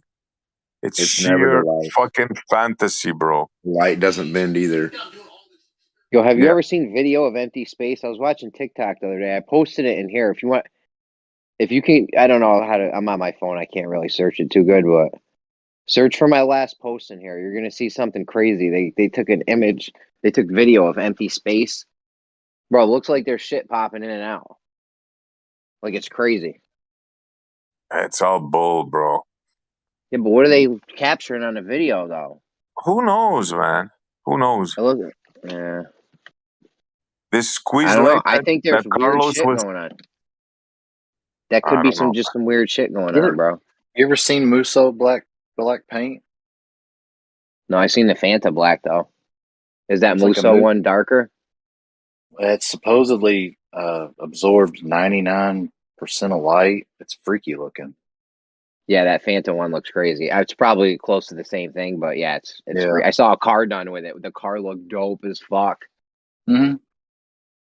Yeah, that's some neat shit right there because it reflects no fucking light. Yeah. I'm waiting for a video of an astronaut carrying a container outside of the ISS with them, and then having in that container a frog, and then just open up the lid and see what happens to the frog. That's what's up. Hell yeah, bro. I want to So see we them. want to see. I want to see a lab rat, something. Yeah, I they feel need you. to dance on the outside of there too. I feel you on that. Are you kidding? It's unethical. PETA will be all over them. Fuck I just that, want to bro. see them dance. I want to see them in colored suits dancing with a little telescope you can buy from a store that's cheap, and just look up from your backyard and be like, "Look, there's dudes dancing on the ISS." By the way, have you seen those videos where they are sending those micro satellites from ISS? So they are basically just shooting them from a tube, and it looks like they are just dropping them to the space, so-called. It's ridiculous how they are so-called putting them precisely in the orbit. They're like Yeah. they and in the older video I have seen when there was these shuttles, these Columbia and whatever, these shuttles what actually landed back to Earth, and they actually throw the satellites by hand. Yeah, they just chuck them out. Yeah.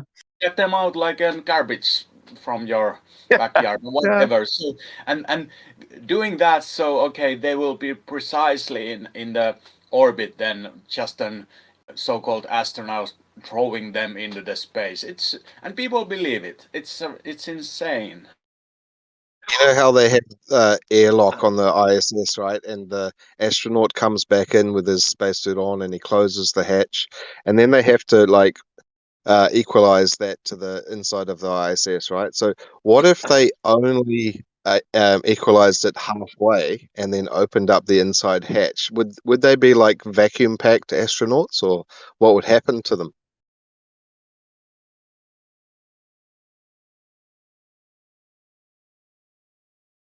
That's a good question.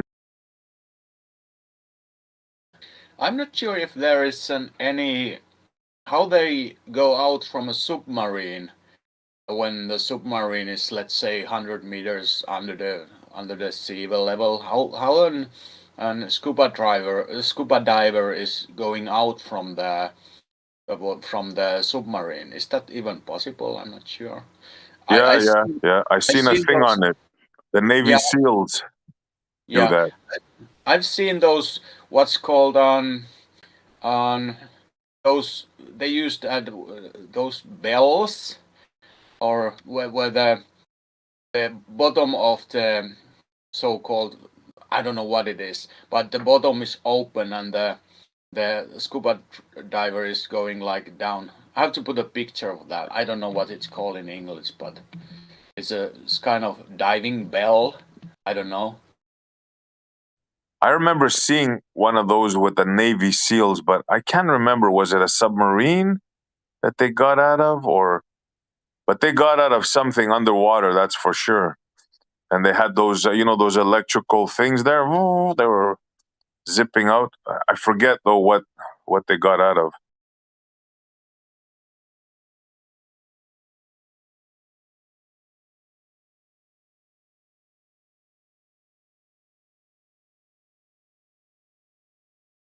Okay, I posted in a live stream. You're talking about the diving bell, yeah, where Diving there's bell. oxygen there, yeah. Yeah, that Yeah. that I believe that, because that's proven to be right. But going out from the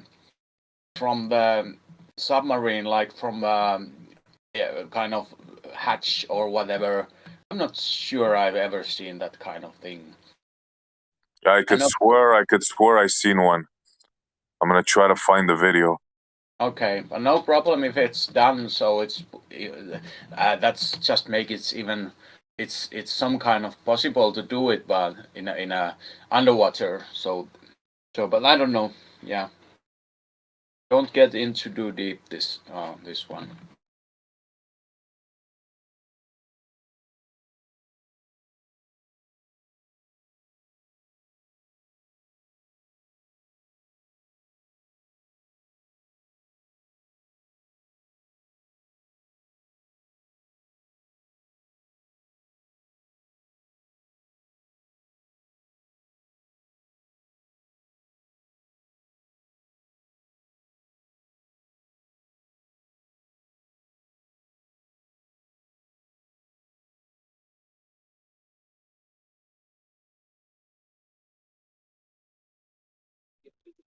How do you think they went up first and took a sample of space? What apparatus did they use? What type of sensor? How did they get a sample? How did they measure 10 to the negative 17 torr before they ever went to space and climbed out there in their $1 billion tracksuit? Yep, I've asked them that question many times. How do you know what it is up there? Yeah. I asked somebody, they were talking about it just being a really small number, and I was like, wouldn't it be important to know that number if you were pressurizing a system? Wouldn't you need to know the outside pressure? They have a good idea what it is based on the weight of air. They know the weight of air and they know how hydrostatics works. So it's pretty simple math. As you go higher, it decreases exponentially. And that exponential value is very close. And if you're getting close to zero, it doesn't matter whether you're at zero, absolute zero, or not that close to zero. It's going to be the same lack of pressure. I just thought of this. You guys can stay on that. I'm not trying to totally derail, but I just wanted, because I was thinking about this earlier, and I wanted to ask Zanuck. Zanuck, so just in general, it's a little bit of a change of topic. Like I said, you can go back to that if you want, but after I ask this, but I just want to throw it out there.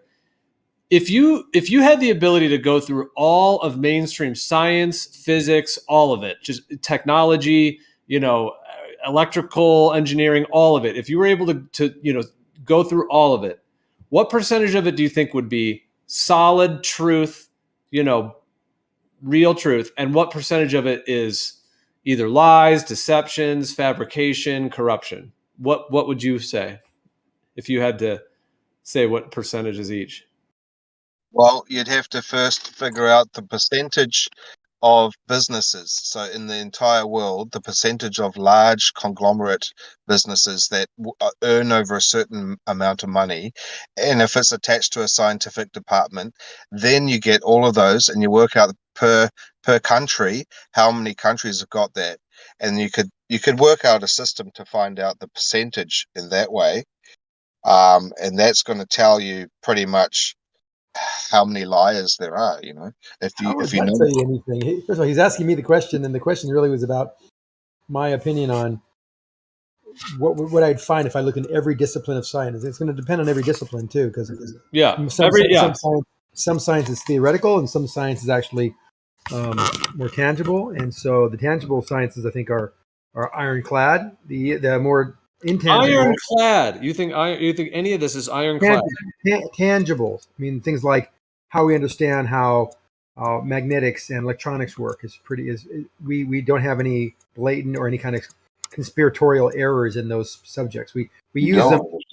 We do things at such an unfathomable level as far as size and depth that it would be impossible to even have any error in there. It's so accurate. Building a semiconductor chip, which is a part of where I came from, unbelievable the science and technology that's in that. But however, you look at astronomy, a lot of assumptions, right? So I don't think it's conspiratorial. I think it's just a lot of theories that there's a lot of evidence to back it up, but you never know. Could be a little bit wrong. Dark matter, for example, dark energy, not fully understood. Oh, they can definitely work on the micro level, that's for sure. But does it really mean what they think they're seeing in their little black and white screen with a frequency wave on there? Does it really mean they think? They're seeing what they think they're seeing. Yeah, they think they can see, they can listen to, they can observe the things that they think they're seeing. They think they are seeing the things they are seeing. Now, whether they're seeing something that is not representative in reality, that's part of the theory, right? Until someone comes along and disproves them, you'll never know. If you understand, we have on Earth where we can actually validate things. That's what science is so great. It doesn't show proofs; it shows evidence. And the stronger the evidence, the more likely that whatever your theory is and your observation is and your hypothesis is true. Well, I think it's pretty important not to necessarily correlate the physical, tangible, because I agree with you. We can build pretty cool microchips and cars and planes and things. So clearly there's some solid engineering when it comes to very basic physics, which is just what we all know. You throw a football, we all know how things fall to the ground and so on, and just with different materials and stuff. Of course, there's a lot of advancement to that, but I'm just saying that's all the actual physical world, the one that we actually live in right here. Mm-hmm. So But to conflate that with the other one you mentioned, the theoretical, the unproven quote unquote sciences or quote unquote physics would be a grand mistake. And perhaps that's why they weave them in there together, make it all just science so that you're using your computer and you're like, oh, this thing is amazing. Wow, I can't believe it can do all this. And then they tell you that they just, are probing Venus and they're just like science. And you're supposed to just accept that they're probing Venus just because there's other technology in the physical world that is actually real. I'm talking more about measurements of the vacuum of space and how rockets would work in space. Those kind of things are pretty ironclad. There's no question. There's nothing ironclad about that. The vacuum of space. It's completely ironclad. There's nothing special about how physics. How did they measure the vacuum of space, Anik? Please tell us. They can send a balloon up to 120,000, 150,000 feet and measure the vacuum of space. That's a pretty substantial vacuum. We're talking about 0.015 psi. So less than just a little more than 100th of a psi. So 120,000 feet is space now, you're saying? Well, it's close to it. You can go higher. They've been in close to it? 60 miles. 120,000 feet is close to 60 miles?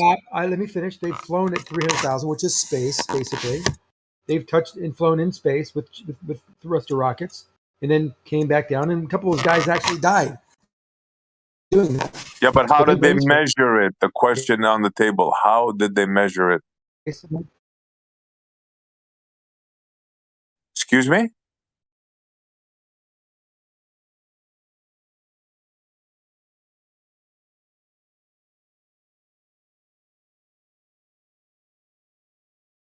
Did I cut out?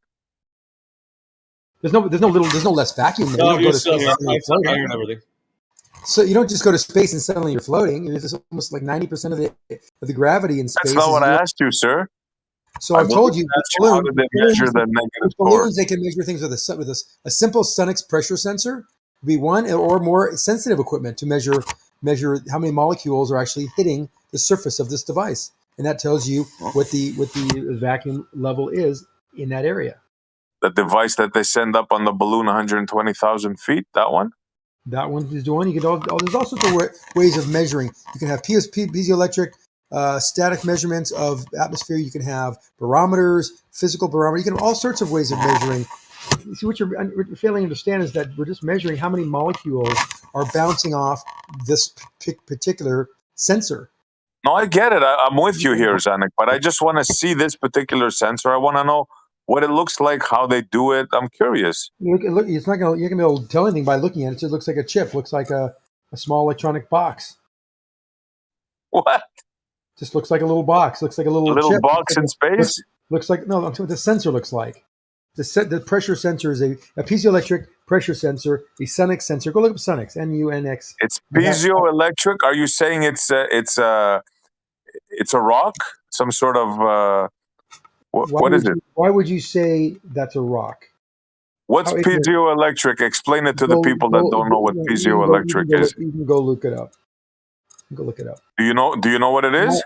I do know what it is, but you can go. I'm not gonna, you're running me through all these questions. I'm giving you the answers you need. Now go look. Electricity through pressure. Yeah. Response to pressure. It's a semiconductor-based electronic device that responds to pressure. Very sensitive pressure. So they can use them inside your car's engine for certain things. You can use them in space to measure. How about a lighter? Does a lighter use piezoelectric? It's not a pressure sensor. A lighter? Those lighters that when you click them, you see a spark? I said we're talking about a there's actually two different kinds. There's the lighters that use the flint with the roller, like the old style. Those I don't think are, but the ones that no, not those. Yeah. The clicker ones. Right. Those use piezoelectricity to create a spark, which then lights it. Yeah. Correct. Yeah. So you're saying that's what they use for the to detect the temperature? Is that what you're saying, Zanik? This is a piezoelectric sensor.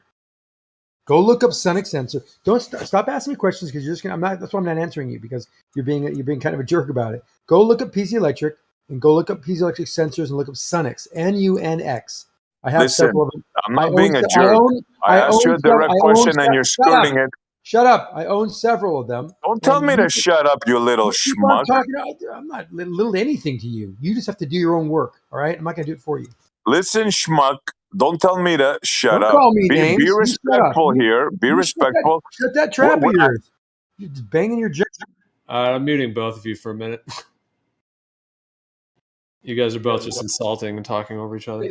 Seems fair.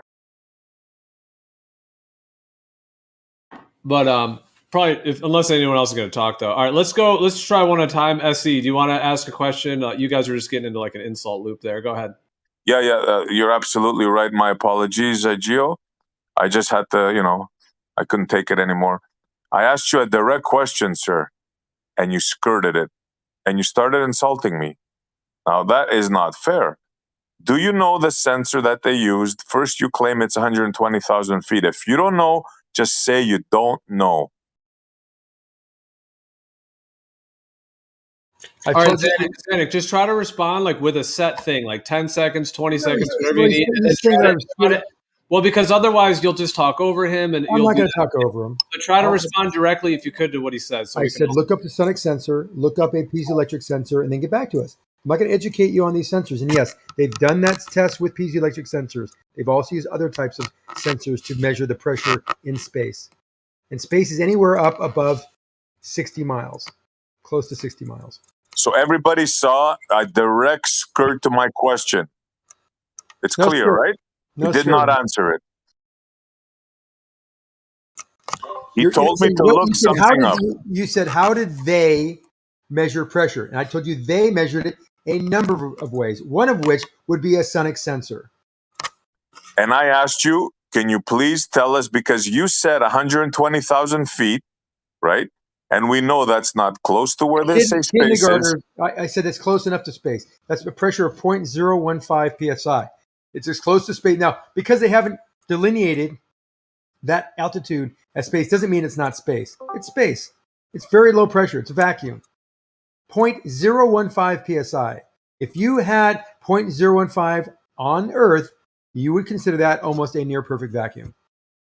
So in other words, you have no idea what sensor they used at 60 miles and above to determine the vacuum of space. Thank you, Zanik. Yes, Sunix sensors have been used in space, for sure.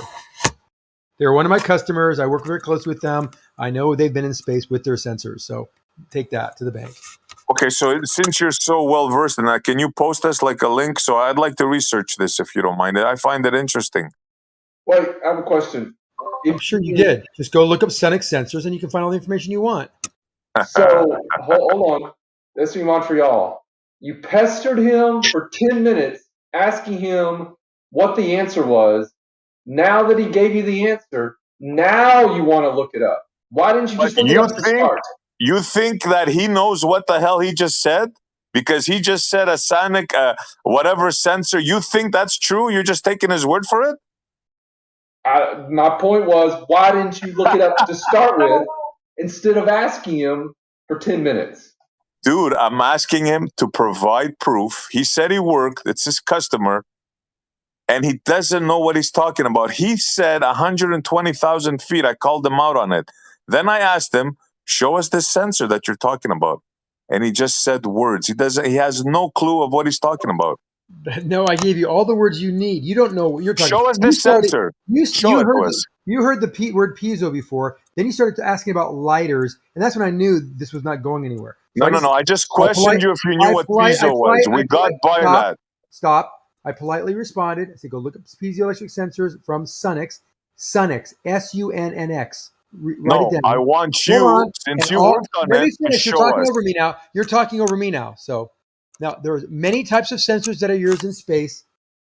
Many types. I named one of them. So there's many others. Okay.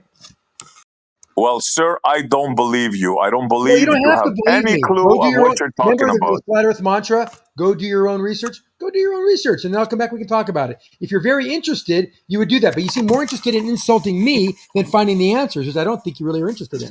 Well, the thing is, Zanik, I mean, I hear, okay, you guys are getting heated here, but the thing is that It is fair though that he's asking for some. I mean, for a listening audience, we may want to hear what it is. So, yes, we could all tell each other to go research things, and yes, I understand that. But I think for the listeners and for the actually having the discussion, wouldn't it make more sense for you to actually show us what you're talking about? Maybe show us a link, a picture, an explanation. And you don't have to. I'm just saying. I mean, that is sort of what he was asking for. And then you just kind of kept telling him a company name and to go research something. It's just not.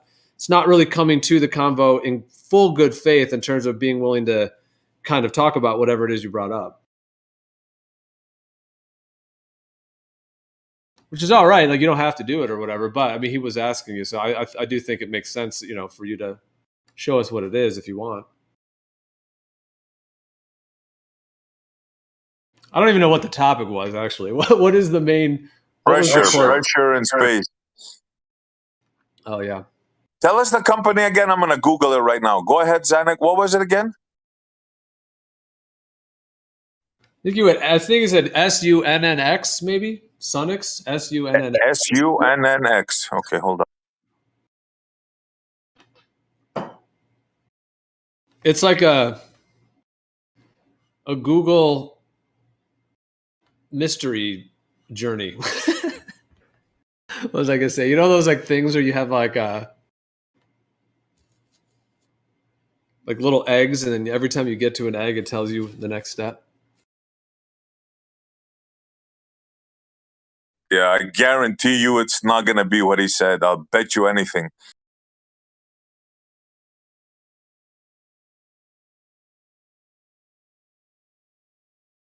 And he just dropped, so I guess he was done with that. Yeah. Sunnix is a music thing I'm getting on on what? Hold on. What does it say? That was an interesting time for him to leave after I kind of reiterated that it'd be cool if he actually told us what he was bringing up, and he just bounced. He's just making stuff up, bro. That's what they do, Just the fact that he went to 120,000 feet with balloons, I knew right away he had no clue what he was talking about. But then he worked for a company that makes these sensors, but hey, he couldn't produce these sensors. Yeah. Sure, Zanuck.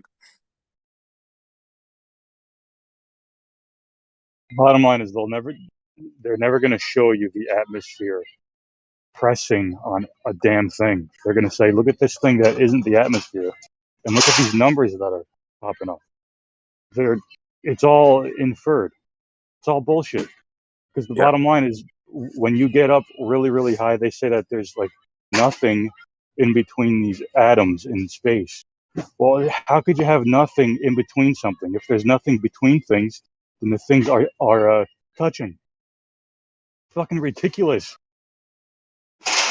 Yeah. Notice how he disappeared as soon as Geo put a little, well, I wouldn't say pressure, but, like sense into him. And then as soon as I asked him, I said, okay, how do you spell it again? I'm going to Google it right now. Choom, gone. That's what I was saying. It was kind of curious timing. Piezoelectric sensors. I don't even want to say it. He's back. He's back. I hope he's rocking some proof with some piezoelectric sensors.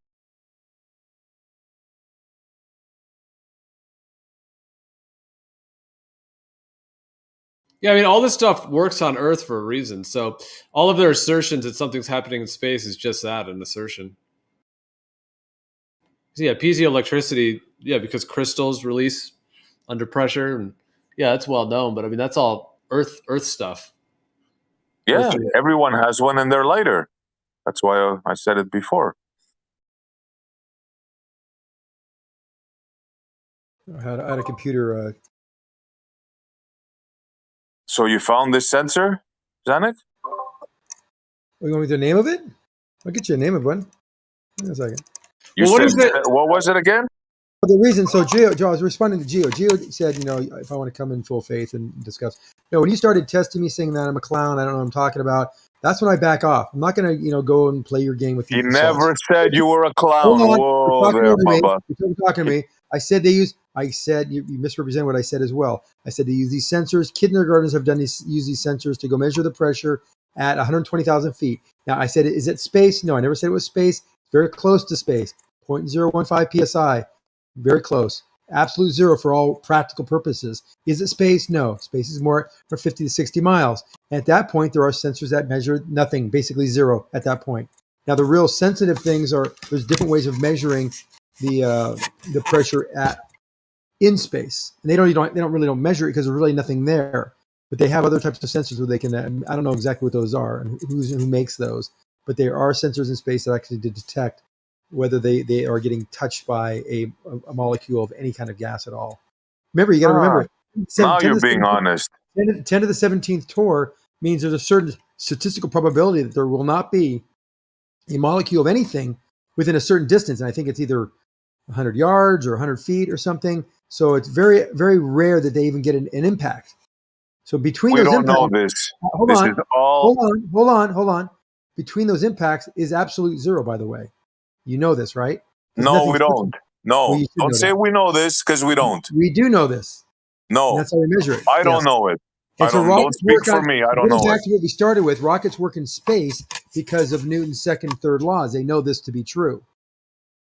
Because there's no doubt in that. There's no, like, we need something to push off of, like the flat earthers like to say. There's no new reason for anything to push off anything in space. It's all about exchanging momentum. Anytime you change momentum of something, there's a force developed. And all forces have equal and opposite forces.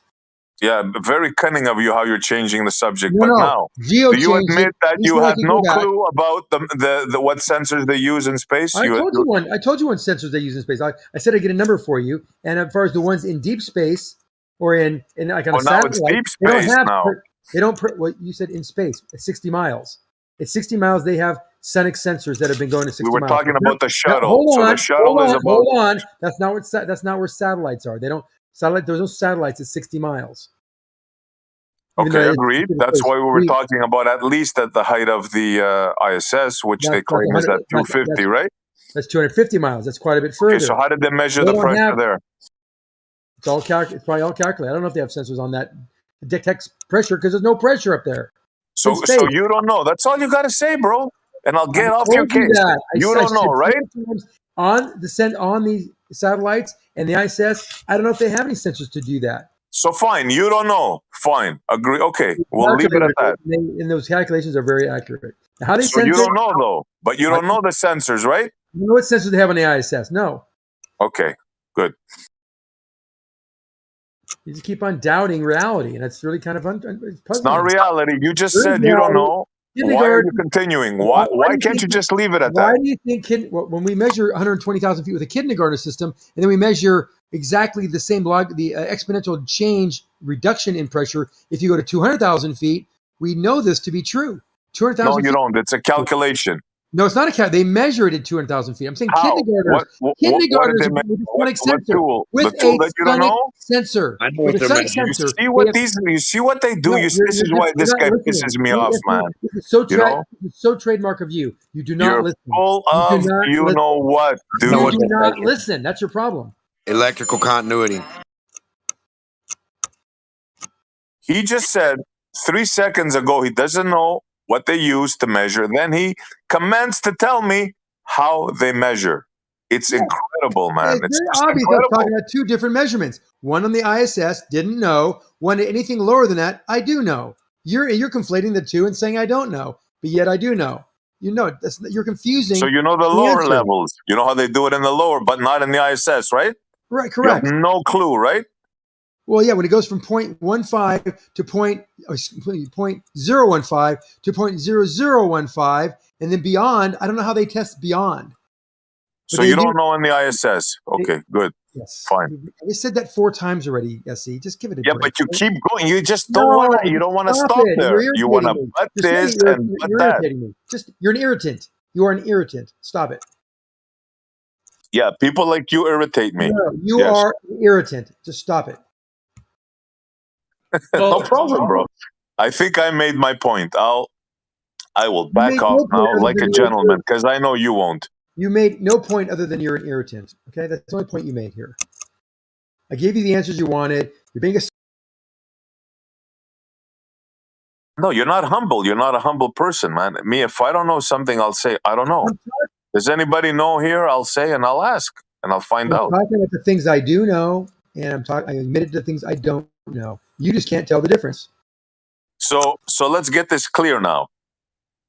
How they measured the pressure outside the ISS, you, Zanuck, have no clue about this, right? I've already given you the answer. But just for fun's sakes, you don't know, right? See, he doesn't want to admit it. I already told you I don't know what's on the ISS as far as sensors. I can't name them. Thank you, sir. Thank you.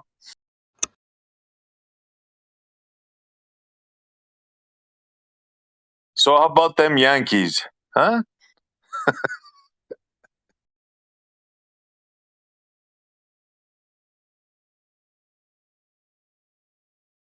Zanuck, if in this lifetime, if you're able to be shown without any question of a doubt that the Earth is indeed a stationary plane through perhaps physical measurements and other ways, to where it really isn't refutable, and there's really no one else at that point saying the Earth is a globe, if it comes to that point in your lifetime, how will you contextualize all of this sort of debating that you've done these last few years? Like, will you just kind of think that maybe you just kind of believed what you read and it was happened to be false, or would you question your own discernment, or like what would that do for you at this point?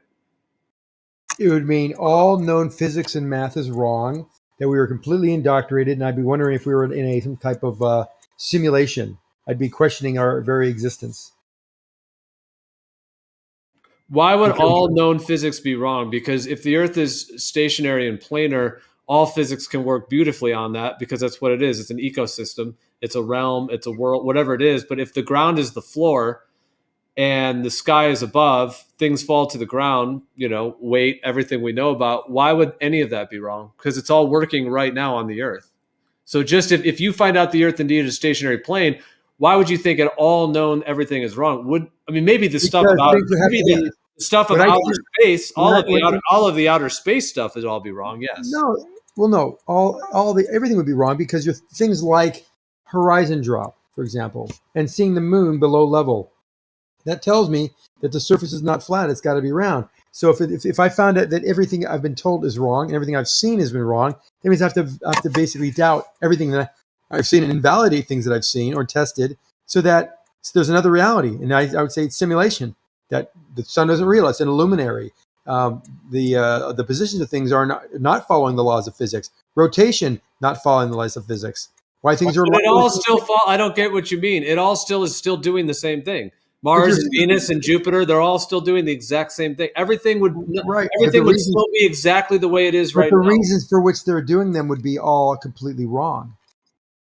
Yes, that's because you believed in a false story. Yeah, that part would be wrong. I agree. Or what if we don't come up with anything to dispute them, and everything we use in math and physics has predictive qualities, and without exception. Not once has anybody disproved or had one thing to contrary to any of the theories of gravity. Or the laws of gravity, not theory, the laws. There's not one. Right, but we're talking about the simple proving without any question of a doubt that the Earth is planar in nature and stationary. Right. If that is 100% to be the case, that's what I'm saying. Like, all physics we have in terms of building cars and airplanes and computers and everything we have would all be absolutely solid, because it already is what it is. So right, it is. And if it was wrong, then we'd be living in a simulation, because we can actually use the physics to show why we are turning and changing around an axis when we travel around the Earth. Then that's what you would have to look into. That's what why are the plumb lines not parallel? We can measure them. These kind of things. So that's the part you're going to have to figure out. Right. So you're going to have to figure out why you believe those things when you find out. Why? No, they're wrong. The things I've not believed, but tested. When I've tested things, when I've observed those things, and they are wrong, then that means there's an alter reality. So the reality that we are observing is not the reality that it is. Okay, then I'm not trying to be rude in saying this in any way, and it's not a hit on you at all. I'm just saying this because what I'm understanding you're saying. It sounds like you're basically describing that if you found out the Earth was a stationary plane, that you would become schizophrenic. And I'm not trying to, like I said, I'm not trying to call you out or say anything. It sounds like that's what you're describing, which is a complete fracture from reality. No. If I found that the Earth is round, if the Earth is flat, it would dispute everything that we know about physics. And even though it's working, our understanding would be completely wrong. Your understanding would be wrong, yes, but the physics are still the physics. It's just still work out. It sounds like what you're saying is that you were convinced that real physics was somehow correlated with pseudophysics, and that's the part that you're trying to say that would be incorrect. But actually, you would have to just figure out that was pseudophysics. It would mean everything that was shown to me, everything that has been measured, was a simulation. It was not real, because you can't. You see, math is proof. Okay, then what have you measured? What have you measured? Sorry to interrupt, but you do go on for a very long time. And I'd like to have more quicker back and forth so we can stay on the go. So what have you measured that indicates this yourself? Meaning, if you found out the Earth was a stationary plane tomorrow and it was like 100%, what would you then say? But wait a minute, I measured this and it proves globe. Like what is that? Sure. Many measurements from mountains to shores. Boats going out of the horizon with known distances, and also fault called pendulum. Those are things I've actually done myself. So with those three, okay, what were they saying again? That was very fun. And from airplane, so airplane measurements, head-up display measurements. Okay, yep, to that's horizons. Known mountains that are certain distances from the ocean, and the angles to the beaches, which are perfectly visible and measurable, with not even needing the accuracy of a theodolite. Plus or minus like a half a degree, you can still figure these things out. And a Foucault pendulum test, which are done in physics classes. Okay, so if you find out that for sure the Earth is a stationary plane, laser gyro too. Okay, could you figure out with those three things? You don't have to go schizophrenic. You would just have to figure out those three things, how they're actually working, and how you were deceived into how you thought they were explaining something. Hold on, just don't interrupt me. That you thought they were explaining something that they indeed weren't. That's what you'd have to do. You wouldn't have to lose your mind and say it's all a simulation. I agree with you that a Foucault's pendulum does what it does on the planar stationary Earth. So for me, there's nothing that proves that that's a globe moving in any way, shape, or form. Then you have to kind of rectify how that operates in a planar environment. Are you comfortable with your explanation? Absolutely, yeah. Okay, what is your explanation of a Foucault pendulum and how it works in a planar environment? It has to do with the drift of the ether, the magnetic field, the sun, the moon, the stars, the entire magnetic field that's moving, and the entire drift of the ether, which is moving. Okay. Well, does that drift take a circular path? There's vortexes. It's all Fibonacci spiral vortexes. Okay, then why do we have opposite rotation in the southern hemisphere? Because that's the other side of the magnetic field. Like the equator is the dielectric inertial plane of the horizontal. Don't start with the dielectric inertial plane. That's right, Ken Wheeler nonsense. You're interrupting me. I'm just going to mute you for a second. I'm just going to share my idea, and then you're free to share yours in a second.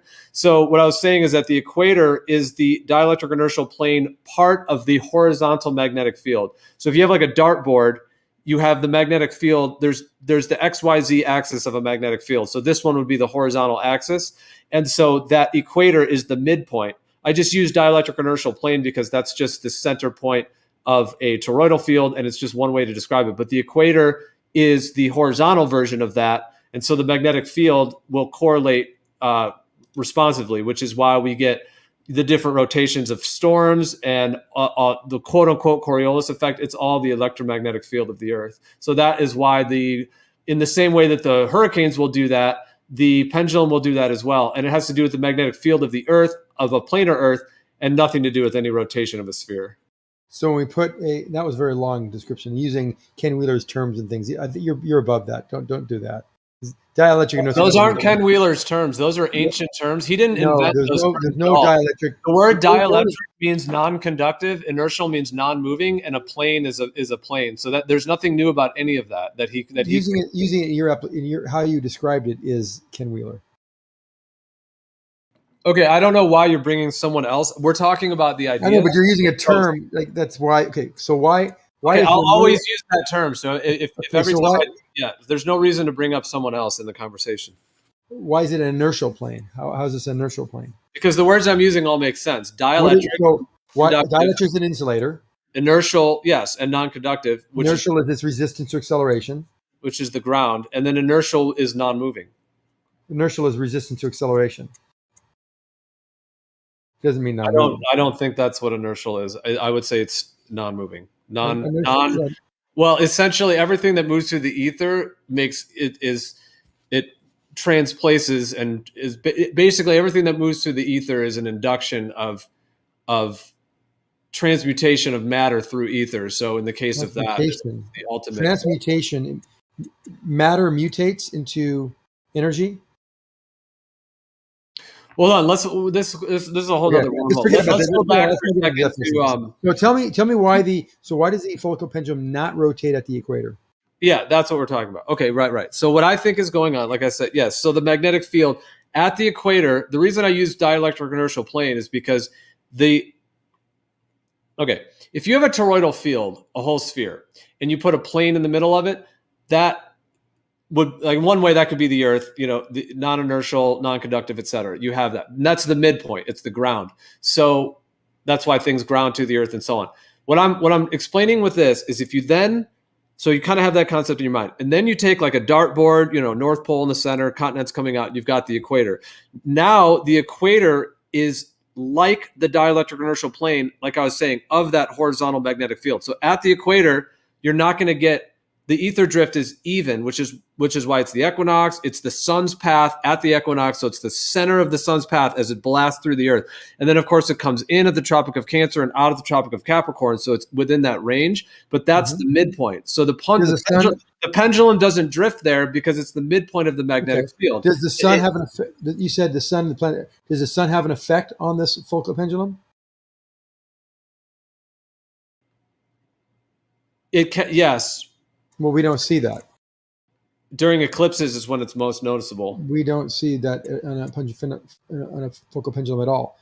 We see it consistently rotating once every 33 hours at 45 degrees latitude, no matter what the conditions, where the sun is.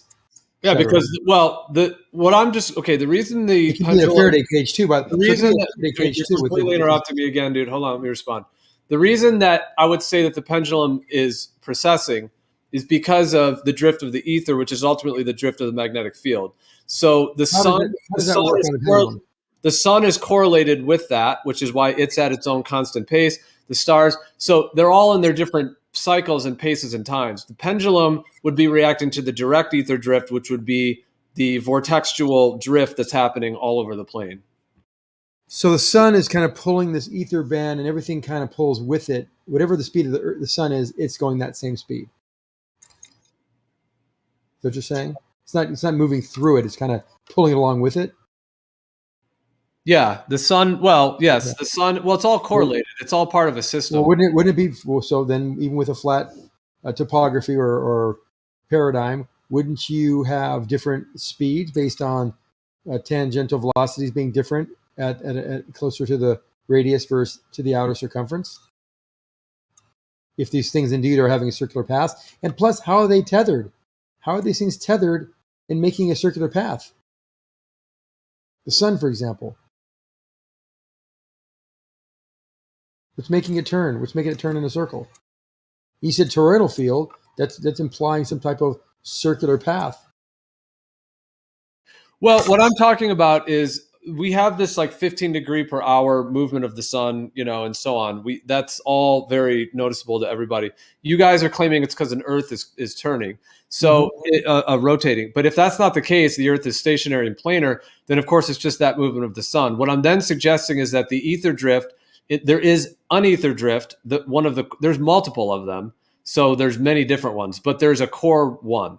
And that's the one that would be affecting. If you have a big chunk of metal, like a pendulum, and you're swinging it like that, that's what's going to affect that. And also gyroscopes and so on, because they're metal. And metal is electromagnetic, electrostatic in the environment, and that metal is going to react accordingly. So that's why gyroscopes precess, and this is why pendulums precess, in my understanding. It has nothing to do with any Earth rotating. It has to do with the actual field that we're within and the actual way that this whole thing is rotating, which is what we see when we look up at the sky. So they specifically use pendulous vanes in the gyro to make sure that it continually adjusts for this changing plumb. That's the only reason it's there. It doesn't have anything to do with aerobatics or any kind of attitude changes. It has to do with the plumb line changing, because it does. If you have an airplane, a Cessna, you take off from San Francisco and end up in Chicago, the orientation is going to be 1 degree off every 60 miles. So it's got to precess because of that. It's forced precession. Then the other precessions that gyros have are based on the friction of the bearings, and that acts as a right angle to that force. That's just standard gyroscopic physics. But then the other thing that I mentioned that you were still going on about your ether. We've had these full club pendulums in Faraday cages. We've injected magnetism. We've tried to use even air currents and things, and nothing really changes that rate of precession. It's like the base expect it to. Yep.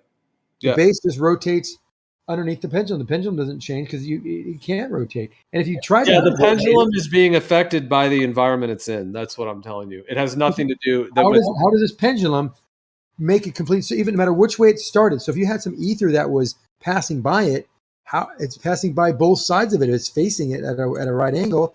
Why would it make it rotate? Yeah, I mean, one like small scale model for it is a sundial. If you watch a time lapse, like a fast time lapse of a sundial, it's the same. It's the same energy. Everything is spinning around the plane. That's a big reach, man. I don't know. It's the same concept because the ether drift and the sun are connected. The electromagnetic field are connected, and the way that the light hits the sundial. It's obviously not the same thing because a pendulum is a ball of metal that's swinging in an environment and so on. Whereas, What about the pendulums that are not made out of metal? A sundial is just the reflection of light, but it's that same movement. What about the pendulums that are not made out of metal? Well, depending on what it's made out of, it's glass, crystals. You've got Foucault glass crystal pendulums? Yeah, you can make a pendulum out of anything. You've done that and watched it precess? No, but you're saying that if that was, you see, this is how science does. If you think that this is due to this ether band and it has to do with a metal pendulum, then all you have to do, there's wood ones, they have metal tips, they have all sorts of materials. They're made out of rocks, stone. In fact, I think a lot of the big pendulum are made out of stone, not even metal. Well, I never said that metal is the only reason it's precessing. What I was saying is that if you have one that is made of metal, then that metal is going to have its electromagnetic correlation in the environment. Well, what if it's made out of stone? This is ultimately the same reason Cavendish does its thing. It's the vortexual movement of the ether. It's the same thing. You guys have just been, no offense, I'm not trying to call you out. I'm just saying those who believe it's proof of a globe Earth, I really truly think you've been deceived. And that's okay because I can understand like why you might think it does. Like it could correlate, but it just isn't what it actually is. It correlates. You through experimentation. So it's not just, oh, hey, this looks like this, and it's also due to that. They correlate. It's my reason. No, you keep on changing the independent variables and doing continued experimentation so that you end up with them. This is actually indisputable. There's a ton of, there's more than a preponderance of evidence for my claims or my hypothesis, and no one can disprove it. No one can actually say, nope, here's a situation where it doesn't work. That's never happened with the Foucault pendulum. You haven't found out like, oh, if it's made out of this material, it doesn't work. Or if you put it in this location other than the equator, it doesn't work. But that's exactly how it should work. Well, no, I understand that you have what you think is something important for you and for your understanding of reality. And if it is, that's what it is. That's cool. I'm just telling you that my understanding of how this is how these things are functioning in terms of it's interesting how they're all similar. It's like interferometry, pendulums, Cavendish, gyroscopes. They're all correlative. They're all similar in the way that what they're doing. And I really truly understand why people could believe that it's a globe Earth spinning. Like if someone's going to assert a globe Earth and they're going to show you what they say are pictures and they're going to do this fake moon landing, all the shit that they've done, I understand why they've picked these things. And I understand that there's enough overlap that somebody, even an intellectual smart person, could look at it and say, it's proof, right? However, that doesn't mean it is actually proof of that. And so what I'm doing is just sharing with you my understanding of how those things are actually functioning within the electromagnetic field over the planar stationary Earth. And for some folks, it may take something otherwise. You may need something else to prove to you that the Earth actually is stationary and planar for you then to start considering how these things are working without being all I need is someone to kind of show me an exception. And believe me, I've looked at the moon landing videos. There's actually a good one someone posted yesterday, the day before yesterday, that had a lot of scenes, and I watched the whole thing. It's like 2 hours long, and I watched the whole thing. It was really interesting to see some of the pictures and the videos and some of the inconsistencies. I mean, the shadows I get, and they were completely off base on that. But some of the things, some of these pictures they took were kind of like, hey, how did they get that picture? How did they get that shot? And this doesn't look quite right. But not enough to where I would like, hey, it's a conspiracy. It's just to make you think. Like, I want to know someone who does know, or who was there, who was part of those teams, for them to explain it, rather than just someone who's making a lot of assumptions. Can I ask a quick question, Gio? Yeah, go ahead. Yeah, when some flat earthers talk about the Coriolis, they ask why don't helicopters, or if the Foucault pendulum is doing what it does due to Earth rotation, then why don't helicopters deflect? Then if you have a metal pendulum and it drifts because of the ether, why doesn't it affect helicopters and other things? So, Mailman, your mic is pretty hard to, but you probably know that. Maybe you're on your phone. No, it's just yeah. In other words, do you know the difference? It was just a little. Hold on a second, Dan. It was just a little bit hard to hear it because maybe you're on your phone or something. But I think I made out what you said. Yeah, I hear what you're saying. Well, there's a lot to all that. I mean, I don't necessarily agree that what they claim with that. I mean, because I understand the globe Earth model that the atmosphere is moving along with the globe. So I think when people say that, I guess it depends on what you mean, but the atmosphere is moving along with the globe Earth in their model. So you wouldn't really be able to hover a helicopter, however, they do try to explain Coriolis by kind of saying like, well, the atmosphere is not totally clung to the Earth. There's a little bit of variation, and that's why we get Coriolis. So yeah, they claim it that way. Whereas that's not why we have Coriolis, though. See, he's asking you the question. Mailman's asking you the question that I've asked, like the Nathan Thompsons of the world. When I say, if Coriolis is true, why doesn't it spin underneath a helicopter? If it's spinning underneath a ball or a projectile or airplanes, why doesn't it spin underneath you if you're in a balloon or a helicopter? That's a gross misunderstanding of what Coriolis is. Hold on, dude. Before you go off on your Coriolis fixation thing, at least I want to respond to Mailman. Mailman, I guess my ultimate answer to that would be, I don't think a helicopter would do that on either model. How's that? Even with the ether drift, yeah, I don't think it would cause that. I guess if you had an incredibly I don't even think you could do that. But I mean, could you make like a helicopter pendulum? You know what I mean? And then try to get like the helicopter processing. But I think with that much airflow and movement, I just don't think you'd be able to get. I think a Foucault's pendulum is easier to see it. Gio, that's why I wanted to interject, because it would straighten out. If you don't have this confusion, I want to make sure you're straight. Yeah, good. Let Mailman speak for a second. He's trying to. Well, remember, Coriolis has to be objects moving through the rotating reference frame. It's not hovering. Yeah. There's no Coriolis when something's hovering. There's no concept at all of Coriolis. Does that make sense? Go ahead, Mailman. Yeah. So if you don't have that issue with the ether and the helicopter, I guess you would say that you understand that if we have a globe with Coriolis, things that are just hovering wouldn't deflect, right?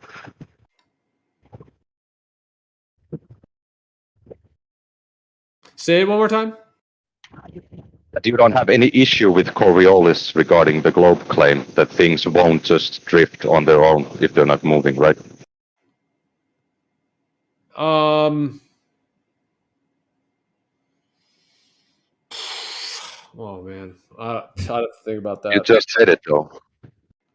Do I have any problem with? But you're saying the globe one, because you're not talking about an ether drift thing on a stationary plane. You're talking about on a proposed globe model with the way they describe it. Are you saying, do I have kind of issue with the idea that if you hovered in a helicopter that you should be moving backwards and the globe should be moving under you? You're asking if I agree with that or disagree? Yeah, because I mean, what's the difference between ether drift and the Earth rotating? How can you spot the difference? Seems like sort of the same outcome. Well, and that's what I think they're conflating when they claim that when these people that are pushing this heliocentric model have claimed that these things are proof of a globe Earth. They're using a fundamental conflation in logic to be able to do this. Well, it's not even in logic. It's actually just a conflation in information and the propagandized of it. So yeah, what are the differences? Well, yeah, it's a good point. Those are I mean, Zanuck just mentioned like a pendulum made of something that isn't metal. That would be interesting to experiment with. But there are differences, for sure. But there's also enough overlap. So how could we decipher between the two? I mean, I guess ultimately I would say that I don't think any of these things are good proof of whether the Earth is stationary or moving anyways. So I would even just write all these off. I don't think any of these prove either way. So to me, they're not even proof of either one. But I know what you're saying. Like, it would be interesting to try to think about the differences and how that could be proven out. Yeah. Also, I don't have enough time to go, but is the ether affecting all matter, or just something that's magnetic, or like other things that are not affected by the ether? I would say everything is affected differently in its own frequency, which is why some things fall faster than others to the ground and everything. So there is. It does affect everything, but to different degrees, I would say. So if you have a pendulum that's made out of different materials, the precession would change. Maybe so, maybe not. That's because then you're talking. Well, right, you're talking about testing different materials and how they're affected. So, what would you think of it? I'll tell you this: if we had a pendulum made with no metal at all, of course, everything would have its own dynamic. But if you were able to see a pendulum that was made of a different material that did not precess, would that then make you think, okay, maybe this pendulum thing isn't showing a proof of a globe spinning, and actually maybe it is something different affecting it in the medium like I'm describing? Would that do it? Would that kind of shift your mind in that way? I mean, it would show that the pendulum is doing something that it should not do, and I would look into it, but I wouldn't jump into the medium causing it or something. It can be many things. Okay, but that does disprove that it's the Earth spinning is what's causing the pendulum, or it would at least hint to that, because if the pendulum is supposed to be moving, I mean, the whole thing to me is so, I don't want to be critical, but it's just so bizarre and unfounded. Like the idea that the Earth is spinning and rotating at all these different gyrating positions and speeds and all this stuff, and that a little pendulum is going to go ping, pong, just a little bit, to me is very absurd as proof of a globe. However, even if we're to say that is what's happening, if we use a material that is like crystal or something else that is completely non-metal and it doesn't precess, then wouldn't that then kind of start to poke a hole in the idea that it's the Earth spinning that's causing that pendulum? Yes, if you did a pendulum made out of different materials and it didn't precess, you'd have a point. But we don't Yeah, have you'd that. have a point that it's perhaps magnetism that causes the precession. Yeah. Or something else that's acting on the matter differently.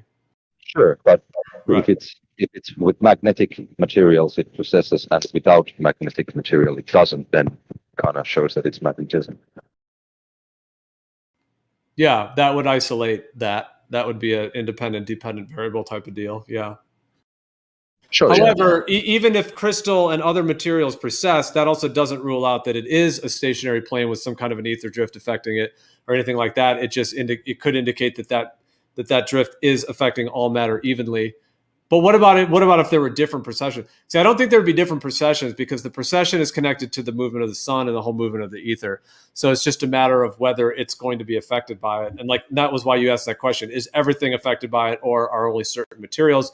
And my response to that is yes, everything's affected, but at different frequencies. So then it depends on the matter and what it's made of and how that interacts. Because we know, like dropping things, like if you drop a pen or a glass bottle or whatever you drop, we know that there is a pretty darn consistent drop rate, although it's not 100%. Like there are things that don't quite drop at 9.8 meters per second, and there's terminal velocity. So there is variation there.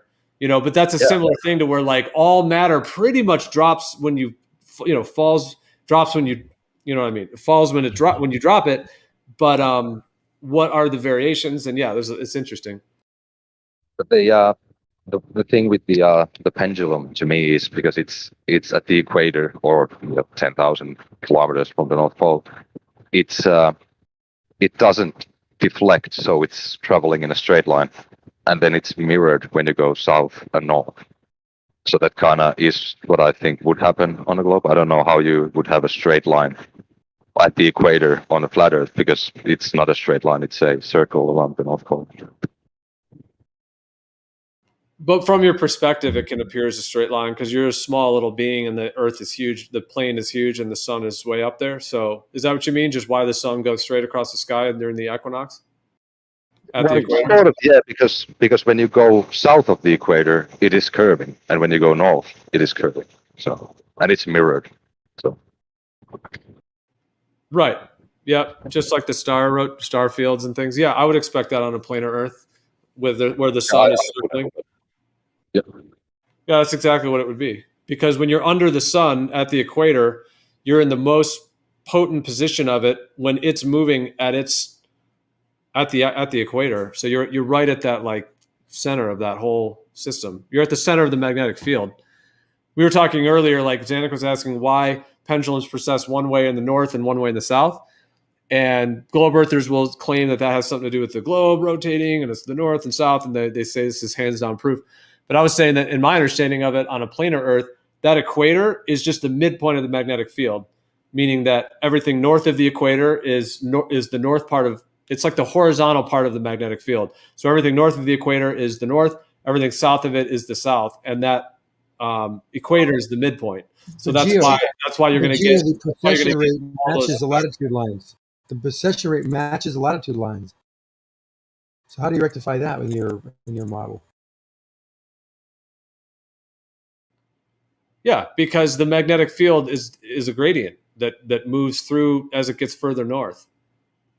But if that's the case, how do you have something out a farther diameter or farther radius and not increase the distance distortedly? See, in a sphere, as we get down, those latitude lines become smaller in length from all the way around the Earth. Now, on a flat plane, that would have to be larger in the southern hemisphere and smaller for the same latitude about that sun's path above you in the northern hemisphere.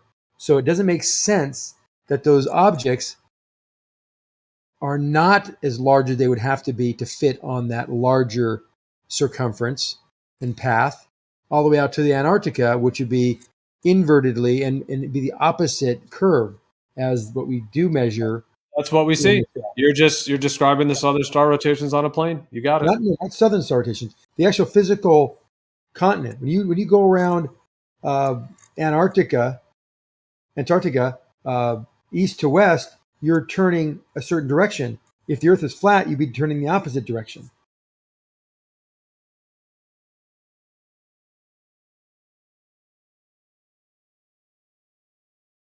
And the distances would be enormous. And we're not seeing that change in distance. Who is we and who are you saying is testing distance? Australia, for example. We don't see the sun. Just real quick, are you able to let someone respond without just jumping all over them? Because I can't even say a word without you just talking right over me. No, because you asked me a question when I said that. And I responded back. So I'm not talking over you. You asked me something. Okay. Well, I definitely think the Earth is somewhat similar to the AE map, the Gleason's map. I don't think that's exactly it, but continents all coming out, North Pole in the center. Continents are like the spokes of a wheel. 4 corners of the Earth are the 4 southern poles. So that is definitely what I think it is. So if you're just asking me how it works in the southern regions, under your understanding of that it would be wider going out, because that is absolutely the case, that it would be wider going out, whereas on a globe it would get going down tight to the southern pole. All right. So when I give you the picture of that we always show you about Australia, how do you rectify someone seeing the sun set due west for every single inhabitant of the Earth on the equinox? But yet when you look at the AE map that you mentioned, that's not what we see. Well, I don't think the AE map is correct. I never said it was, but I was just using that as a general. The Gleason map then. The Gleason map. I don't think the Gleason's is 100% correct at all. No, there's some fundamental, see, the thing about this, we live in sectors when you really think about it. There's like the South American sector, the North American sector, Africa, Europe, there's these different sectors. And in terms of the continents are all, we live here and we go to our drive around. And so we know the actual continents. But when you get on an actual airplane and travel to another continent, the actual position of that continent in the water is where they're fudging, where there's deception. Okay, so I got the picture in the chat, and I got Australia, and everyone in Australia that is on our chat here can validate this. When we see the sunrise and sunset, that's what it looks like. But the path of the sun is the other circle that's going a completely divergent path. It's hitting at a tangent. So I don't understand how that's possible. And maybe you can explain how that would work. How would the sun set east and set west, and also have the sun follow the circular path above the North Pole? Not just that, it's south of east and south of west. Yeah, it's south of exactly. Yep, it has to do with how the sun constellates in your personal field of view over a planar Earth. And in the southern region, it is making a much wider, broader path. So that's exactly how perspective works. Wouldn't it take a longer time for it to go east to west if it was in that position? Yet everybody. Well, it's moving at a faster ground speed, but it's moving the same rotational speed. So yeah, it is moving at a faster ground speed at that time. But Australia is the size we think it is on the globe, and it's not the size it's depicted on the Gleason map.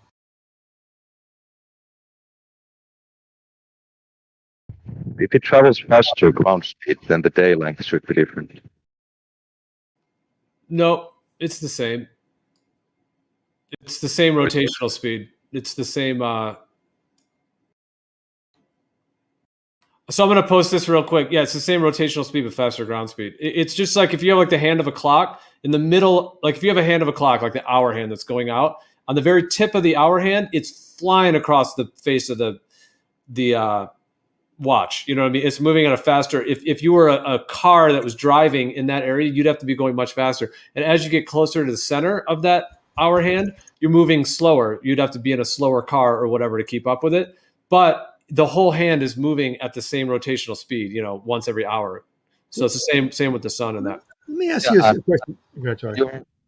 But just real quick, just before this picture flies by, I'll just say, like, I mean, see, if you have a huge plane and you have a sun circling above, the fact that the sun is circling around the Earth really is pretty insignificant, considering the fact that you are a tiny little bubble on a huge plane. So that's what's important about how the sun constellates to your actual limited perspective region. And if this is Walter Bislin's, and if you actually animate it, you'll see exactly that if you map a flat disk of stars over a small field of view, you're going to get that rising and setting exactly like Xanix's picture shows. You know that then the length of the day in Australia in your clock analogy would be, I don't know, 6 hours, 4 hours maybe?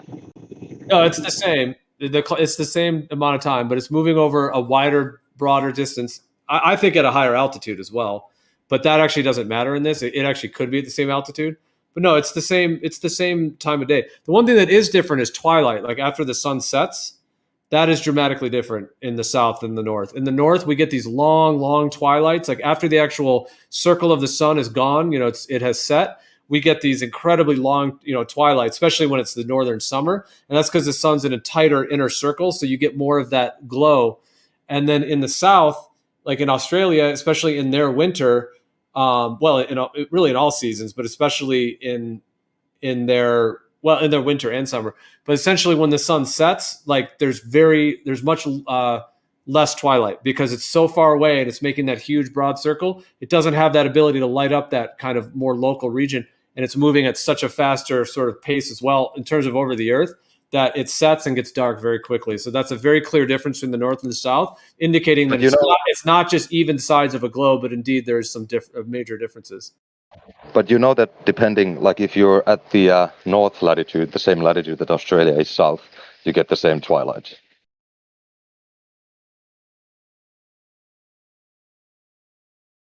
Say that again? No, well, it's not the same. It's okay? Go ahead. It is the same. Like the southern latitude that Australia is in. If you go to that same latitude in the north, you get the same effect. No, that's false. 6 months apart, but it is true. So that's provably false. Well, okay. What time of year are you talking about? Because yes, it will vary. I mean, for example, the longest twilights would be in the north in the northern summer, right when the sun is on the Tropic of Cancer. You're going to get the longest twilights. And then you're going to get the shortest when it's all the way out on the outer rim for people in the north. For people in the south, which we would expect if the sun is going out on a rim of a larger kind of spherical surface, planar surface. In the south, there's less twilight. Like, what are you comparing? Are you comparing the the North's winter to the South's summer, or which one are you comparing? No, I'm comparing like don't remember how south, like Sydney, for example, what's the latitude of Sydney. But if you go to that same latitude north, you get the same twilight, but you have 6 months apart. So the southern summer and the northern summer, you have the same twilight depending on your latitude. It's the same.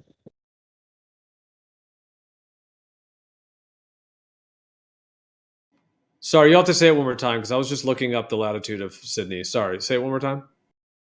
Yeah, like you said that the north has long twilights, but how far north and how far south is Sydney or Australia? Like I'm in Sydney's Finland. like 33. Sydney's like 34 south. And Okay. What is that in north? What would be 33 or 34 degrees north? well, I mean, San Francisco is 38. I know 37, 38. So Sure. So even south from San Francisco, you have to compare that to Sydney. You can't compare Finland because that's way northern than Sydney is south. let's just use Los Angeles because Los Angeles is 34. So that's pretty close. Yeah. So I would say that Los Angeles and Sydney have the same type of twilight, but 6 months apart. Like in Los Angeles in the summer, the twilight is same as in Sydney in the summer. Okay, and that's where it's not. That's what I'm saying. It's not. Absolutely Well, not. Exactly. No, that's the good comparison. And now that we got 34 north and south, that's what I'm saying. Like if you go to Los Angeles and when the sun actually sets and measure the time from when the actual circle of the sun is gone, and then you measure the twilight, and ideally do it with equipment where you can measure it as well. But you measure the time at which it still stays light versus Sydney in their summer, which means the sun is on the outer rim. Let's give them that, meaning it's closest to them there, and it's making this larger. It actually also in Sydney, it noticeably curves off to the right. That's actually another thing. The light literally goes off to the right. That's another dead giveaway. Nonetheless, the point is that when the circle of the sun is gone in Sydney, the amount of twilight is considerably less. That's what I'm claiming. But do you have backing for that claim? I have not been to Sydney to see that myself, so I don't have a direct observation of that, like to give you for myself. I have seen many other people who have taken film, video, other people who have experienced it as well, and people that have validated it. But yeah, I have not personally done like a comparison, like you're saying, like in Los Angeles, in Sydney at those times, because I've never been to Sydney. I've only been to the Southern Hemisphere once, and when I was there, I didn't do this. So yeah. One thing that But do you? Let me ask you this: do you have verification that they're the same? Because I'm saying that they're different because that's what I know the truth to be. But I'm not trying to prove it to you because I don't have my own physical proof in that sense. If I did, I would let you know that I physically proven it. But I do know it to be true in my own set of knowledge. But I'm saying, do you have measurements that they're the same? Actually, no. I mean that's one thing that people could do, or they can take the daylight hours at equinox, because those places are equidistant from the equator, so they can take the daylight hours in both places. And Sydney should have less because it's on the outer rim, and Los Angeles is more inner. Yeah. Or you can take the length of the day during the longest day in Los Angeles or on the longest day in Sydney and compare those two. Yep, there is giveaway proofs in this for sure. And I think that the people in power, they just kind of assume that people are not going to actually make these correlations. And even if they did, I haven't really heard any explanation for it. Most people will just, I think globe earthers, usually when this topic comes up, they'll somewhat deny it, that it's the case, but then they'll also admit that if that's the case, then yeah, it's kind of a problem for the globe. I haven't heard too many people admit it's the case and then come up with an explanation, yet, because maybe people haven't seen it or done it themselves. But I guess maybe the globe Earth could try to come up with some refraction, something about the tilt of the Earth and the refraction, something. I don't know. They might be able to come up with some excuse, but I don't think it would make sense. Because you shouldn't have that. Even with the tilt, you shouldn't have that. One thing that you can do is just check the length of the days at equinox on different latitudes, north and south, and see if they're called. Yep. Another giveaway with it is sundials. A sundial will show the difference as well between the north and the south. So if the Earth was a globe, you should get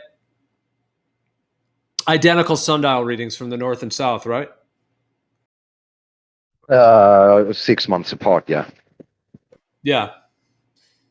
So if the angle of the shadow is different and tracks over the plate differently, would you then also somewhat say, okay, maybe the Earth isn't a globe or something else is going on if you saw that, the way the sundials would be? Because that sundials should show it as well. Like if it's moving on an inner circle, then, you know, when it's at the Tropic of Cancer versus when it's at the Tropic of Capricorn, the sundial shows that difference. Yeah, at the equinox, you should have the sundial working the same way on the same latitudes, north and south. Right. Or on any time, really. But yeah, if you want to use it when the sun is at the equator, yeah. No, not on any times, because if it's a different time, then the sun is closer to the other, sort of the ground path of the sun is closer to the other sundial, so it should show different.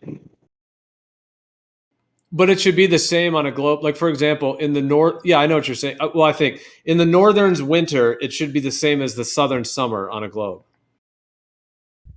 But no. Like when the sun is right at the Tropic of Cancer, and if you were right under the Tropic of Cancer, the sundial should be the same there as it would be if you were in the south when the sun is at the Tropic of Capricorn on a globe.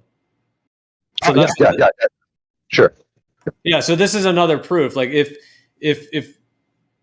you're able to see that the sundial indeed is different, like the way it tracks across the plate, then that would indicate that indeed the sun is doing something different in that region.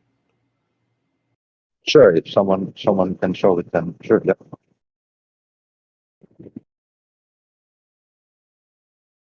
Because I would go as far as to say that this is ancient knowledge that humans have known about, and it's another way to navigate. Because when you get sundial readings at different parts of the Earth, it allows you to know where you are.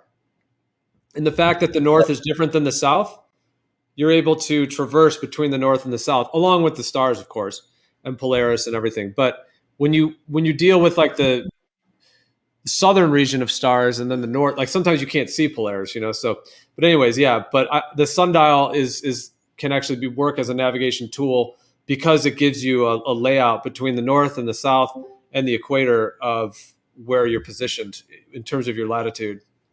But then you'd need an actual map to know where you are at, right? See, what you can get is a grid system with this. So if you have a sundial and you can measure, what does it do 100 miles from the last location? 100 miles, you know what I mean? You can just go 100 miles north, south, east, west, and you can get the readings. So you can start to, you quickly can understand with just doing that what the actual ratio is when you're moving. So you've then created a grid system directly connected to the sun and the sun's pass over the Earth. And then, of course, along with the stars is even more of a grid system. You're getting more detail and more specifics that you can create with that as well. I would say that is done because we have GPS for the stars. But then again, that would be a globe because of the distance between the GPS in the south. And this is where the proof of the sextant comes in for the shape of the Earth. So I don't say that it can't work on a globe. I think sextants actually can work on a globe somewhat if you modify them and add a bunch of things like a planar astronomical horizon. However, if we were to take real, true sextant measurements all around the Earth rigorously and the way to do it is to have like a team of like 100 people on a huge boat, and then everyone is doing their own measurements. You know, so all 100 people are taking them. So you can match up 100 readings and then do thousands of those readings all around the Earth. And then that will reveal the shape of the Earth. Like it won't work on a globe when you keep creating all those circle of equal altitudes and all those GPs all around the surface. It will break down the lack of curvature and or will show the planar nature. But like I said, I think we'd have to do like rigorously done measurements, because otherwise in this modern day, they have charts, they give you this chart and that chart, and you only use, you know, even if you did use a sextant, which they don't even use it much anymore, but even if you did want to use one, you would go get a chart from literally a WGS 84 model agency, and then you might just use the sextant to make little adjustments. But as far as I know, nobody's going around with a sextant and actually mapping the whole thing like they did in the ancient times, and that's been suppressed. But if we were to do that, or if that was to be done, it will reveal that the Earth isn't a globe at that point. I think they are using the WGS84 when they navigate, because they use GPS, and that is like accurate. They can navigate in the south and in the north. Exactly, it's all done through GPS now, and even if someone uses sextant, they're given maps. Like you go get those nautical charts, So like I said, and that's just a local region, anyways, and then you're just using a sextant, So like I said, I mean, I don't know of anyone that I've ever heard that's like traveled the whole Earth with a sextant, other than like in like the old world, like in ancient times. But that will reveal it, is what I'm saying. And as far as I know, I don't know anyone that's done it. Because yeah, you're right, they're using GPS. And I guess if you believe that GPS is legit, you would think, oh, well, they just took all those accurate ancient sextant measurements, plugged them all into a GPS or something like that, and then okay, we got the globe. That you're maybe just assuming that the GPS is accurate, is what I'm saying. Well, I'm not assuming that it is accurate. People use it daily to get to where they're going. Right, but I'm talking about accurate on not just on the planar, not on like the local planar areas. I'm talking about on the large scale of the actual Earth, which is what you would need for it to be a globe. Is that all those sections of the GPS actually have to correlate with the spherical surface, correctly? That's what people do and use when they like sail from Australia to Africa, for example. Or, I mean, Pacific Ocean, Indian Ocean, Atlantic Ocean in the south and in the north. Right. But that could be fudged, right? That could be spoofed. Like they could be giving data that, like the idea that the map is not the territory. So just because they're giving coordinates that correlate with certain headings at that, especially at that level, doesn't mean that actually is what the actual territory is. Yeah, so they would have to fake headings and speeds and distances.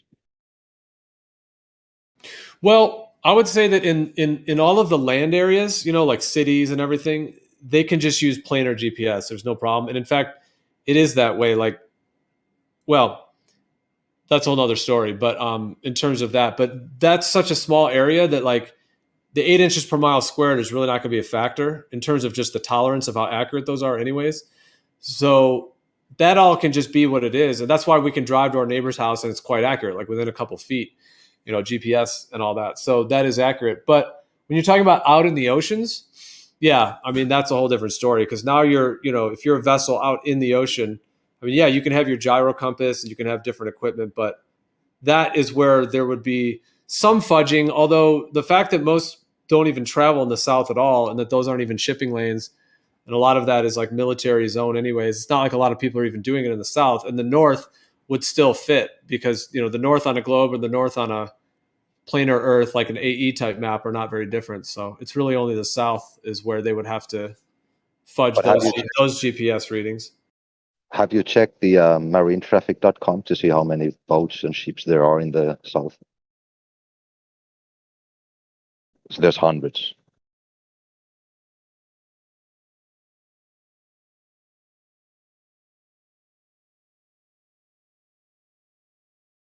What'd you say? You mentioned a website? Yeah, marinetraffic.com. You can see all the marine traffic there that uses AIS.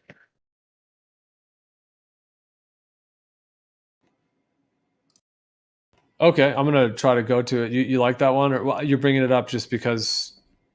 Just because that you'll see how much or how many ships there are in the south. Marinetracking.com. I'm trying to. Oh no, that's not it. What is it? Marine traffic.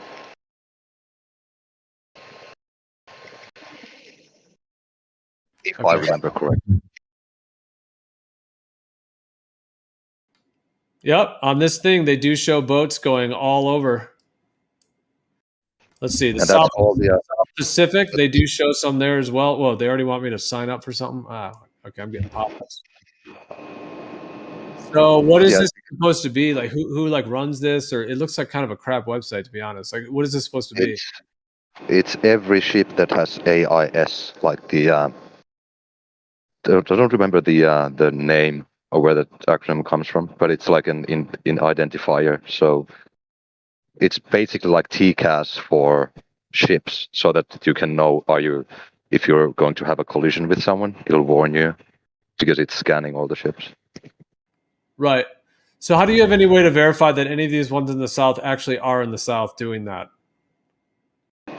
Well, I mean, sure, you can say that, but you can just click on the name of the ship, and you can get more info on it if you want. Yeah, Like but a when lot it- of these just say cargo vessel and stuff. I'm just saying, how do you, in any way, would you be able to verify that those are ships? Well, you would just have to take the information. I mean, you could say that that is fake, but then again, you can also say that airplanes are fake. They don't actually fly where they say they're flying. And then I don't know. I mean, you can not take any information then from any source. Well, yeah, I would mean, say if the Earth isn't a globe the way they're describing, then the difference in the north and south of the length and the size would be of their top priority to control. In all ways. So Sure, but you can click on one ship and check the name, because there are ships that have their names there, and you can check when they were at the port. You can just look at some ship that is in a port, check the webcam of the port to see that it is there, then see as it travels, and then check on the webcam on the other port to see that it's there when it arrives. What? I can see you're at home. That doesn't mean you traveled anywhere that you traveled or you stay. Just because I see you Sure. sitting there. So all the port webcams are also in all the folks. So Yeah, everything is fake. really cool. So we can see you drinking hot cocoa at your port webcam. What does that mean? Well, I never mentioned anything was fake. I never personally said that. However, I'm just asking how you know or why you think that those ships are there. That was all. I was just trying to figure that out. Like why you think it. Like, do you think about me? I'm never interested in trying to manipulate or control anyone else's mind or change your mind. I'm trying to understand how you think ultimately. So, in a way, I'm not saying I'm like testing you to know how you think. I'm just saying I'm curious how you think and how you come to the conclusions you do if you're saying that this is proof of something.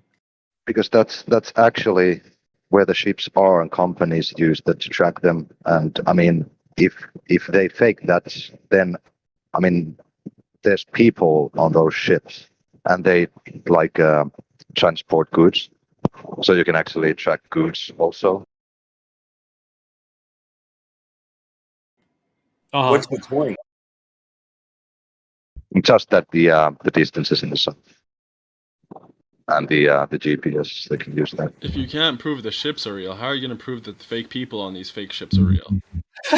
Yeah, well then yeah, I can say that I've only talked with supposed people from the United States. That doesn't mean that the United States actually exists. Well, let me ask you this, because I've been asking this to people. Like, so Mailman, if you in this lifetime come to the conclusion that the Earth absolutely is a stationary planar surface, how would you then analyze this information of them claiming that they have ships tracked in the south, if indeed it is a much broader distance and a much longer distance and so on? What would you then think of it? Would you think it's fake? What would you do? I would go there. I would go there to validate it. And if I can't validate it, then it must be fake. I would say there isn't a doubt that these ships and the people on them are there, and they communicate with each other and stuff, so I'm sure that their positions relative to each other are accurate. It's just whether or not the basically like the base map that they're using is true to life, right? You could be relatively accurate and proportional to each other, but it might just not be rooted in reality.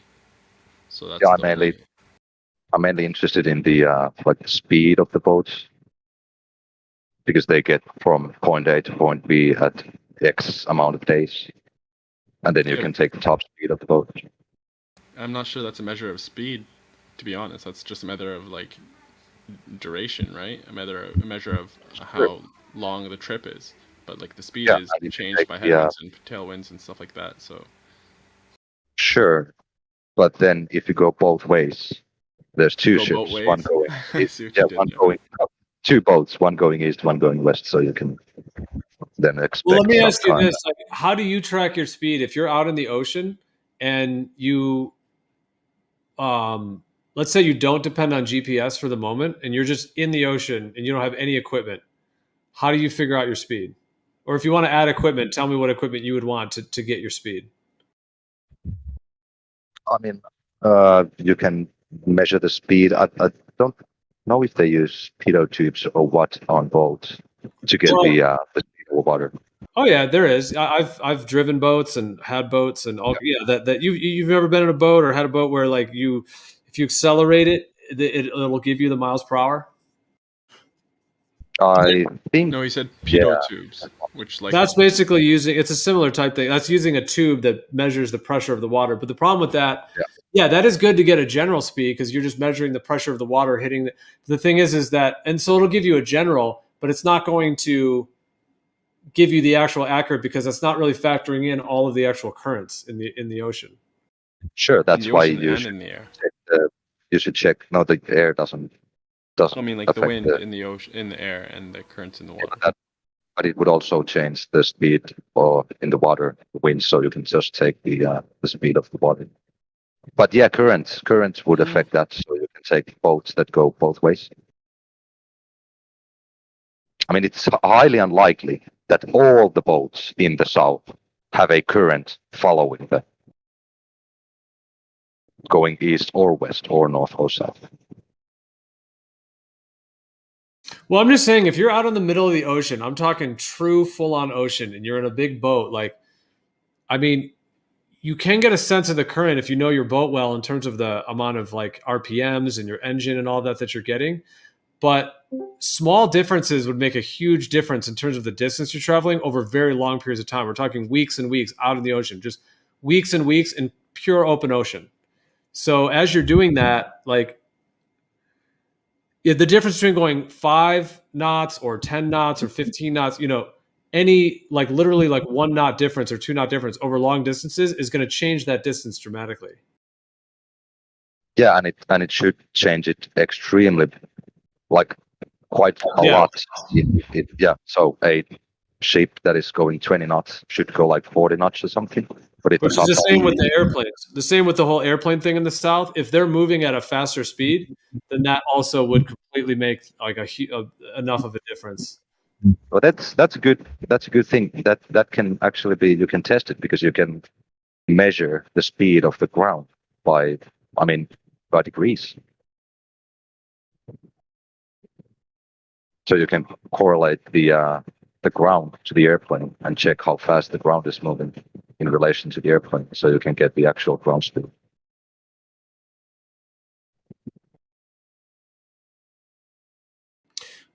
Yeah, well, not at high altitude, but I hear what you're saying that should be possible at lower. But yeah, I mean, if they're rocketing up to 30,000-40,000 feet, you're not going to be able to.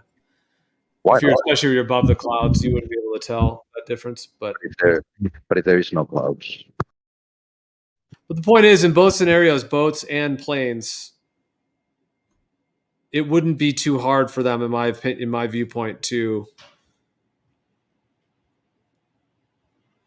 still be able to connect the continents with the flight paths that exist and make up for the fact that they are cutting out the southern region to make it the globe on the WGS-84.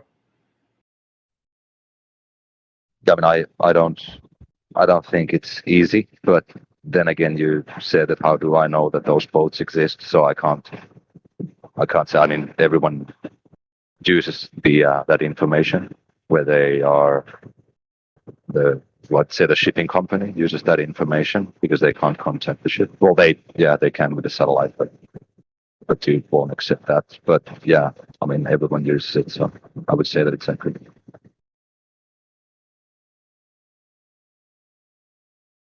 Yeah. But I gotta get back to work, so I'll listen. I got you later. All right, yeah, later, mailman. I guess last thing I was going to say is, they do say the Earth is pear-shaped. So this was what they started to have to do. They had to do like a cover-up, basically, or what's it called? The damage control. So they made up the whole pear-shaped idea just so they can have an excuse that the southern area is a little fatter, a little thicker down low, just if needed. Because on the real actual map of the Earth, like I'm saying, the south is larger. So they're already trying to come up with a backstory for that. How much fatter is the globe in the south in the claim that it's a pear shaped?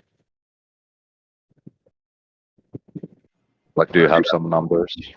Can you draw a pair for us and we'll look at it and see? Yeah, they say like the height of Mount Everest. Yeah, so it's not an actual pear shape. It's just pear shaped, but it's not a pear. Like totally a pear.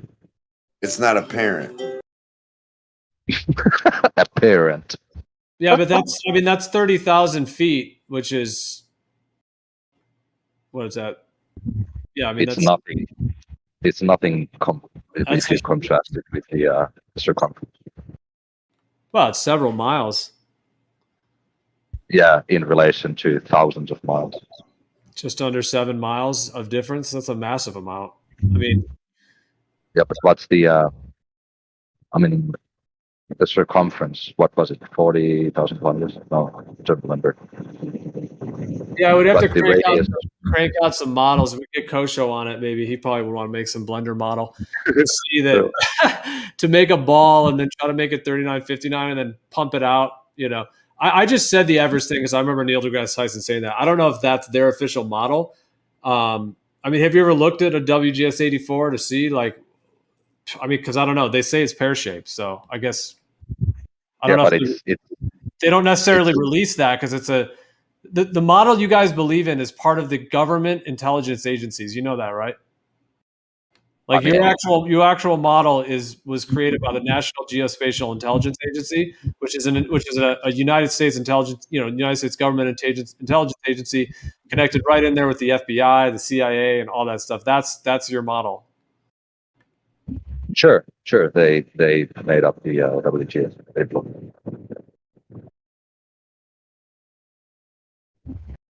But yeah, for the pair, I think it's kind of hot take to say that they think that it's a pair. It's not.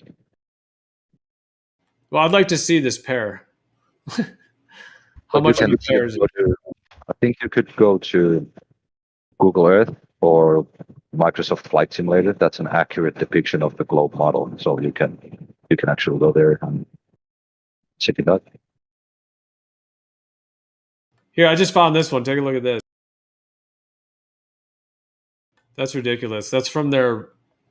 That's how much of a pair it is, or how much of an oblate thing it is.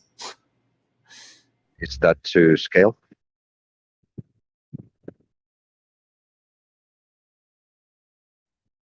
I would have to say that it isn't to scale. No, it's not to scale, but it shows the actual. It shows the oblatity. Yeah, it's highly exaggerated, although. Well, why are they exaggerating in their models? Like, what are we talking about? Here's another one. This is a WGS 84 reference frame. So this is what they claim the frame. So they've got the Earth center there. They've got your North Pole. They've got your equator. Now, this one says under it, it says the oblateness of the ellipsoid is exaggerated in this image, is what it says under that. So why are we getting all these exaggerating oblateness things if it's not the real model, first of all? And then, yeah, this is just already sketch. It's because they want to show like if they had the actual thing there, you wouldn't see the oblateness. So they're just demonstrating that that's exaggerated. It is like that it's like wider. So they just use a reference frame, graphics, and mathematics to show something that isn't actually that. Is that what you're telling me? No. It's not what I'm saying. So they keep and the ones that are on the Wikipedia page, they're exaggerating the bulge. Yeah, just to demonstrate where the bulge is. Because if they didn't exaggerate it, you wouldn't be able to see it because it's so small of a bulge. You guys and your bulging balls, man. You love the bulging balls. Wow. I mean, no, I don't love it. Just what it is. I'm just kidding, but well, okay. So then, where's the real one?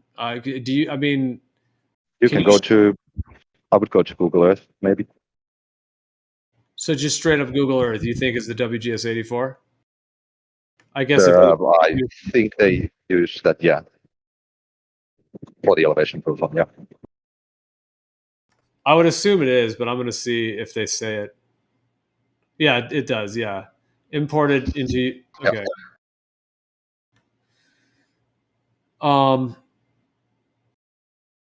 It says Google Earth itself do not projection. This is spelled incorrectly. Oh no, it says Google Earth itself doesn't do any projecting or anything, but the convention, all the data is imported from. Yeah, uses the WGS84. All right, so they're kind of claiming that the data they're getting is from the WGS84, but then like their imagery is going to be their own like piecemeal thing that they smack on top of it all. Sure, because the WGS84 doesn't have any like colors or anything, so.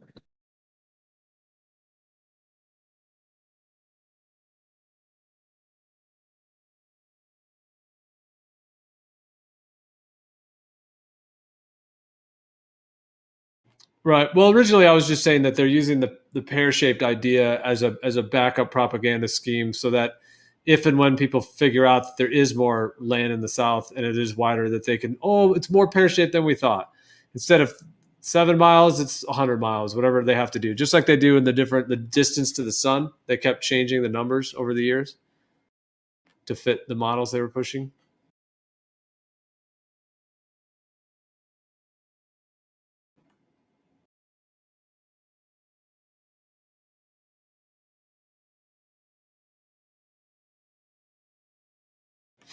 But yeah, this WGS84 comes from the United States National Geospatial Intelligence Agency. Whew.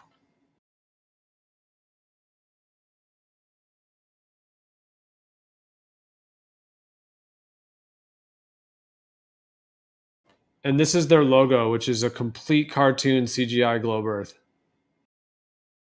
Spatial intelligence. Yeah, dude, this is who makes the globe Earth model right here. They're part of the Department of Defense.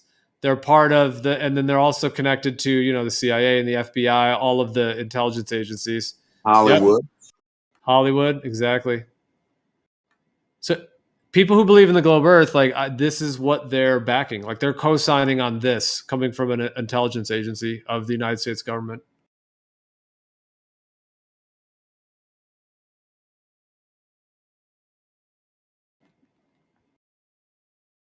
This says it's one of the big 5 members of the United States intelligence community. So I guess they call them the big 5, which I guess I knew that, but maybe I hadn't thought about that in a while.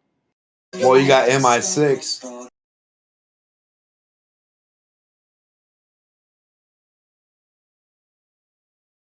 I've always wondered what the 6 was for. I mean, I can see why people want all this shit to be real. Like I'm just looking right here on the United States intelligence community Wikipedia page, and it lists like all of these, like basically the U.S. Navy, the U.S. Coast Guard, Department of State, the Air Force, Department of Defense, the Army, Department of Energy, the Marine Corps, Department of Treasury, the FBI, the DEA, the Drug Enforcement Administration, Homeland Security, and Space Force. So, I mean, look at all these logos. All this is such a joke. All these Freemason, like, occult logos. It's amazing people can't see it. All these logos are all just occult imagery linked to their Freemason groups and Jesuits and stuff. But anyways, like, if you like to question the globe, for a lot of these people, they have to question all of those agencies. So perhaps they're just not like either wanting to or like really to like look into that. Like I guess it's easier for people want us to think that that's all legit.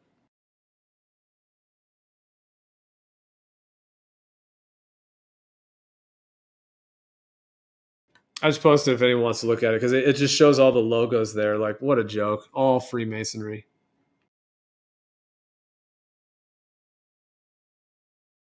I heard from a guy about a year ago that shipping routes are curious. When he was talking about the camera on the ships, it made me remember that. If you look up anything from the west coast of the U.S., like Seattle, Alaska, they always go through the Panama Canal. Like you can put in Australia or New Zealand, and all of them go through the Panama Canal.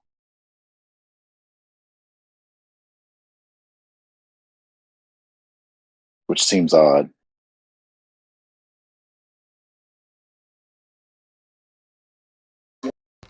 Yeah, that is.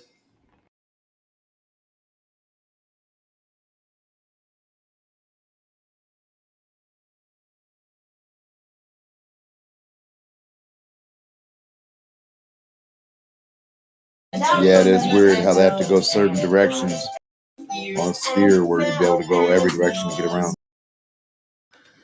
See, this is why I think that some shit went down in the 1800s where there was a huge reset, because like I'm just looking here, like of this intelligence community, it's like 1882 is when the like United States Navy. And it was like right around that time, like after that, where all those fires and earthquakes like basically took down like every major city over the world, like Paris and Tokyo, San Francisco, St. Louis, Chicago, like all these cities were like burned to the ground. It's like 1882 is when the United States Navy like started, and then World War II, came not shortly thereafter that.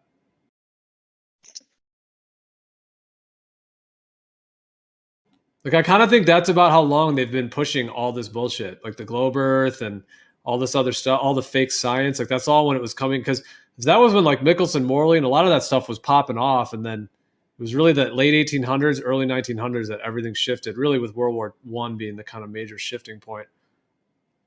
So this pretty much looks like is when like at least this current phase we're in, like these, I think is when the people that are in power now essentially kind of really started.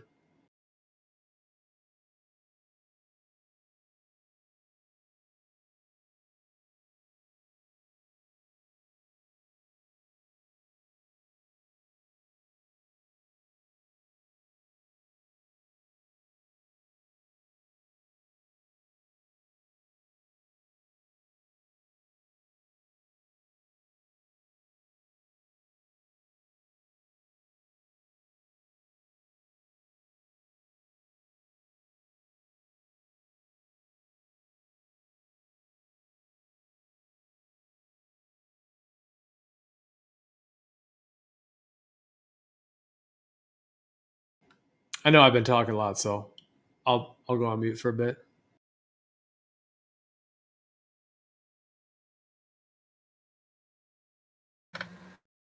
You talked about the pendulum earlier.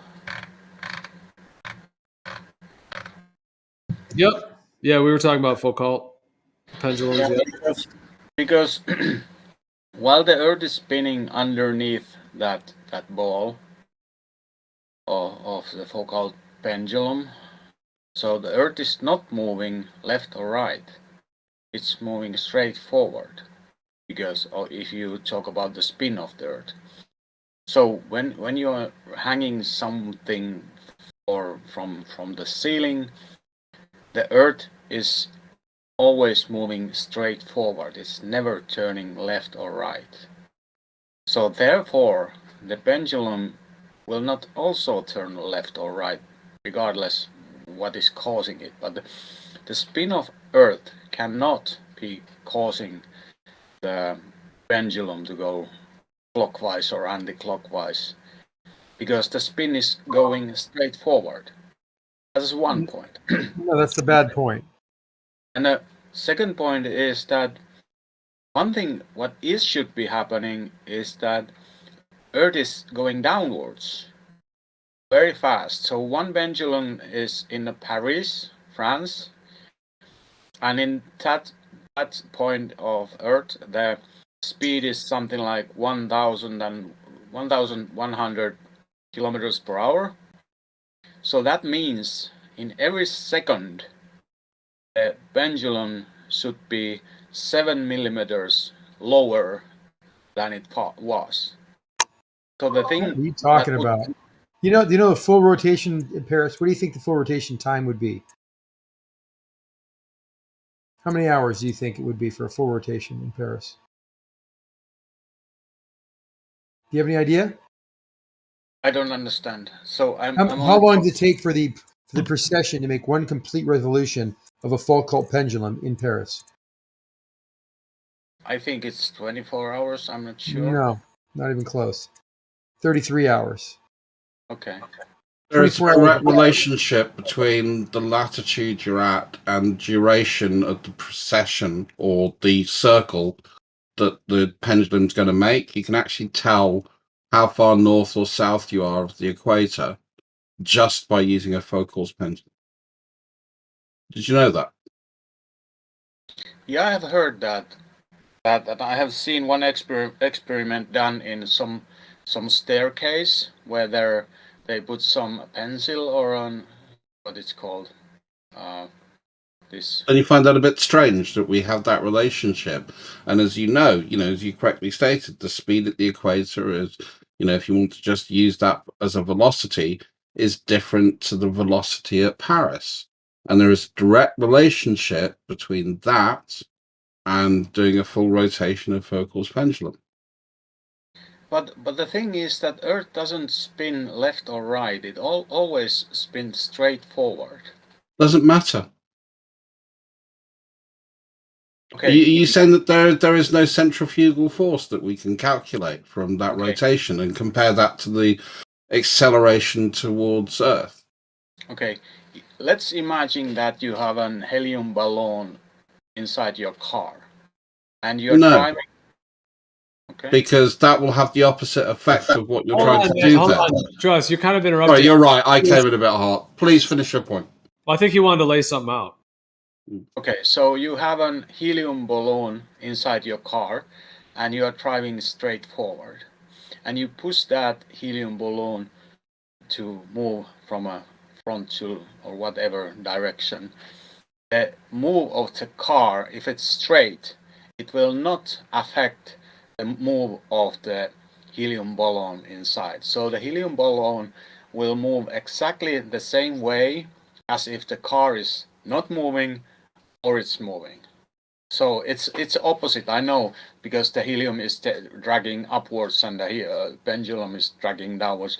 You could do it as with the pendulum inside the car, but the helium balloon is more easy because it's so light, so you can see the slightest movements in that light balloon. Well, the weird thing is if you apply acceleration to a helium balloon in a car, something very strange happens. Right, and I thought that's where you were going, actually. I do apologize. Gio was right. I should have waited for you. If you go straight forward, you have to accelerate, don't you? No. Straight forward in a constant speed, exactly constant speed, and you put the helium balloon in the movement. You will see exactly the same pattern as when would happen when the car is not moving. But we're not going straight forward. We're actually doing a gentle rotation, so therefore we have an angular velocity as well as. To be fair, you're right, because that velocity will be a force pushing upwards. You know who you sound like? Who you remind me of right now, Druss? You're probably not going to like this at all, but you were just sounding exactly like him. Fight the flat Earth. Oh, sorry. So does helium rush towards resistance? Is that what you're saying? No, I'm saying if you've got a centrifugal force, I always get the two mixed up.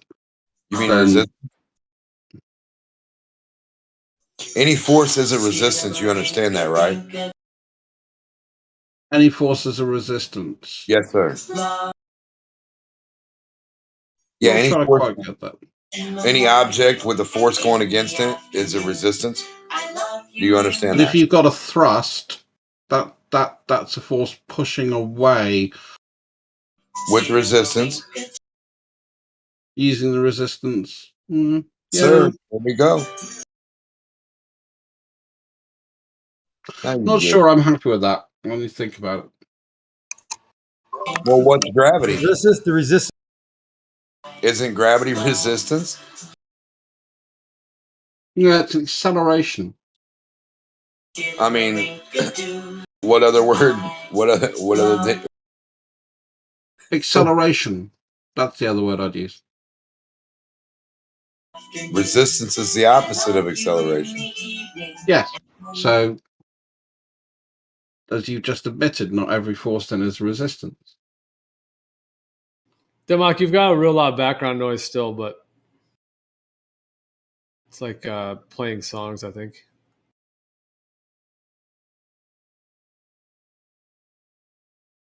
Yeah, Democ. I love you in the evening and underneath the moon. I mean, every force can be resisted. I think the opposite of resistance is no resistance, not really acceleration. No such thing as no resistance.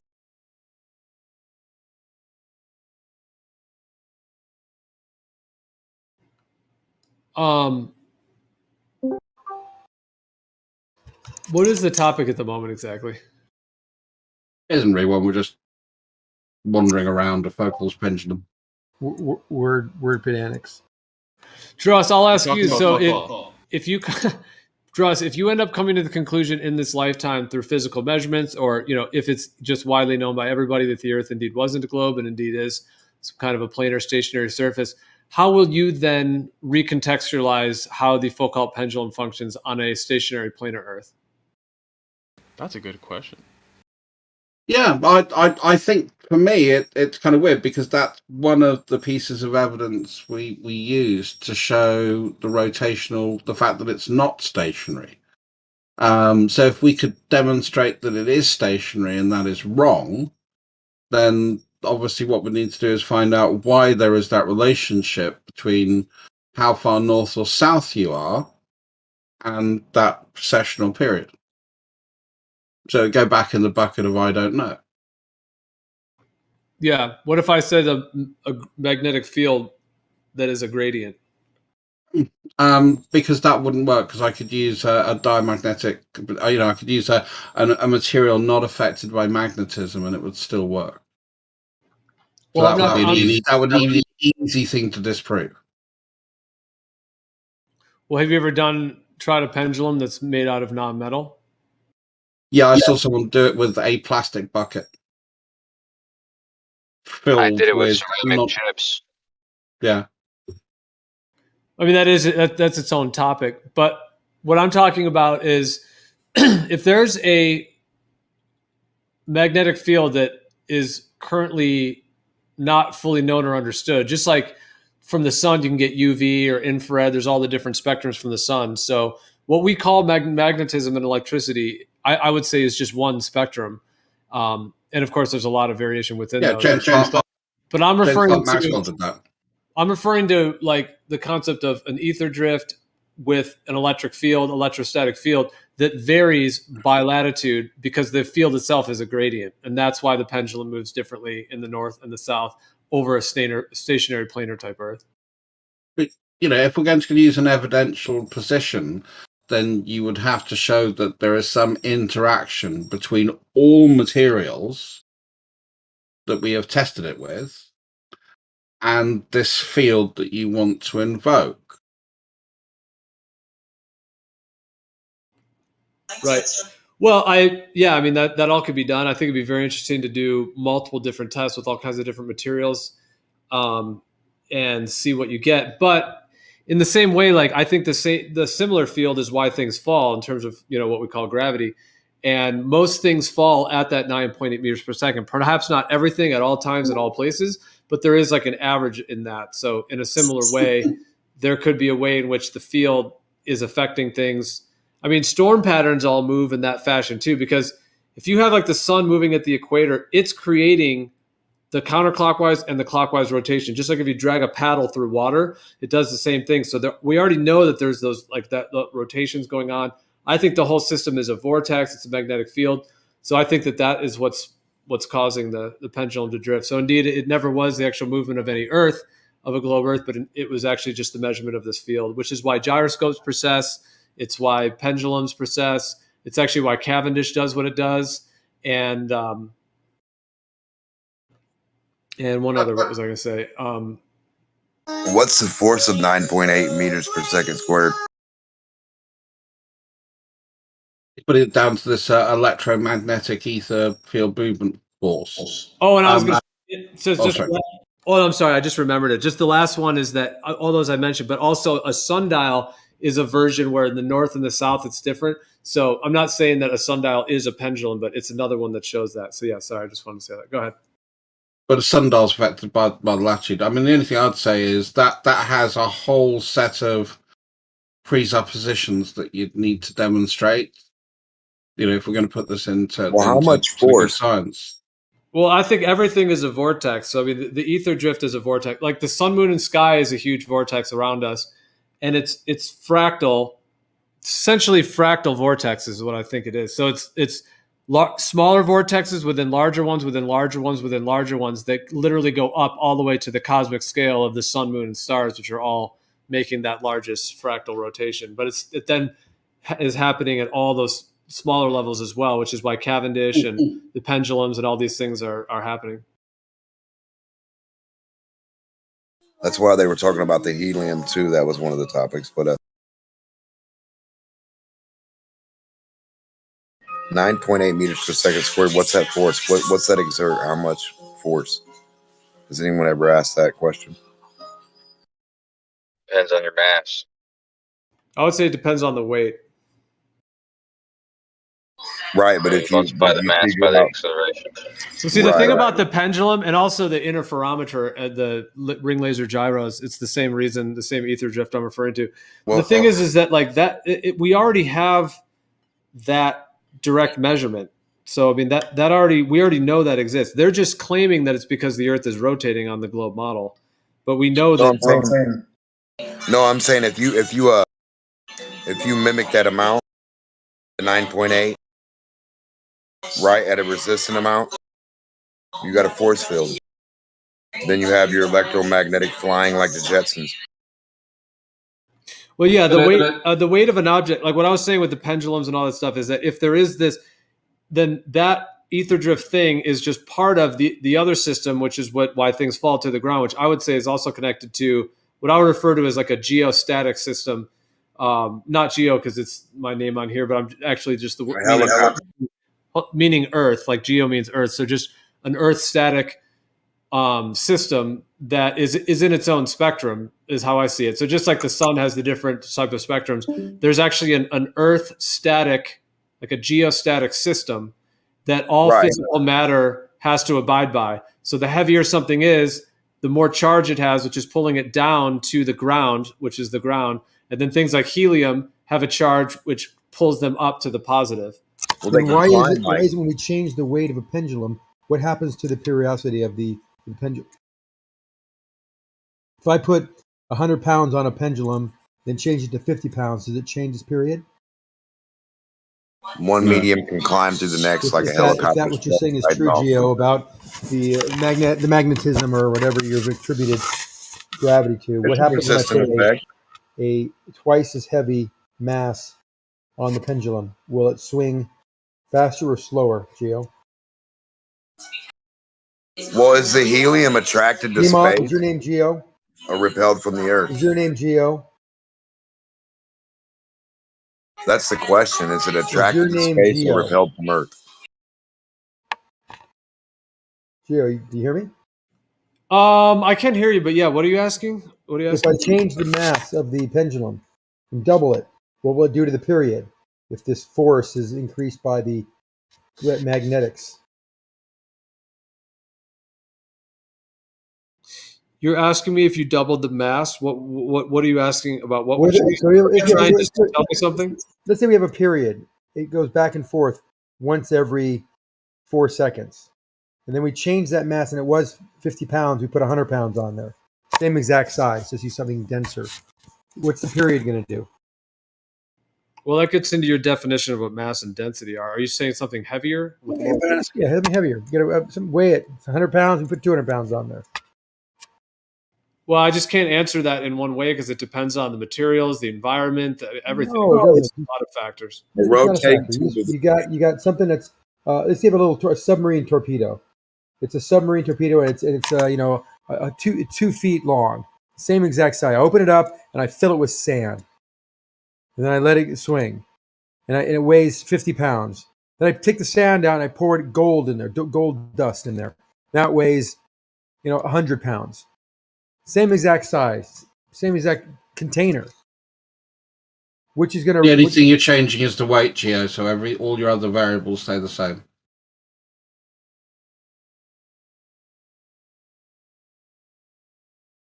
Geo? I just thought I'd save 5 minutes.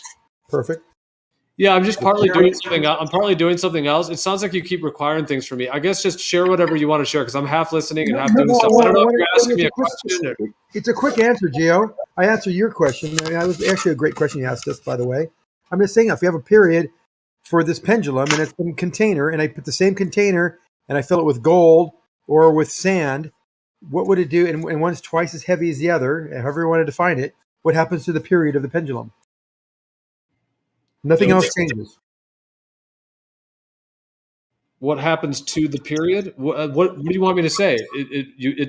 Would it spin? It would swing faster, slower? Will it slow down? Will it speed up? You said this mass is attracted to the Earth via this magnet, a stronger magnetism for more mass or something, or density. I don't know what you said, but apply that to my example. I never said any of those things. Yeah, you what said I said is that physical matter, what we call physical matter, contains a geostatic charge, which is a particular charge, which is also correlated with its weight. And with its weight, and then those are all correlated to its actual vibration of what it is. So if it's lead versus, styrofoam, I mean, everything's going to have its own. And then in addition to that, it has its own particular charge potential, either to pull down to the ground, the negative, or up to the sky, the positive. And then, but that's just in its own spectrum. There's a whole nother spectrum, which we call electromagnetics and electrostatics, where we can take magnets and things. That would be separate. So that would be able to counteract the geostatic one. So if you were able to, if you want to use a magnet to make something float or whatever, you're going against the geostatic, which could just be called gravity, I guess, in your. Okay. So I have this container. One's filled with gold. One's filled with sand. One weighs twice as much as the other. Weight is twice as heavy. Everything stays the same on the pendulum. What happens to the period? Once the sand one swings at back and forth every 3 seconds. What happens to when I fill it with gold? It's twice as heavy. What happens to that period? Speed up, stay the same, or slow down?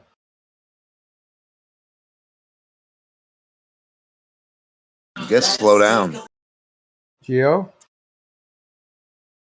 Can't say you're distracted because you spent an extra long time talking about the geomagnetics and mass. And so we asked him a simple question about the pendulum, not a focal pendulum, but any pendulum. What happens to its period when you change the mass, you change the weight? Nothing. Yeah. If you want to share information, feel free to share information. No, you asked me a question. I'm asking you a question. That's not it. Yeah, that's not even. You can say I don't know if you don't know, but I'm just curious because of all the things you said. I already told you that it would depend on several factors. Like what? Name me one other factor. Everything stays the same except the weight. Same container, same position. All we do is open the container, dump out the sand, put the gold in. That's all we're doing. What happens to the period? Well, when you say period, what are you then referring to? You're not talking about the speed at which it's moving? There's a cycle. Yes, it takes 3 seconds to go out and come back. Well, that's what I'm trying to ask you. Like, see, the thing is, the reason I already answered this, I've already answered it 5 times. I was saying it depends on multiple factors. It depends on multiple factors. Like, what factor? For example, is it swinging and then you're adding it, or are you resetting it every time? I mean, there's a bunch of factors. Yeah, of course. I think you're trying just to share some information, but you keep wanting to quiz someone. No, I want to see how your description that you said earlier regarding to mass and magnetics applies to something really simple. So yes, you stop the thing, you fill it with gold, you pull it up some height, and you let go of it. That period, it takes 3 or 4, say it takes 10 seconds for it to go out and come back. You dump out the sand, put gold in it, and let it go again. Does it take 10 seconds? Does it take longer? Does it take shorter? It's a real simple question. If you release it from the exact same spot? Everything's exactly the same. There's nothing changing in what you're doing. And what about air resistance? Somehow same exact air. Everything's the same. And what are the 2 materials you're trying to use as an example? Gold and sand. Or empty and filled with gold. I mean, is it wet sand, dry sand? It's empty then. One's empty, one's a vacuum, one has gold in it. Same exact size container. Now we're in the vacuum. Well, because you're making no sense. You're asking silly questions. Come on. If I make something half the weight of the other, it doesn't matter what kind of sand it is. It's half the weight. Just what happens to the period? Half of the weight, so a closed bucket with no difference in airflow, and then you put one bucket on a scale and it's 50 pounds, the other bucket's 100 pounds, and if you Correct. release it from the exact same position each time, Yes. you're trying to ask that as the heavier one or the lighter one swings, but you're not talking about the actual speed at which it swings. So we all know it would be faster speed. I mean, if you're why would it be faster? You're No, why would it be faster?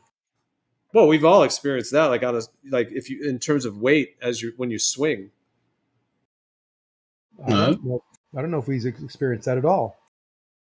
So you're saying the heavier one is going to This is called the law of the pendulum, that the period of the swing is proportional to the square root of the length of the pendulum. It has nothing to do with the weight or what's in it. Exactly.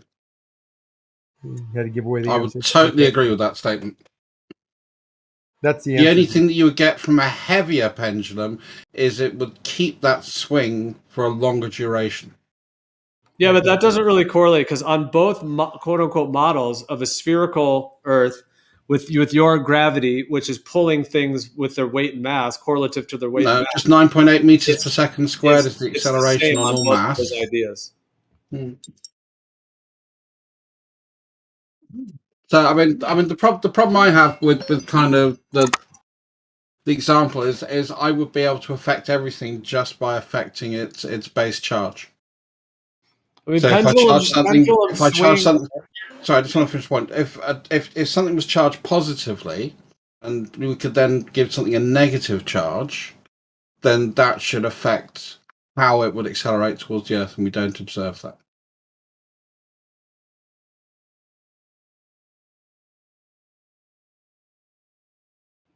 I don't agree. I think we do. We absolutely do. If you can change the amount of resistant charge that it has. Well, resistance isn't a charge. Resistance is opposition to charge. The very it's what strips away. It's what strips away the ampage of a current. So if I've got resistance, I put energy in, I get less energy out because of the resistance of the material. Resistance is what stuff rides on, like the wheels ride on the resistance of the ground. A boat rides Well, on we were talking about electricity, demo. Yeah, I know. Yeah, the resistance of static, you would climb. Yes, I get it. I know. Well, the thing about what Zanuck brought up with the pendulum idea and trying to correlate that is just it's not correlated because that's a swinging piece of that's something swinging through the air. I'm talking about the amount of weight something has. So if you have like a lead ball that weighs a pound, and then you have a styrofoam ball that weighs a pound, there is something different about those two pieces of matter that make them pull towards the Earth at a different weight. That weight is what's part of the geostatic system. So I think you're thinking of it in terms of magnets, as if it's like magnets pulling to the Earth, and then you try to bring in a pendulum to try to bring that. No, it's the same thing, Gio. We can have a ball. I can have a ball filled with styrofoam, and I can have a same ball filled with lead that weighs the same 1 kilogram, or we can say 1 pound, we're going to call it. They will fall at the same rate in a vacuum. You have to match the medium to resist the medium. If you don't match the medium, you're going to fall or climb. I just told you, match the medium. We have no medium. We have a vacuum. They're both going to fall at the same rate. Well, that's irrelevant. There's no vacuums in nature, and whatever you're calling a vacuum is just trying to suck the air out of something. We can actually. Okay, then we don't have to use a vacuum. Then we will have the same acceleration, and we can actually measure the drag in that medium of that ball, whether it's filled with gold or it's empty, and we can then take that velocity, any velocity, and derive a force that works against it, and use that on the medium to give the value on the acceleration of both objects, swinging or dropping or whatever you want to do. Air inside a boat. And this has never been disputed. Ever since aerodynamics was a field, this has never been disputed. We have not ever measured any variation in this equation. Anybody who talks about, a feather drops. Yeah, I mean, we're not really talking about anything very different, actually. I mean, in terms of like the theories of gravity with, what they call mass and weight and all of their definitions, the way that their model describes it, it's actually doing the same thing that I'm saying it's doing in terms of the actual like accelerative process, because I'm not denying, like, in terms of a lot of what mainstream, when they're studying this, a lot of what they get in terms of measuring and quote unquote gravity, I don't dispute. There is a very measurable effect of the way matter functions on the Earth and all of that. The thing is that they're applying a particular model to it. So that's where there's a whole nother story going on. And then But on what I'm describing as like I often use the term geostatic dielectric acceleration. So essentially, it's like Earth static. It's dielectric, meaning it's not a conductive, and it's an acceleration. It's an acceleration, but it is connected to a dielectric system. So that is just a different terminology, I suppose, for other terminology but what I'm saying is that like the geostatic field that I'm referring to is what they're testing when they measure gravity. That's what they're actually, in my understanding of it, that's what they're actually measuring. What about the boats on water? Big steel barges, the boats. You put a little air in them, a little pocket, and then they become resistant to the water, and they somehow match the you know what I mean? And they're born. D-Mark Steele is, I have no idea what he talks about ever. Yeah, I couldn't make any sense of that at all, Demark. Go ahead, Zanuck, or someone new. Sorry, Demark, unless you want to try to say it again, but sometimes you say things that are completely unintelligible to me. I got to be honest. You said something about an air pocket? Big ass steel boat, a piece of steel. It's fucking heavy as shit. It's a super big boat, right? Big Navy boats, like the air thing. Like, you get what I'm saying? A boat. I'm with you on a boat. All right. Yeah, big fucking huge steel ones. They're all metal. Yeah. Well, if you throw big chunks of metal in the water, do they float? Not if they're not formed in a way that will allow it to be buoyant. So now if you shape them and put a fucking hollow cavity in them, they all of a sudden, it doesn't matter what they weigh, they float.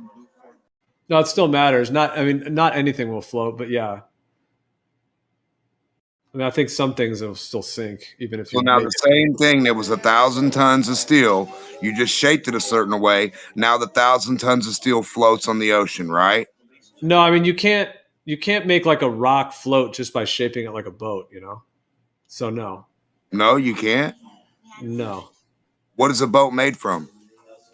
Well, when you're talking about those metal boats, they're not pure metal. They usually have all kinds of like foam and all kinds of shit in them, like air. It depends, but yeah, as long as you're displacing more water than your weight, it's all listen. Fine, you will float. Man.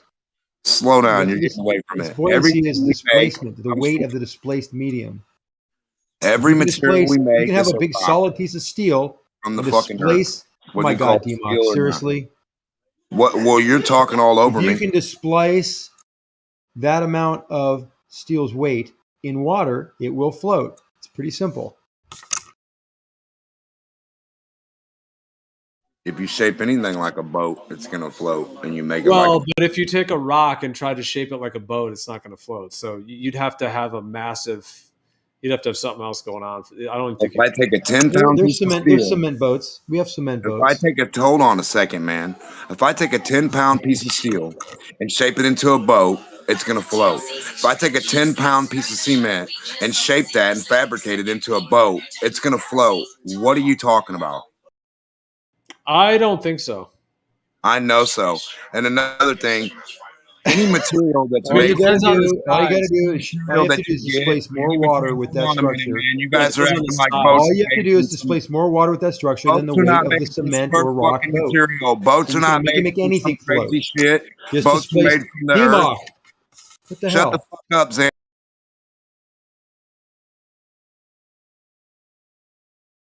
So Zanuck, yeah, you can't make anything float.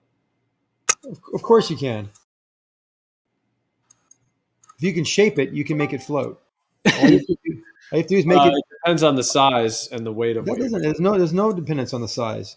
All you have to do is displace more water than its weight, and it will float.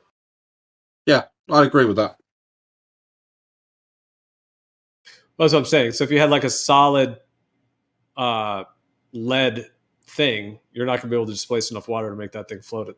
Well, you pound it out until you make a big boat out of it, and it will float, right? Right, but I'm talking about like actual solid lead boat. You know what I'm saying? Like not just a little tin layer of it with like some other Because yeah, of course you can do it with that because then the weight is a lot less. Because you've got to displace more water than the volume of material that you have. That's why if you pound it out thin, you're displacing more water than the weight of that object per square inch. It will float. You can do it with any material. Doesn't matter. You just have to obey that rule. Yeah, you're not informing me of anything I didn't know. I would somewhat agree.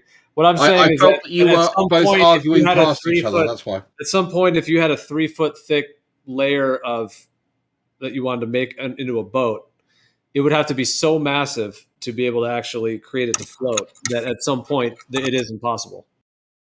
Yeah, I mean, I think you get to the problem. You get to the problem of the quality of the materials being used. So you could say, yeah, theoretically, it's possible to make a concrete boat with an 8 foot thick hull. But it would have to be so bloody big that chances are that the boat itself would just crack as soon as you put it in the water. Right, but that's really just that's like water. That has to do with water tension and buoyancy and the way that's sort of unrelated to what we were talking about before in terms of the actual totally gravity effect and all that. We went down the Demok rabbit hole. Sorry, Demok, I should not say that to you while you're meeting because you don't have a chance to respond. Please accept my apologies. Well, I guess I can unmute Demok, but Demok, you were like starting to scream and yell and do that whole thing, and then Demok, you got to understand, dude. Like when you say things like, I'm not trying to be critical, but sometimes it's very obtuse sounding to where like you can't make sense of it, and then you get mad when people don't get it and start yelling. No, you were wrong, and you got mad about it because you don't accept any common sense things. Like I just told you, if you turn the object into what you need, a boat, it'll float. And you said no, and everybody else said yes. Here we are. It's a bit more than just churning it into the shape of a boat, Demok. It's having the qualities that Zanuck stated very, very clearly. Yeah, we got floating cement. Try again. Okay, I don't think you understand how I'm disagreeing with your exact point. Well, I don't think you understand. We do have cement boats. There actually are cement boats. I agree. Totally agree we have cement boats. Every time I start talking. Sorry, go on, Demok. Everything we make is a rock material from the earth. Comes from the dirt, the ore, the metal, the glass, the sand, the dirt. It's all the same shit. So when you're telling me rocks don't float, the metal, airplanes, helicopters, metal boats, they all float just fine and they are rocks. Yes, try again. Well, a helicopter would sink in water, but we won't go there.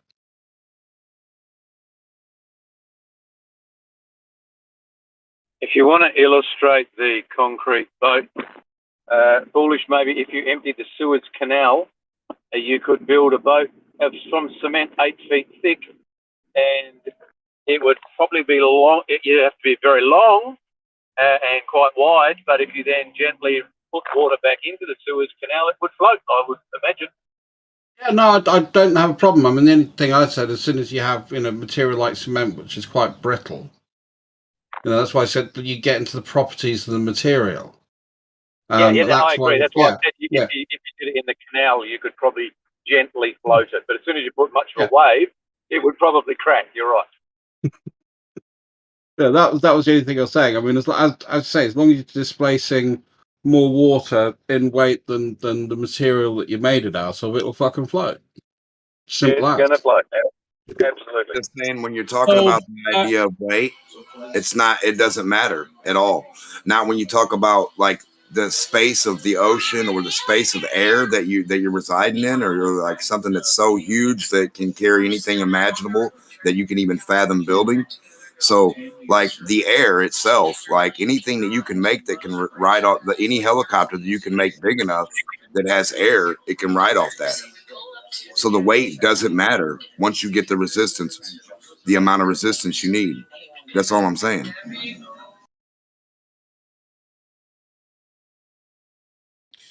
So either to like Druss or Zanuck, like, because we've been talking about this. So like I said before, if you came, in terms of the gravity thing, if you guys came to the conclusion without any question of a doubt that the Earth was stationary and planar, how would you then start to understand this effect that we call gravity? Would you still think it's mass attracting mass? would you think it could be some electric effect? Would you think it's something else? Like what would you start to think about? Well, again, gravity doesn't depend on rotation.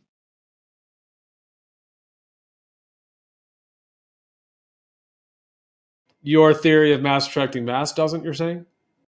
No, gravity as the effect of gravity does not require rotation. Whatever the cause of it is, the effect we observe doesn't require rotation. But okay, that's fine. But if the Earth is planar and stationary, what do you then think of gravity? If it isn't a ball, so it isn't clinging to the center of a ball, what would you then start to think about as possibilities? Well, I think again, we would have to determine whether an awful lot of stuff would go, as I said, would go back into the I don't know bucket. We can come up with some theories and stuff, but you get to the point where you start putting together a hypothesis, and that has a chain of causal requirements. So we have to start going back and sort of examining all of our causal requirements.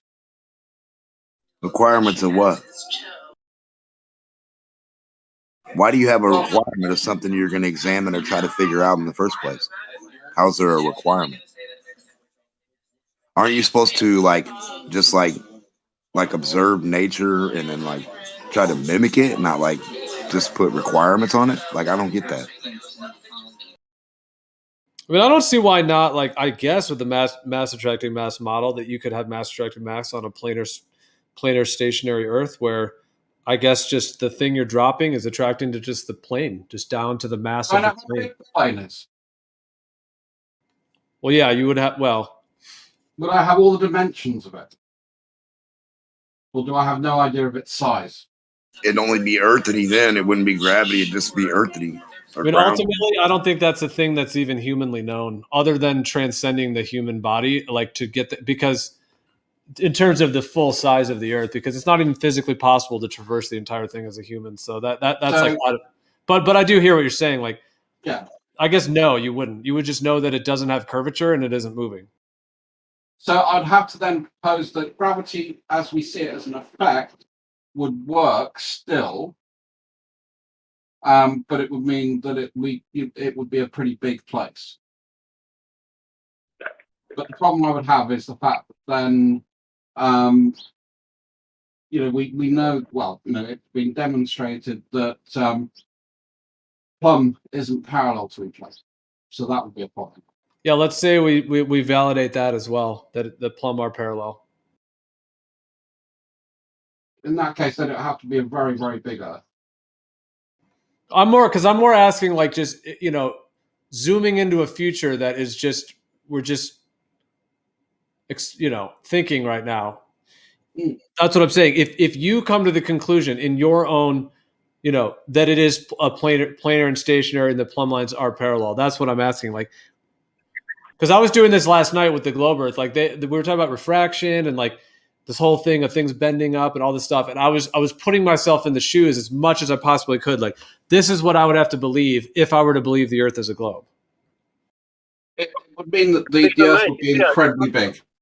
I could postulate that if the plumb lines were parallel, then the plane has to be almost not. I won't say infinite, but it's going to be very, very large. I think we can be sure of that. Go ahead, for me, with gravity, mass attracting mass, to be honest, for me has got more credibility. So the Newtonian model got more credibility than the Einsteinian, because at least physical matter we know has got properties and can it can hold charge, it can be magnetized, it can be electric. Whereas this so-called lots of stuff that doesn't hold charge. What I'm saying, no, space-time. What's space-time? That whole bending of space-time to me is very, very nebulous. Where at least mass we can, matter we can attribute some kind of, invisible property to it, whether it's electric, whether it's magnetic, whatever. So to me, there's more credibility, even though Newton himself didn't apparently want to be, attached to it. I think that's... No, it's the fact he was saying, I don't know the cause. He was describing the effect. That would be, I would say, would be the big difference between what Newton did and kind of what Einstein's trying to do. Yeah, well, just on the straight wordage, I'm more about somehow mass or matter being able to have an effect on other mass and matter, as opposed to somehow things falling around because of a bent medium of space time. That to me is a lot less tangible and more nebulous. But Newton didn't ascribe a cause to gravity. I mean, I think it's a effect of the field. I think everything has its own geostatic field, which has to do with its vibration. Because I actually think, in my viewpoint, matter is actually made up of light, sound, electromagnetic, and electrostatic frequencies, all vibrating at a particular vibration. That's what creates matter. And that matter has a geostatic field. And that geostatic field is connected to the geostatic system, which is the earth, and the ground, and the sky, and the ether between. And it all, yep. That's what I was saying. That's exactly all I'm saying. That the weight doesn't really matter. It just matters the fields that you're in. And how you maneuver, between them. What type of potential you have.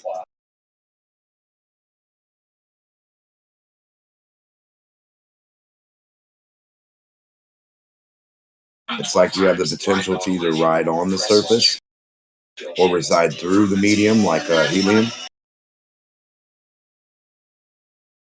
or not.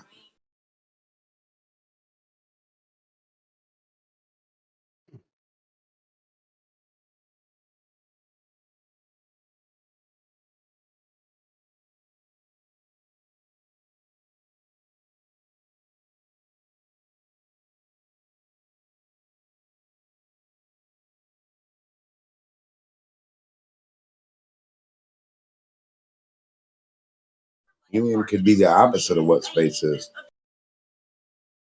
Like opposites attract.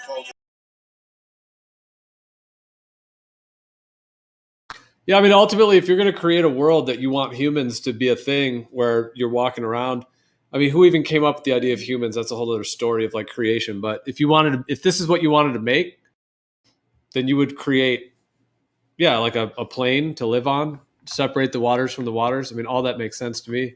And then you would create all the electromagnetic fields and the spirals, like Fibonacci spirals, the way that the stars move, and just all of those like layers, like the mathematical kind of perfection and all of that.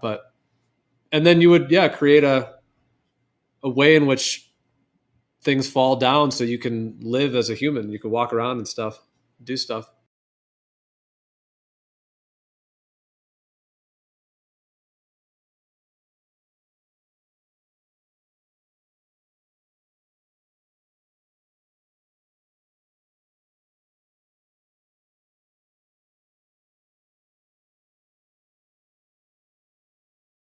But somehow they were able to take that effect of things falling to the earth and use it as proof of a globe. So I guess that's what they've tried to do in this situation. Well, no, I think they kind of sort of worked out the globe from other things, and gravity just seems to be congruent to all those other observations. I think it's the opposite. I think the effects of quote unquote gravity have been well known, and they just reverse engineered that into a force that would be needed to pull things toward the center of a ball to even create the globe. So it's kind of just it's a result of the inversion of the cosmology. Well, I mean, I'm just going back to, if we look at how we've measured it, how we've examined it, and that evidence that's been put forward, none of that has gravity as part of it. Those base observations.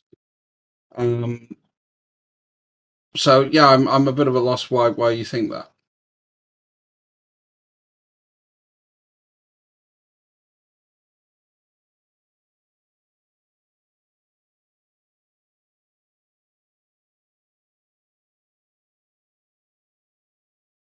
I gotta step away for a second. I know I've been kind of talking a lot here, so That's cool. I don't want to take over the airways. But was there one last thing you said? I'm going to step away at least for 5-10 minutes. But what was? Did you ask me something? The last thing? No, it was a point. I don't see why you think that gravity is part of how we originally determined the shape of the Earth. Oh, no, I think what I was saying is that the effect of gravity was just like, let's say you knew the Earth was a stationary plane and that gravity existed, that things fall towards the Earth. If you then wanted to fabricate it and try to tell people that it's a globe and we're on the outside of a sphere, then the effect of things falling is just an obvious kind of transfer that they would have to say it's clinging to the center of the ball, because we all know that things fall off a ball. So you'd have to have some sort of force thing that would be clinging things to a ball. And then they use the size of it. And then they use the outer space and the vacuum. So yeah, it seems like what they've done. But I was just saying that it's like an inversion of the actual, it's a real effect that we can observe, but it's an inversion of the concept of it to fit their model.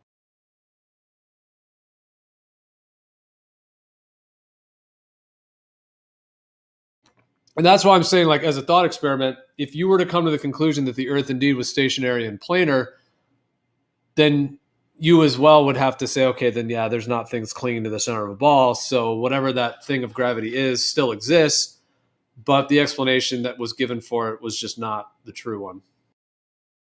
Well, again, I go back to the fact that, gravity would still work as we observe it. You just have to have a plane big enough and would need to be near, the center, not far enough away from the edge of that, and it would need to be, pretty thick. But how would it work with the sky? Like,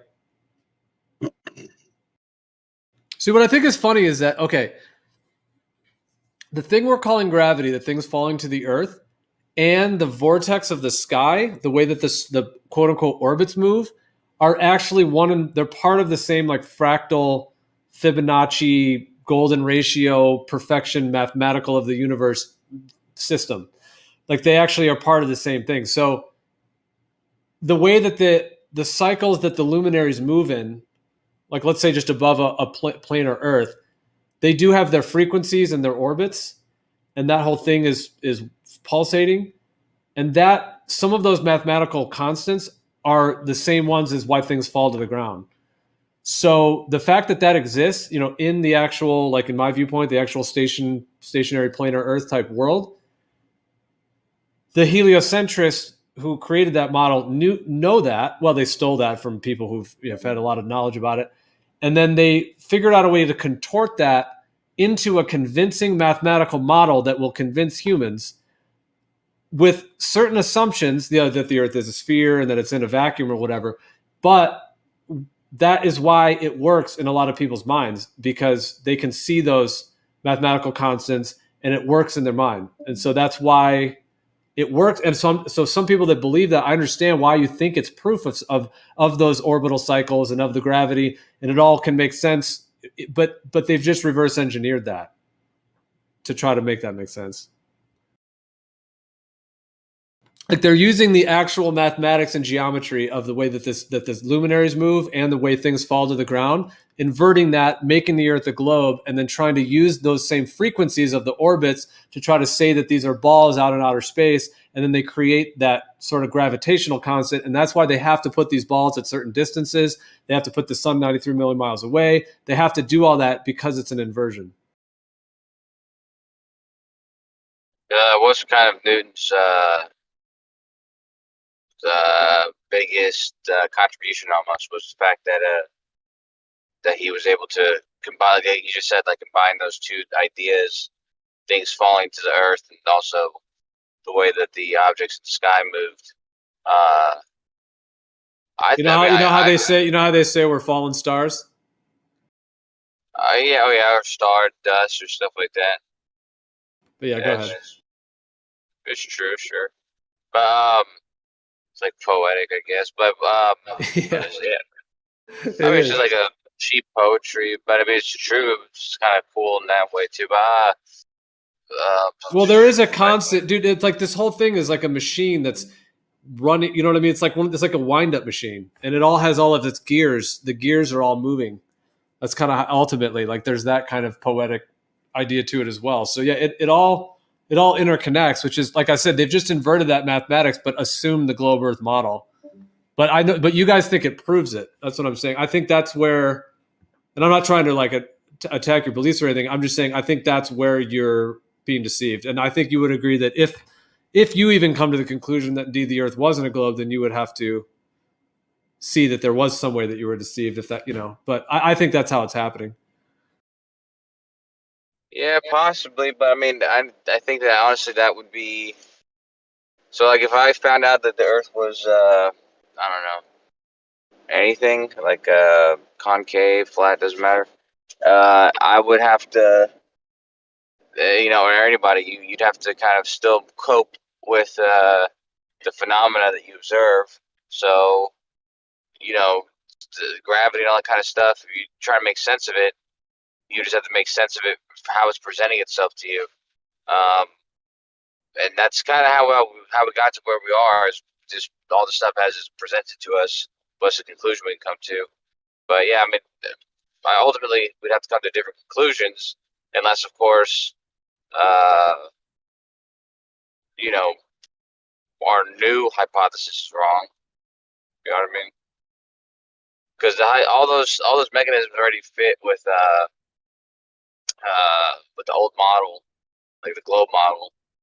So if we found out it wasn't a globe, we'd have to make all those things make sense again.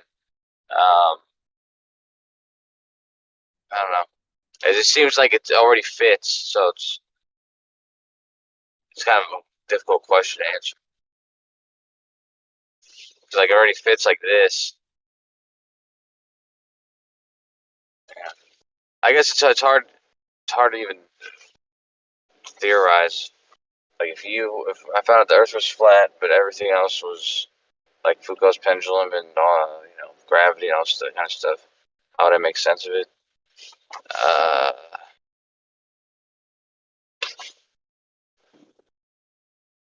That's a hard question to answer, man.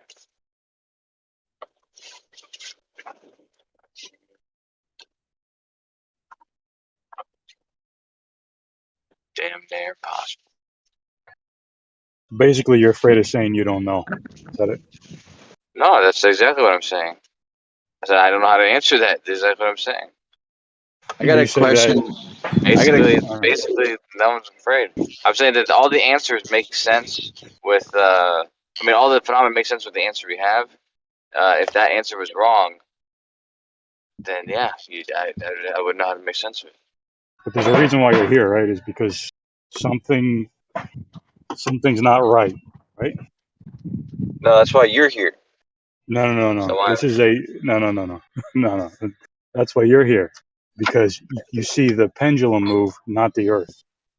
So I suspect that something in the back of your mind is making you say, yeah, the whole rotation of the Earth thing works, but it's not what I see. So, and that's why you're here, because you want an explanation. I'm afraid to say that assumption is wrong. That's like dead wrong. Yo, what's up, Coach? What's going on, my man? You guys talk about pendulums for this. It's really weird. Hey, check this out. It's a full moon, like right now, right? Good. It's way up in the sky, and it's like super, super warm. What's up with that? Like, why is the moonlight not making me cold right now? You say that you're warm? Yeah, I can see everything right now. The moon's lit up everything. Everything's hot. Like, and it was snowing like yesterday. Are you inside of your house? I'm outside. What do you mean? It's everything's, especially the house is warm. But yeah, but outside it's like extremely warm, and it's just getting warmer on the full moon. So like, here's the thing, like, flat earthers, get up your game, bro. Like, here's the thing, the moon does not make it cold outside. I don't care. I don't care what you say. Why do you? It's actually not the full moon yet. We're still in the waxing gibbous Full It's moon's gonna be not even until warmer, tomorrow. and it's gonna even be warmer, like tomorrow. Why do you believe that story by flat earthers? Who are you talking to? Like, man, You. I don't get it. You just I'm talking to you. You bought a story that the moonlight is cold. And now you're using it as some sort of leverage against no, flat like earthers, like this is that's a this is claim or something. this is a troll. Where are the mods? Like, what's going on? I'm a mod. What's up? Why are you trolling me on your server that you're moderating? The moderated server. Why are you trolling the audience? Or why are you trolling? Who are you I trolling think right you're now? Like, I trolling don't get me. it. I think you're trolling me, witchcraft. That's what I think. No. I'm stating a claim that everybody's heard me like state multiple times. Kosho, have you ever heard me say that? Oh no, the Earth is flat because the moon is making things cold. Did I say that? Not that I know of. Yeah, I mean, I just said the opposite. I think Jerry probably doesn't know that a couple years ago, flat earthers used to say that moonlight is cold. No, Yeah, I Probably so just witchcraft commenting right now. Yeah, I'm not sure exactly like what you're referring to exactly, but many people would say that yes, the moonlight gives off a cooling light. That doesn't mean that the moon is like the air conditioner that's just blowing cold, like making it winter. But what it is that the actual moonlight itself has a cooling quality, possibly absorbing of infrared, or like if it absorbs infrared heat, then that means it's cooling in that effect. And it would be likely that to be the case because, in my viewpoint, the sun gives off heat and actually creates the infrared, so the sun would absorb it, or that it actually just in some way has a cooling effect. But the cooling effect is somewhat mild. I mean, it's not extreme. It's not like it's winter time when it's a full moon all the time, but it's that the moonlight itself has an actual gentle cooling effect. So I don't know. You were saying flat earthers. I don't really associate with that term myself, but in terms of my understanding of cosmology and the moonlight, I would say absolutely the moon does emit a cooling light. Yeah, I'm not a flat earther either. I'm just a flat middle earther. You know, we live on the middle earth. You're more like a gay earther, to be honest. All right. I don't see you in my DMs or any. Like I don't what even you know were. what you are. I'm not gonna assume. It's Jordan. It's Jordan. Jordan. I'm not gonna assume, bro. I don't even know what you are. Like you're a super a super computer simulating as human flesh, and I think you're like partially holographic. Hey, dog, why are you gonna just slam dunk me in the VC, dog? What's up? Yo, what's Well, up? before What's this up? gets out of control, I just have a quick question for Kosho. If you're still there, Kosho. Yeah, I'm sorry. Go ahead. I'm here. Now, you and Druss were talking about something interesting not too long ago. This whole concept of buoyancy. And there's something I didn't understand. He said that in order for something to float, it has to displace more water than its weight. Is that right? Yeah, because the volume. So More basically, if you weight think in about water. it, More weight in check. water. It has to displace more weight in water. More weight in water? The water What does that that is mean? displaced, that weight of the water has to be more than the weight of the object. Oh, okay, I get it. Yeah, the volume of the basically whatever the volume. If you imagine the entire thing is submerged, the entire volume of whatever it is that is. Let's say it's a steel submarine, and it's submerged underwater. That exact volume of water. If that water weighs more than that steel submarine, then the water is going to have the ability to displace the submarine, and so it'll float. All right. And One last that's thing. something that's completely submerged, but the ships aren't completely submerged. So Okay, picture this. We got a steel ball, like a solid steel ball, and we put it in water and it sinks. But when we flatten out that steel ball and shape it into a boat, it floats. What is it about that steel that when we shape it into something different, it displaces The volume. more mass than its weight, or more It's the water volume. than its weight, As I was or telling you, whatever you guys just said. if the water, sorry, go ahead. No, go ahead. I didn't interrupt you. Sorry. I was saying it just goes back to the volume. So the steel ball, that same volume of water, if that water in that same volume weighs more than that steel ball, then the steel ball will float. Obviously, that doesn't happen. However, when you flatten out the steel ball and you shape it into a hollow something, you have a bigger volume, and so you then take all that volume, the new volume, and you take that weight in water, and if that weight in water weighs more than that same amount of steel, then that steel is not going to flow. So as long as you can shape it in such a way that the volume is big enough so that that same volume of water weighs more. Why would it weigh more if you're dealing with the same amount of mass? You haven't added additional steel mass. weighs the All you've same. done is you've changed the volume. Yeah, the steel weighs the same both times. So the steel, that doesn't change. What changes is the amount of water that you're comparing it to. So the amount of water when it was a steel ball, it's that same volume of water. The steel, so the same shape of water that weighs less than a giant hollow, submarine or ship-shaped object. That same amount of water is going to weigh a lot more because it's a lot more water. So what you're saying is, with a steel ball, like its weight is concentrated in like one area, but when it's flattened out, it's like distributed along a larger area. A larger volume. Yeah. Larger volume. Not yeah. just flattened out. It's got to be a 3D flat. It's got to be flattened out and then curved and shaped into something that's, as Coach has said, larger volume. So when you displace more volume of water, that volume of water has weight. If that weight is greater than the object, regardless of the shape, that object will float. All right, I think I get it now. That's the definition of buoyancy. Shortcut. Yeah, it's really just about displacement when you think about it. It's just about it's about precedence. Like who's going to have the most who's going to have the precedence or priority? Who's going to have priority? So the thing that's got the priority is the thing that has the most mass. It's going to, in a fluid medium, it's going to be able to push the other thing out of the way. And so if the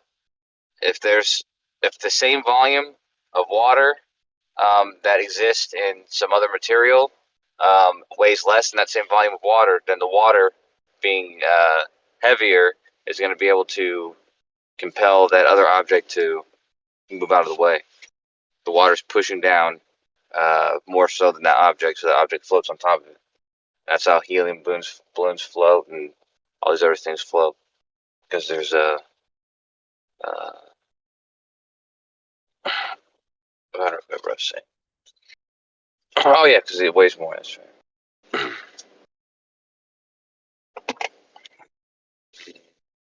There's actually one other component to buoyancy that's not even intuitive. Because if you had a homogeneous medium and it was there's no forces, no downward force or or acceleration, then even if the object was less dense, it wouldn't be buoyant. Is that right, Mr. Zanuck? Oh, I missed that one. Something is said less mass, it'd be more buoyant. Yeah. No. I'm saying if it was a homogeneous medium and there was no acceleration downward and there's no forces acting on it. It's just a homogeneous medium, basically. There's not different pressures. So a tank of water or a pool of water where the pressure is not different, there's no downward force. Even if you had something less dense in this medium, it's not going to be buoyant. Right. I don't know if I I don't think homogeneous makes that term. It says what you're trying to make it say, but yeah, if there's no forces involved, it means like you're dropping a fish tank off a building or something, then suddenly that medium could still be homogeneous. Yeah, but when I say homogeneous, I'm saying it's the What the same fuck are you everywhere, guys right? talking about? Pressure is everywhere. There's I'm pressure. saying basically, Homogeneous pressure, maybe homogeneous pressure. That you're saying. yeah. Well, boy, yeah, Medium boy, as exactly. That's I should have said that word too. But yeah, yeah. buoyancy is not just the mechanism we were talking about before. It's also the fact that there's a gradient, because it's the gradient that acts on like a balloon, for example. It's the different pressures acting on the different sides of the balloon that make it act upwards. Right. So yeah. First off, if it's less dense than the medium, whatever the object is, it's going to have this buoyant force. If it's more dense, it's going to have like the downward force. Not if there isn't. Not Even if if it's a homogeneous medium, it's about the relationship between the medium and the object. Not if there isn't a pressure gradient. That's what Posh was saying. If you have a yes, even if there's if there's no pressure gradient, it will not float. Everything will remain the same. It will not have any priority in any direction over anything else in that container. Yes, because it makes a pressure gradient. The object being more dense creates a disparity. I can drop a fish tank off a building. I've mentioned this example many times, and you can see video of this. And people have done this experiment. I've done it. You probably might have even if you went to school and had physics, might have done this. You can see things that float when things are falling. Everything floats the same. They do this in the vomit comet. Once you're in the vomit comet, fish tanks of water, objects in that, it could be steel balls or helium balloons in water. They all will float, or there will be no priority downward or any That's direction. only if the pressure is such that it's neutrally buoyant. That's not at all. It is true as long as there's no pressure gradient, as Kosho clearly said. If there's no pressure gradient, then there'll be no preferential direction vector of any object, regardless of its density. Yes, there will be. No, you're making it. Just because there's no pressure gradient doesn't mean there's no pressure. You're talking about. You have no idea. First off, try to let people respond. Gradient doesn't mean there's no pressure. And secondly, in a pool of water, there is a pressure gradient. So not when it's falling. There's always a pressure gradient in a pool. Not when it's falling. Yeah, on Earth there is a percentage, but that was my point. Is I'm saying if there wasn't a downward force and there wasn't a pressure gradient, then you wouldn't have this buoyancy. That's my point. You drop something. Well, the downward force is created by its density in air. No, it doesn't. If you have a fish tank, picture, you're not thinking this through. If I have a fish tank of water and I drop it, and I have a steel ball, a helium balloon in there, a bunch of other little balloons made of air, all different types of gases, rocks, and I drop it, everything floats equally in that fish tank. There is no pressure differential at all. No matter where you are, the same pressure differentials at the very bottom of the fish tank as it is at the top. Your helium balloons in water and rocks and lead and gold, everything, people, parts of people, whatever, they're all going to float. Randomly, no buoyancy. First off, I don't think they'll float perfectly in their all place. Equally. They're all going to have. It won't be there's equal. There's no preferential pressure for any of them, because that's what Kosho mentioned that earlier. That's what causes things to be buoyant. That's what causes things to fall. Is this pressure differential? It's not going to be equal. That's not true. They're all more or of less. Of course, it's going to be equal. There's no.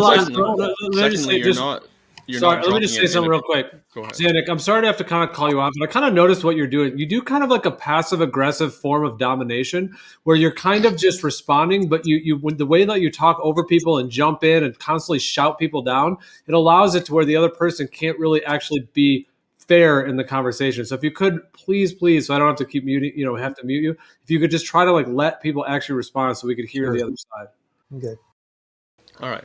So if you're dropping this tank of water in air, the air isn't homogeneous, okay? There's a pressure gradient therein, first off. Secondly, the things inside the tank are going to fall at marginally different rates than the tank itself. Why? Okay? Thirdly, why? You're not making it so that there's no pressure gradient. All you're doing is basically counteracting, or not having the downward effect as a variable, because everything's falling downwards. Pressure gradient is. That's exactly what No, causes it. that's not what the gradient is. No, I think I got one thing that you said, and let me respond to everything else was wrong. But the first thing you said was correct. If we're dropping it in air, yes, we will hit a terminal velocity, and then everything will have weight again. But I've said, and Kosha was also very clear about this, we had no forces acting on that liquid. So there's no pressure gradient. And there wouldn't be if we could accelerate it downward. We could have it on a track, and we would forcefully accelerate it exactly 9.8 meters per second squared acceleration. If we could do that on the way down, I mean, it wouldn't matter what the air is doing. That fish tank would have no preferential forces on any object in there. They would float equally or not float equally. They'd randomly move due to other factors, but not due to pressure gradient, because there would not be a pressure gradient.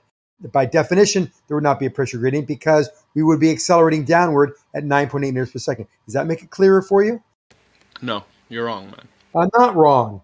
You're absolutely God, wrong. That's easy stuff. Because number one, there is not like no medium that doesn't have a Anybody pressure gradient.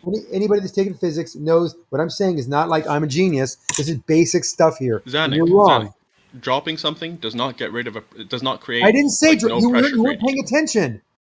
You were guys not are paying saying attention. a medium that has no pressure gradient, and your example was I dropping didn't something. say that. You didn't. Okay, listen again. I'll say it one more time. Abbreviated version, but you got to pay attention. You don't do it right. You're not paying attention correctly. I got it. Maybe I got you're an just option. not explaining what I you're got an trying to elevator. explain. I got an elevator. I got an elevator. Okay, we got an elevator, and we have fish tank in it, helium balloons, rocks, and people.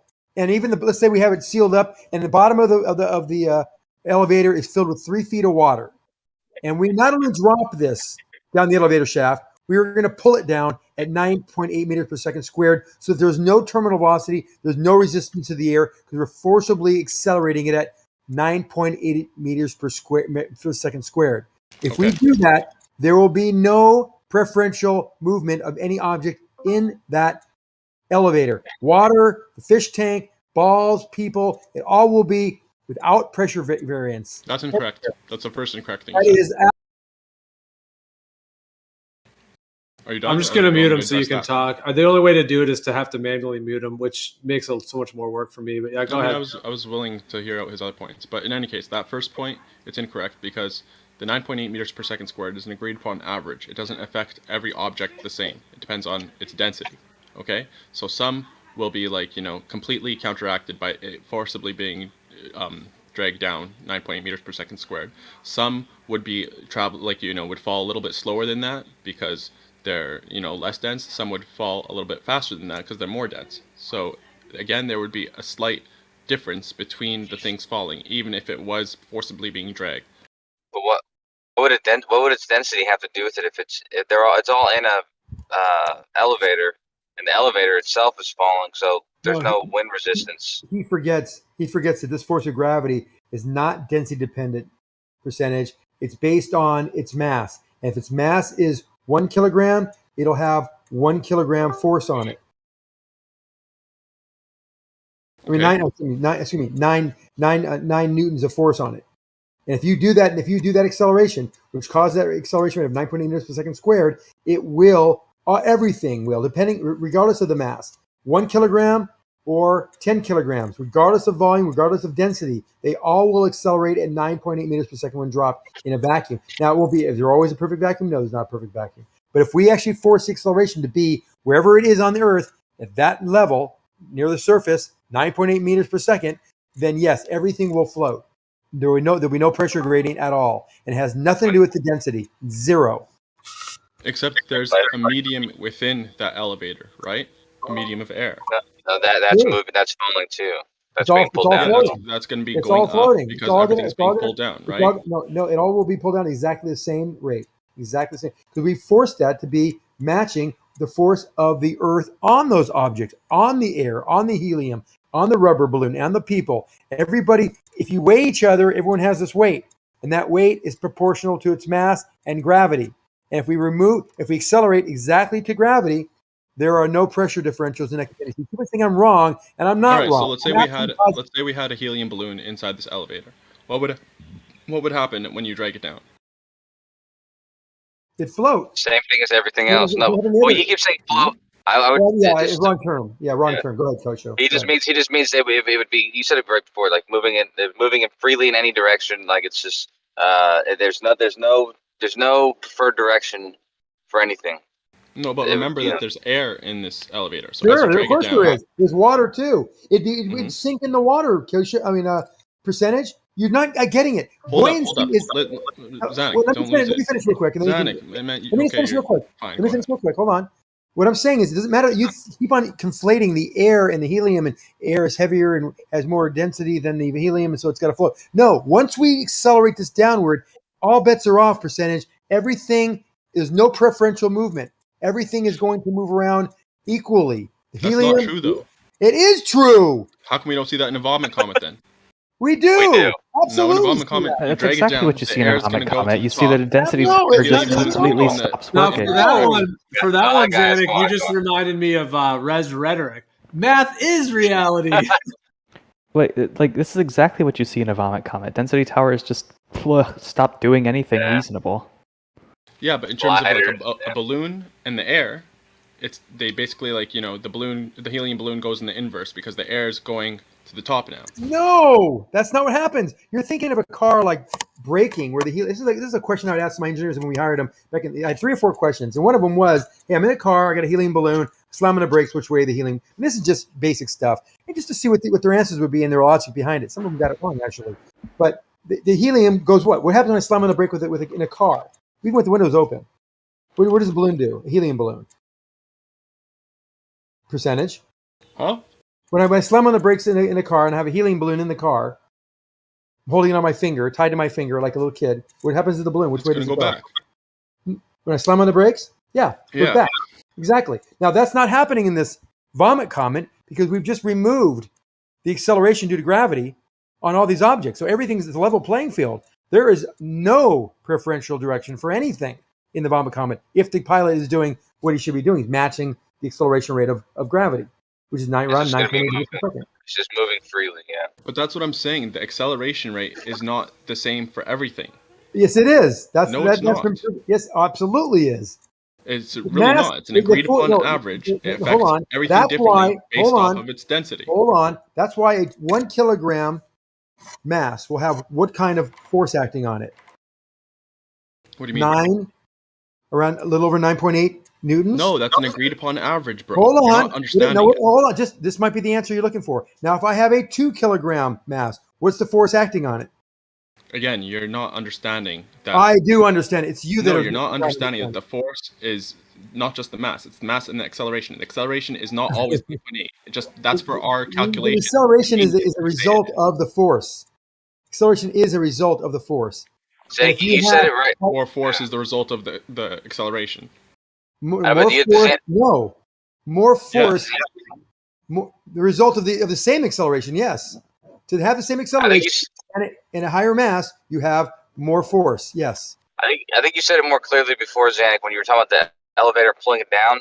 Like the reason he's pulling it down, like anywhere on Earth, because you're right, percentage only if it's falling through the air. Because if you have wind resistance, then things that are slightly shaped differently with a slight bit of atmosphere could possibly fall at different rates. Right. But There's a Zanuck drag described to an force elevator. ratio.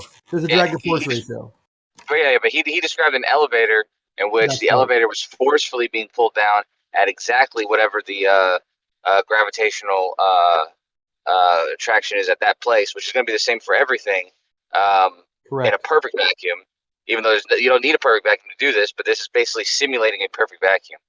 Well, not only that. But I'm saying that's wrong. That the No, it's not wrong. gravitational That is pull not wrong. is You the were same saying something. for every object in one place. No, I'm saying that's no, wrong. I'm saying that's not right. the thing will depend on its density. Percentage. Things that are That's more why dense are going to get pulled more. I mean, they have a higher acceleration. No, Things that that's are not less dense right. have a lower Of course not. acceleration.